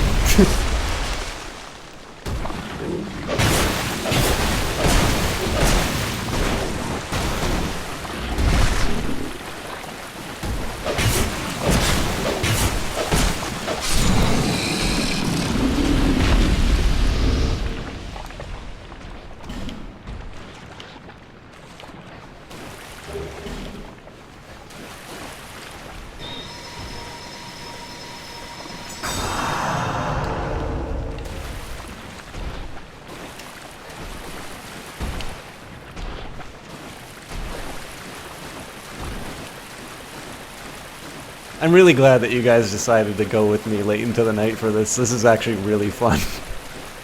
I have no idea why I'm actually taking these things on. They seem to be entirely designed to block me from the bonfire, but I think if I start taking them on and I get a clear area, I'm going to be able to know what's going on. So it looks like there's 4 more of them. I'm pretty sure I'll be able to take them on. You don't scare me.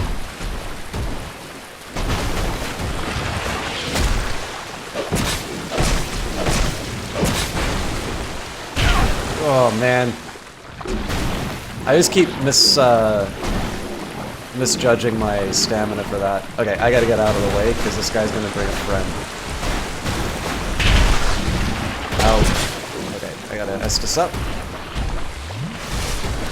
These guys are actually really similar to kind of the big legs in the big like fire level in the one that was like neon in the original. Fuck, there's more than one. Alright, well at least I can get my souls back. I actually should have gone to Magula before I did that, so this is going to be a little tough to get my souls back, but I have a feeling that those things probably come back on time too, but that's fine. I should have just been a little more careful with where I was looking. Ah, this is gonna suck. You can do it, buddy. Woo!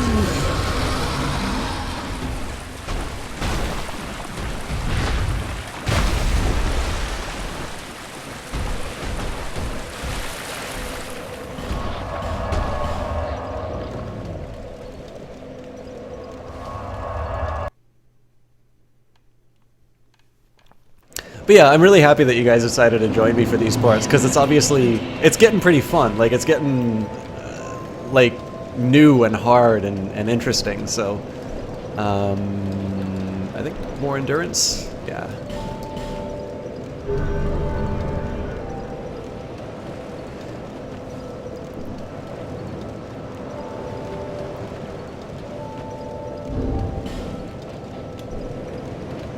And I think this is, well, if I'm going to be going against those things, I don't think I actually need more, I don't think I need poise damage on those. I think I'm actually going to go for increased physical attack.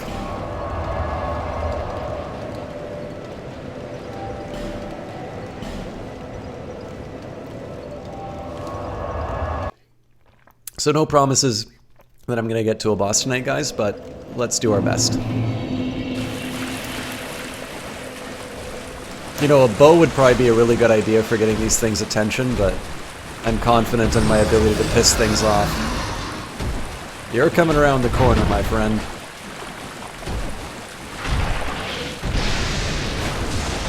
Wow, that's a big AoE. Oh. Alright, this thing's gonna wreck me if I don't close the distance. Ow.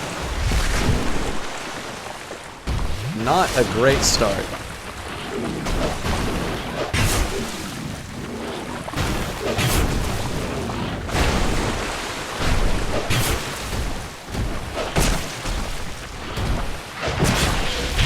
Oof.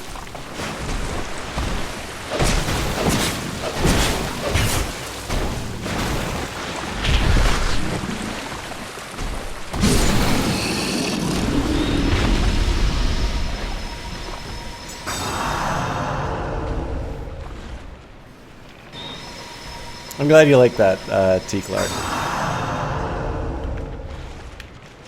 You know, the real shame, I will admit, I kind of want to say, alright, screw Crusader Kings, we're going to do Dark Souls again. But Paradox has been really good to me, and I also really like playing Crusader Kings, so we're still going to do Crusader Kings on Monday, but I have a feeling that I might make Wednesday. Well, you know what, it depends, because I also want to do some Sunless Sea for somebody. Which, by the way, guys, if somebody does !game, obviously it's not Dark Souls, but alright, if this guy starts flinging dark magic at me, nope, I'm happy. I'm not happy about that. Oh my god, I'm not happy about that. But for those of you interested in Sunless Sea, they're currently doing a Kickstarter for the sequel, Sunless Skies, and in sort of celebration of that, oh fuck,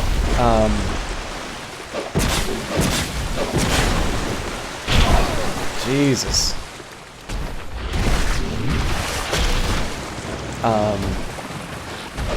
They've put the game, I think the base game is half off, and I think the DLC is about 15% off.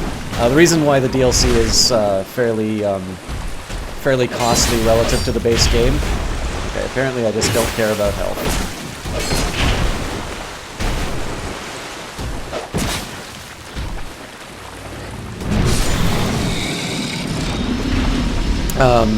reason why the DLC is fairly costly compared to the base game is just that it was released last year, actually in October, so it hasn't been out for a very long time.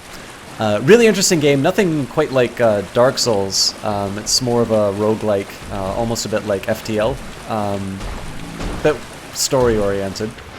This thing looks a little fatter than its brethren. Ow.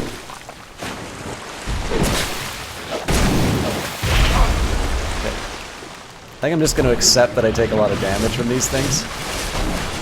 And I really wish I didn't use two, Estus.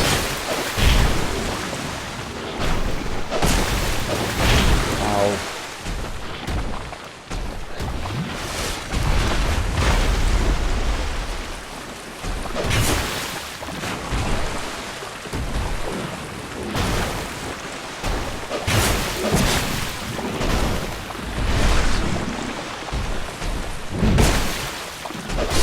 There we go. Okay, I think I kind of got how to take these guys on, but I'm not very efficient in my implementation, so... these things, like, it's largely the same strategy as dealing with the Asylum Demon in the first Dark Souls, close the distance and stay behind them. Yeah, the only catch is that if you go behind them, I find for some reason it's kind of difficult to dodge their jump-up attack.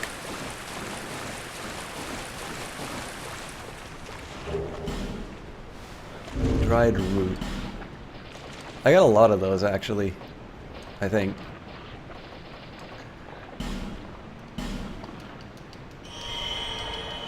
I kinda want to see what goes on with these.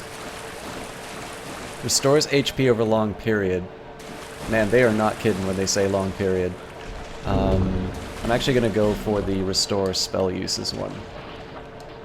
Oh, I only have one more of those. Greatly restores. Man. Okay, I'm actually gonna go for a life gem. I think I need something a little more fast acting than this. Okay, I've got probably 3 more to deal with. So 1 there, 2 in vision right now, and I think there's 1 more behind that rocky batch. I was mistaken. Alright, so I definitely don't want to take on 2 at a time. We'll wait. They're going in opposite directions, so I'm gonna... I think... crap. It found me. Alright, you know what? Let's just deal with the world we have.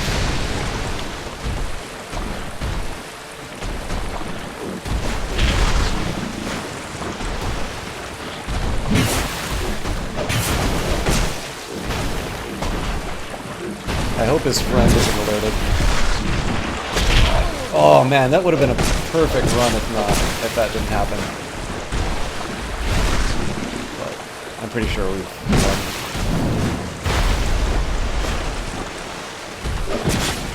You're kidding me. I don't know why I only did... Oh shit, his friend's here. God damn it. That is the worst possible luck. I hope these things don't respawn, but I think they do.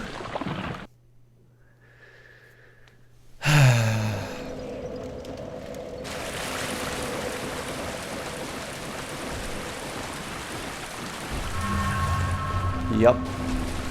Alright. Plan B. We're gonna go back to the stealth approach, because I really don't want to have to do all that again. And, I'm just gonna pick up items and get the hell out of here. Ah, crap. Busted.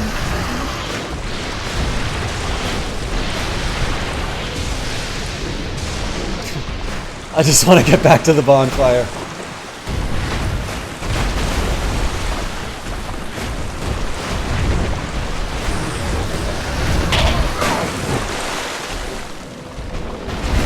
Cannot use the bonfire. Alright. I'm gonna try and use something fancy.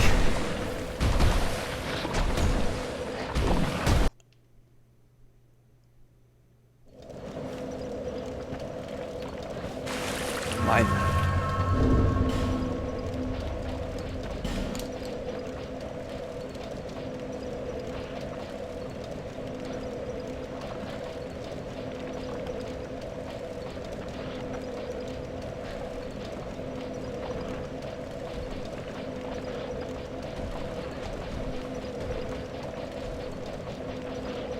I swore I had a ring that did something.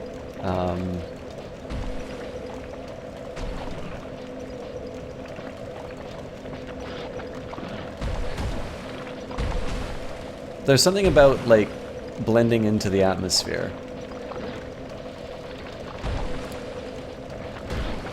HP, stamina, equipment load.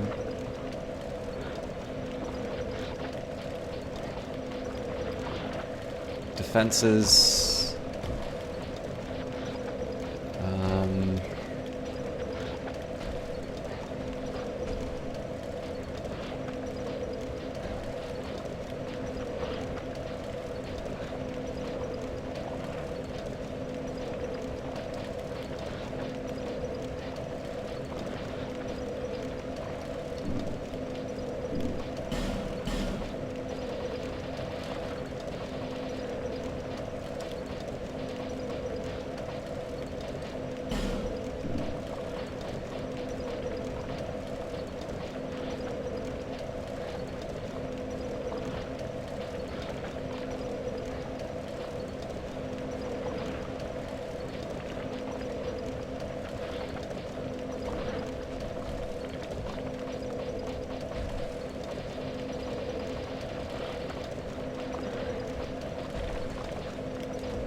Okay, I have a feeling...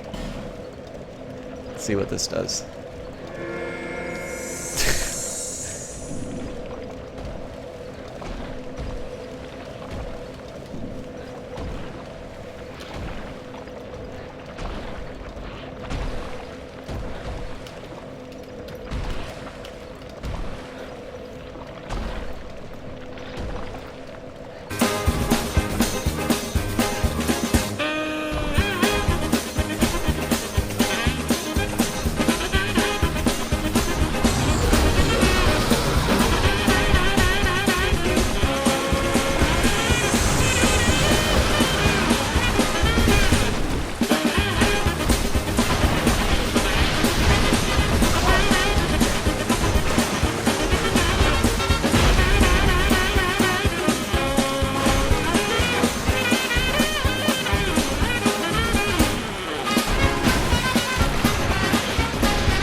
Glad you guys like that.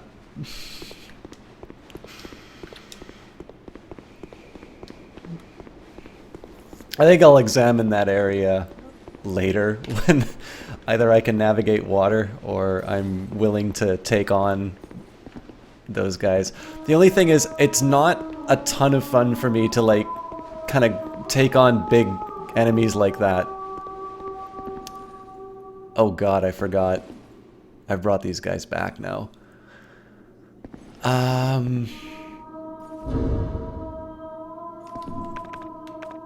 really just want to see that area that I have the key for. So there's a side of me, so they don't just put bonfires down for no reason. Like, I think there is actually a purpose to this area.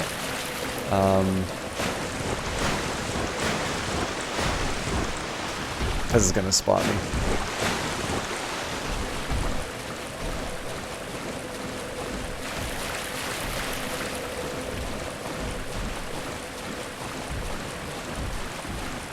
Yeah, so like, I don't think there's a bonfire here just because it wants me to, like, yeah, that's, I have a feeling this is gonna chow down on me. Nope, alright. I think there's a greater purpose for this other than to make me miserable, but I don't I haven't discerned it, and I don't think it's particularly edifying for me to just keep, like, whacking away on these guys. So we're gonna go back to Shulva, and I'm gonna see if that key that I got will let me do magic.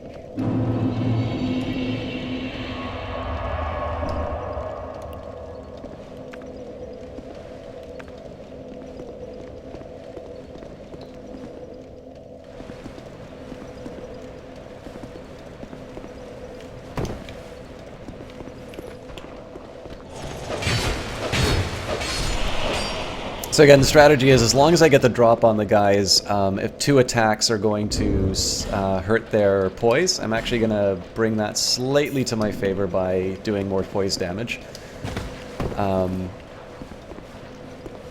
Still doesn't give me easy answers for guys like this. Oh, please don't fall over the edge.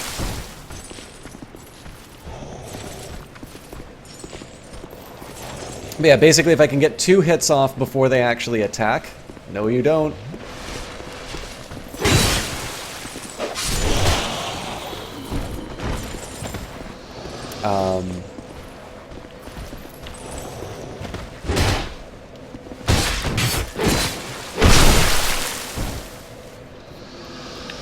But yeah, basically if I can get to... If I can finish the second attack before the guy strikes, then they stagger and I don't need to worry about the damage. If, on the other hand, my first attack... Basically, if they're swinging to do that attack right around the time that I do my first attack, then they're going to complete the second attack before I complete my second attack, and we both take damage. And the whole point of kind of this strategy is to mitigate... Like, so to me, there's 3 ways of damage mitigation. You've got your armor, you've got your movement, i.e. completely dodging it, and then you also have attacks. So if you can do so much damage to a target that they just don't get that many attacks in on you, then you're great. So like for instance this, I have very little to worry about from this guy now. Just one of these and you're done, right? Which is kind of like it's kind of like damage mitigation through movement. But in this case here, just being able to either stagger or otherwise eliminate your opponent before they become a problem is another really effective form of damage mitigation. So screwed up the backstab, but that's fine because I know when I smack them, I'm going to be able to get, I'm going to be able to get the stagger in.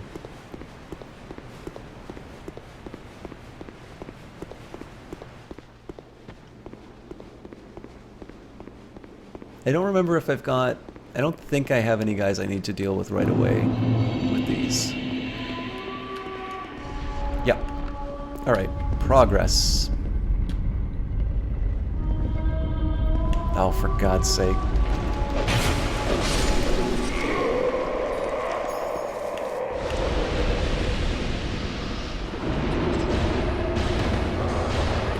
Oh!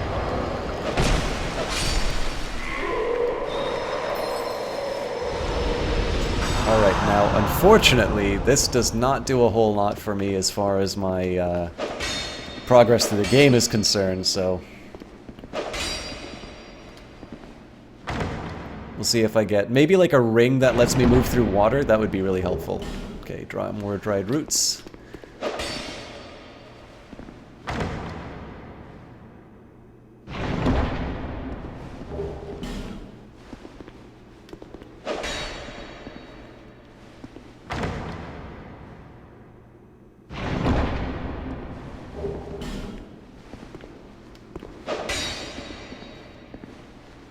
Can't say this was really worth it. Lightning clutch ring, alright.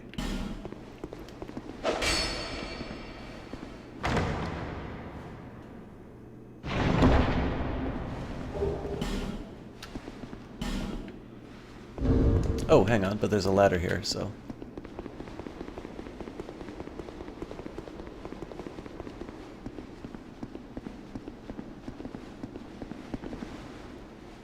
quick word about the way that I rush up ladders. It's not a major consideration, but basically I listen carefully, enemy horde ahead.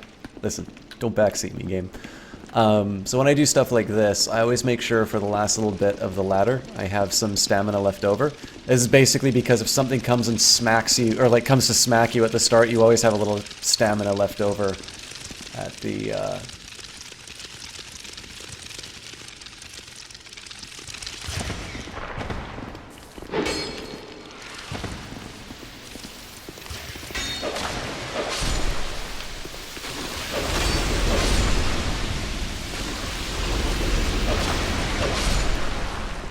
yeah, basically, if you have a little stamina left over, you're going to be able to effectively handle whatever's coming after you. Dark Spirit ahead, try stabbing in the back.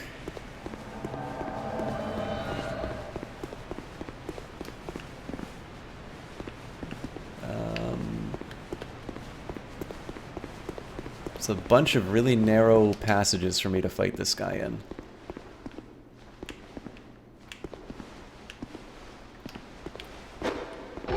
Alright, you know what? Screw you.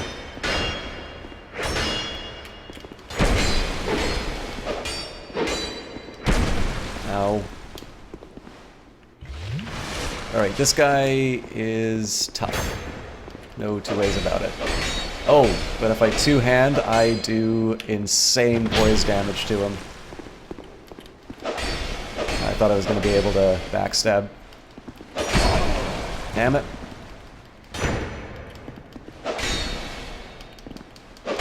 Okay, apparently I just can't backstab in this game. That guy was not quite as hard as I thought he was going to be. What did you miss? Did you go out... Okay, actually, I did do something silly. I did a little Benny Hill moment, but nothing too...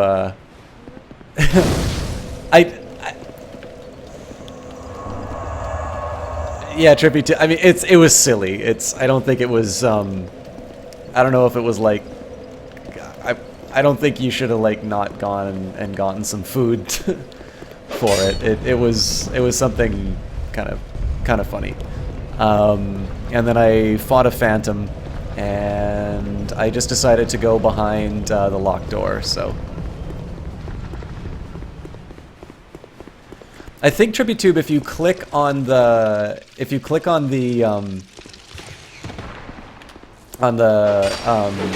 like, so on the on my channel, you should see like a video section, and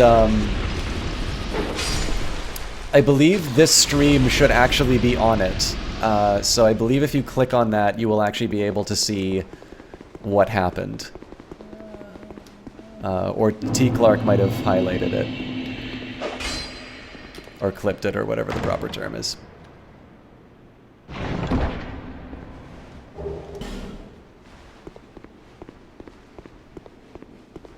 But yeah, like, I wouldn't give up my lunch for it.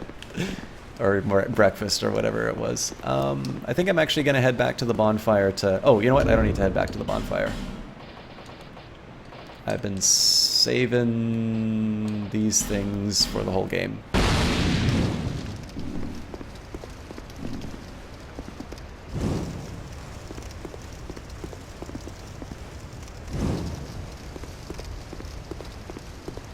Again, if you ever fight and you have one of these torches up, it looks really cool. Ooh. Hurrah for open area. In short, gorgeous view. I mean, it's a nice view. I can see the bonfire that I started at, but...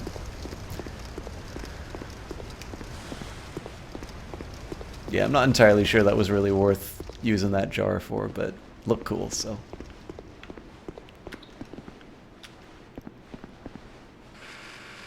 You would, but you've never claimed that you've had your priorities in the best order.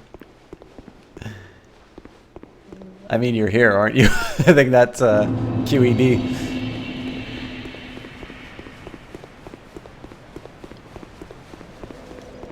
I'm a little curious where this fits in the grand scheme of things, so I don't know Okay, I've got 3 locations in Shulva. And then the dragons area is an unknown. Let's see what's going on when I hit this. I can always teleport back to this, right? So there's no risk for me investigating this area. Alright, so there's one place that I can sort of jump onto later. Oh, interesting. I think this is... Yep. Cool. Oh, hang on. Yeah, no, these are the same Lancers, so... I've now basically activated a shortcut. But I am going to go to that other area that...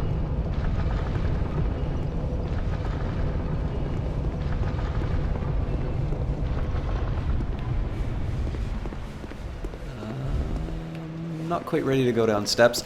For whatever reason, I don't even know if this is a particularly optimal way of looking through levels, but what I always try to do is before I move vertically, I always try to take care of things. So like, you know, if you consider, obviously levels like this are going to be a little scattered around, but whenever I have a, you know, a set of stairs, I always try and deal with the floor that I'm at before I go up and down stairs. It's just kind of, it's a way that, you know, you have a few different degrees of freedom that you can use in exploring a level, right? So in this particular case, it's just a way that I can sort of minimize the degrees of freedom and make sure that I'm sort of orderly. I'm going through the levels in an orderly fashion. Whether or not that's the best way of doing it, I don't know, but it's my way.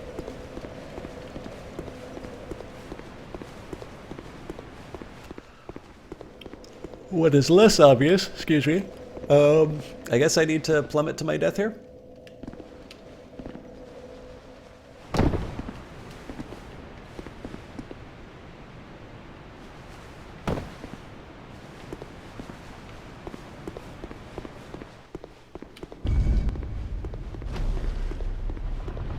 Yeah, Trippy Tube, it's like, I could really do it any particular way. I could go vertically, I could say like, you know, I only want to deal with the vertical axis first, but the big thing is I think most map designers probably think in, you know, in the horizontal parts of levels first, and then they consider the other levels. I don't know this for sure, but I just think it's a very natural way of sort of thinking about a space that you're in. But the idea here is basically just to eliminate one sort of variable, and be able to sort of focus on you know, you want to try and just focus on as few things as you can in order to avoid I don't know, losing your mind. I love these like, it's so dumb, right? But I love just these Captain Obvious comments. I suspect this is going to be the boss. No, okay, Cave of the Dead. So we've not yet encountered a boss yet. This is interesting. Phantom ahead. Lots of phantoms.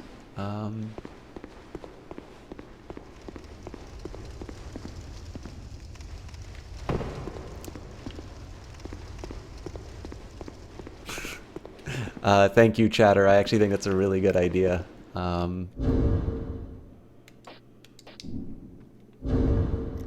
I will light these torches, and oh, you're back. So here's a Jess. You went to bed a little while ago. Why are you? Why are you up? Why are you here to tell me smart things?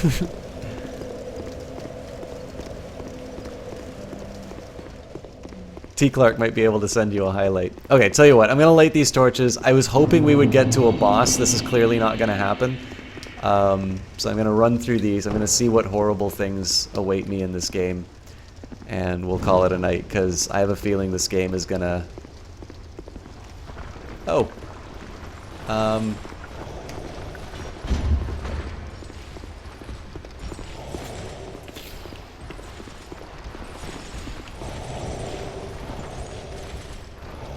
Come on, you nerds.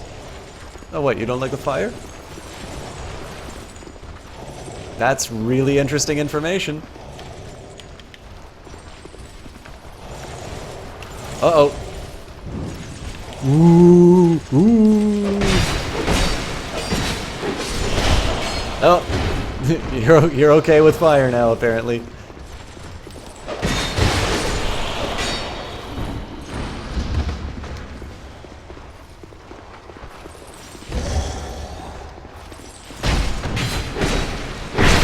You woke up from a nightmare and decided to send the torment to you. Well, tell you what. When I finish streaming, how about we chat about it? I shouldn't be too much longer. I just kind of want to see what I can in this level, and I mean, if I can find a boss, great. I don't think I'm gonna find one in time, though. This is probably gonna like start killing me or something. Oh yeah, of course. Why would they make it easy?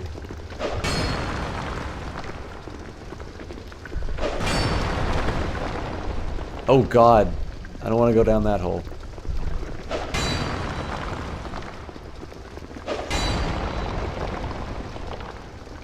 Yeah, so I think there's very clearly some kind of an enemy down there, and I also think there's like a million of those ranged battle. Yeah, that going down there is basically me. Oh, of course. Oh my god. I don't have a way of killing those. Alright, chat. You know what I like to say. You only YOLO once. I missed. I missed.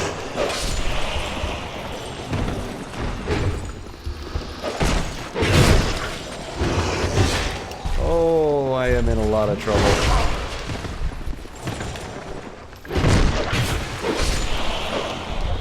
I need to Estus immediately.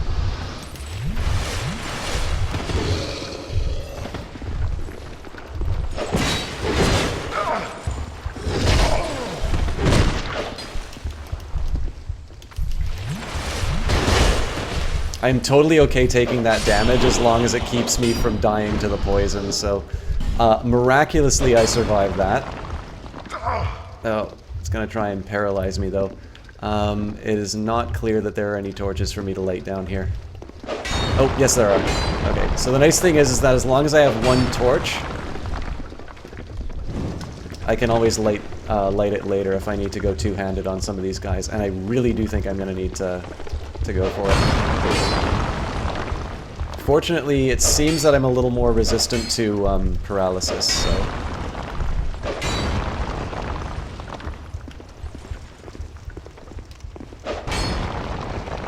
Ideally, I'll be able to bait out some of these individual, like, lancers and stuff like that, but...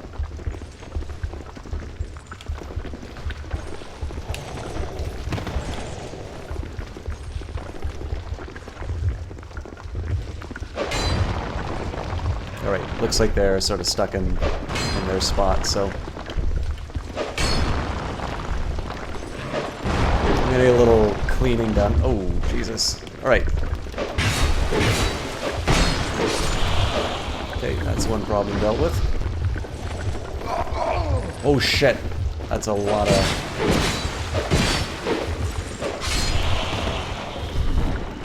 I gotta be really careful, because I believe if I get paralyzed, like that's GG. It doesn't matter how much health I have left.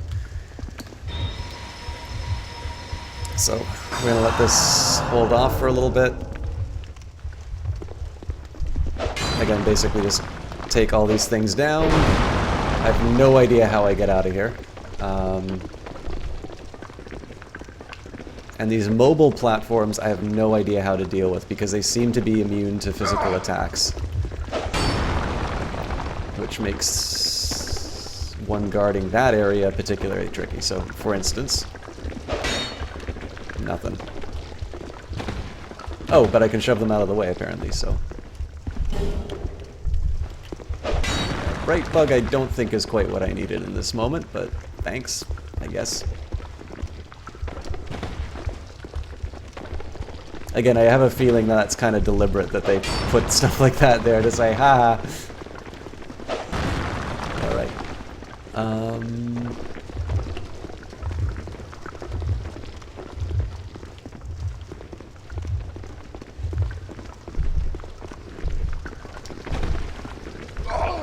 Oof. clear what has to happen here. Try death, lesser foe. Yeah, this is a miserable place. Alright. Jesus Christ. I hate these platforms.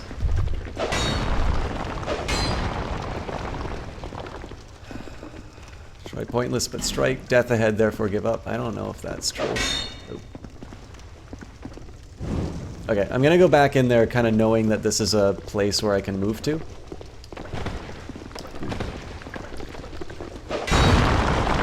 Again, eliminating as much of this stuff as I can.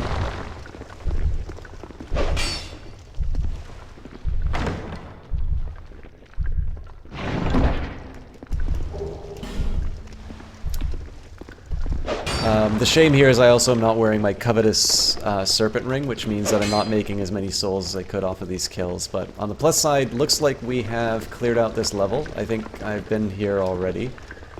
Okay, can't get through there. So now we run down the end to... Oops. Alright, let's see what horrible nonsense we've got.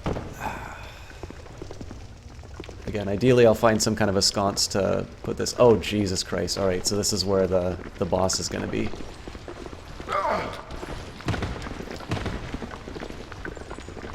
I gotta back off because if I get hit with too many more of these paralyzing things, I'm in deep trouble. Fortunately, though, it looks like they're kind of coming in order.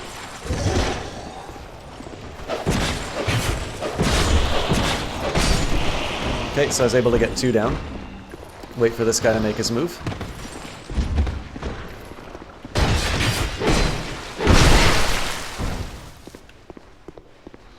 I do have a bright bug if I need to use it, but...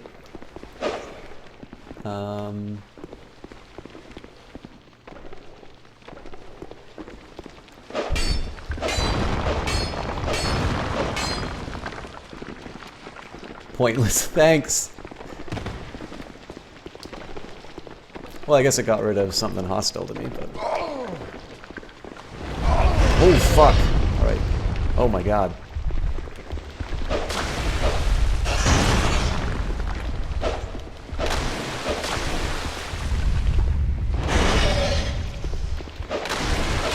There's almost certainly a boss behind that fog gate. Hurrah for save zone. Alright. I don't really see a point in lighting that area up. No point in using up a bright bug. Again, avoiding as much of the... Alright. Here's our boss, guys! 3...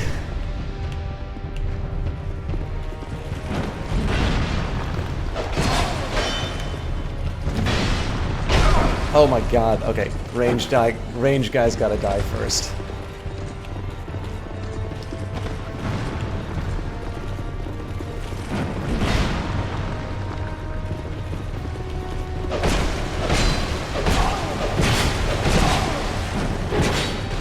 Okay. I gotta be really friggin' careful right now.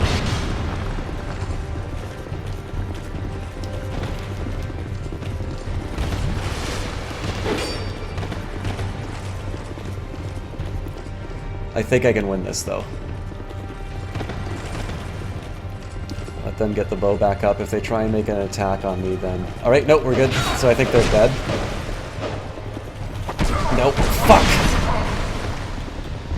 I hate it when I get cornered like that. Alright. Healing time. Oh, this is gonna hurt.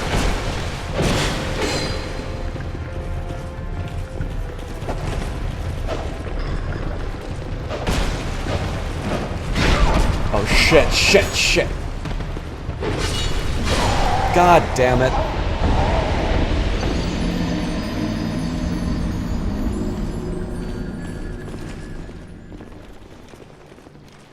What time is it?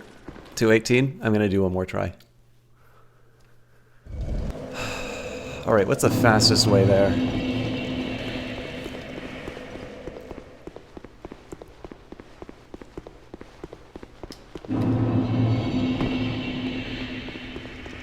I might actually be making a really big mistake trying this, but I'm just gonna try and like straight up run to the boss.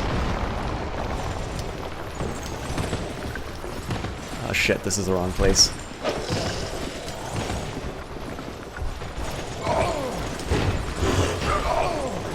Oh, this is gonna paralyze me.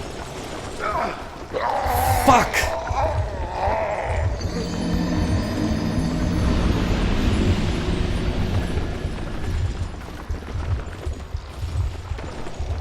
Yeah, I got really careless doing that. I think I can make it though. So what that cost me, oh yeah, shit. That curse leaves a mark.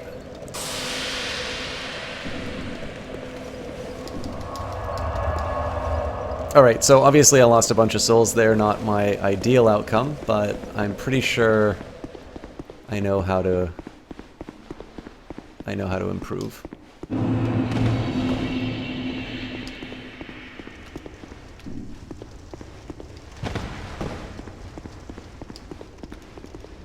Alright.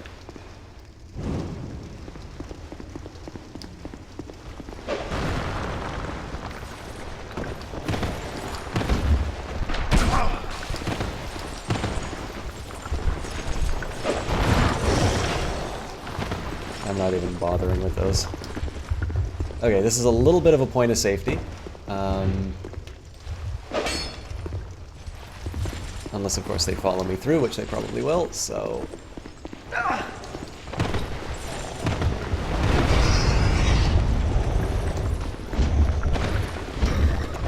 Not my ideal of a holiday, but you know what? We made it, so...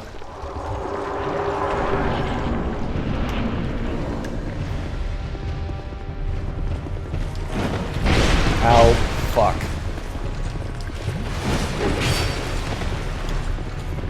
I think I'm gonna get hit again.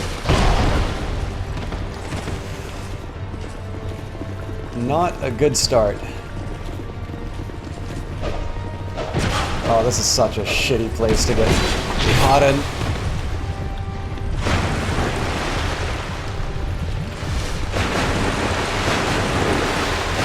Oh no.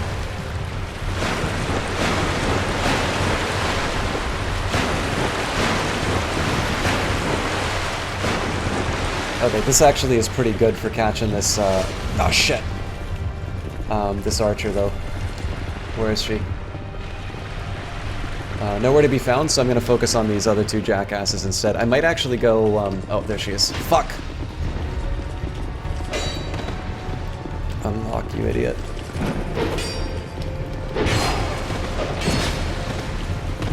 Okay. So I think what I'm gonna do here is just kind of try and go in circles and deal with them, I'm gonna try and split them up as much as I can and sort of deal with them one at a time. So, wait a little while. Ah, shit.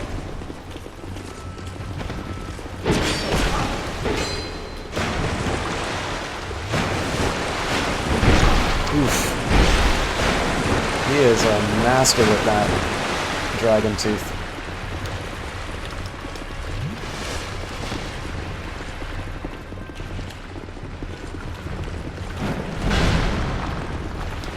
Ah, shit. I need to find a good way out of here. Oh no.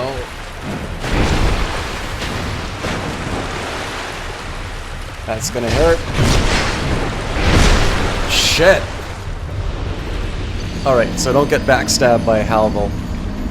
Tell you what guys, I am obviously going to be struggling a little bit with this fight, but we found what looks like the first set of bosses. I'm pretty sure that over time I'm going to be able to put this one to bed, but I think I am really far off. I'm really far off my my bedtime, and I think there are some other guys who are worthy of being hosted right now. So we're going to call it there. Sorry for such a sudden exit, but you know what? We had a host from Kitch22 a little bit earlier, so how about we give him a good old raid?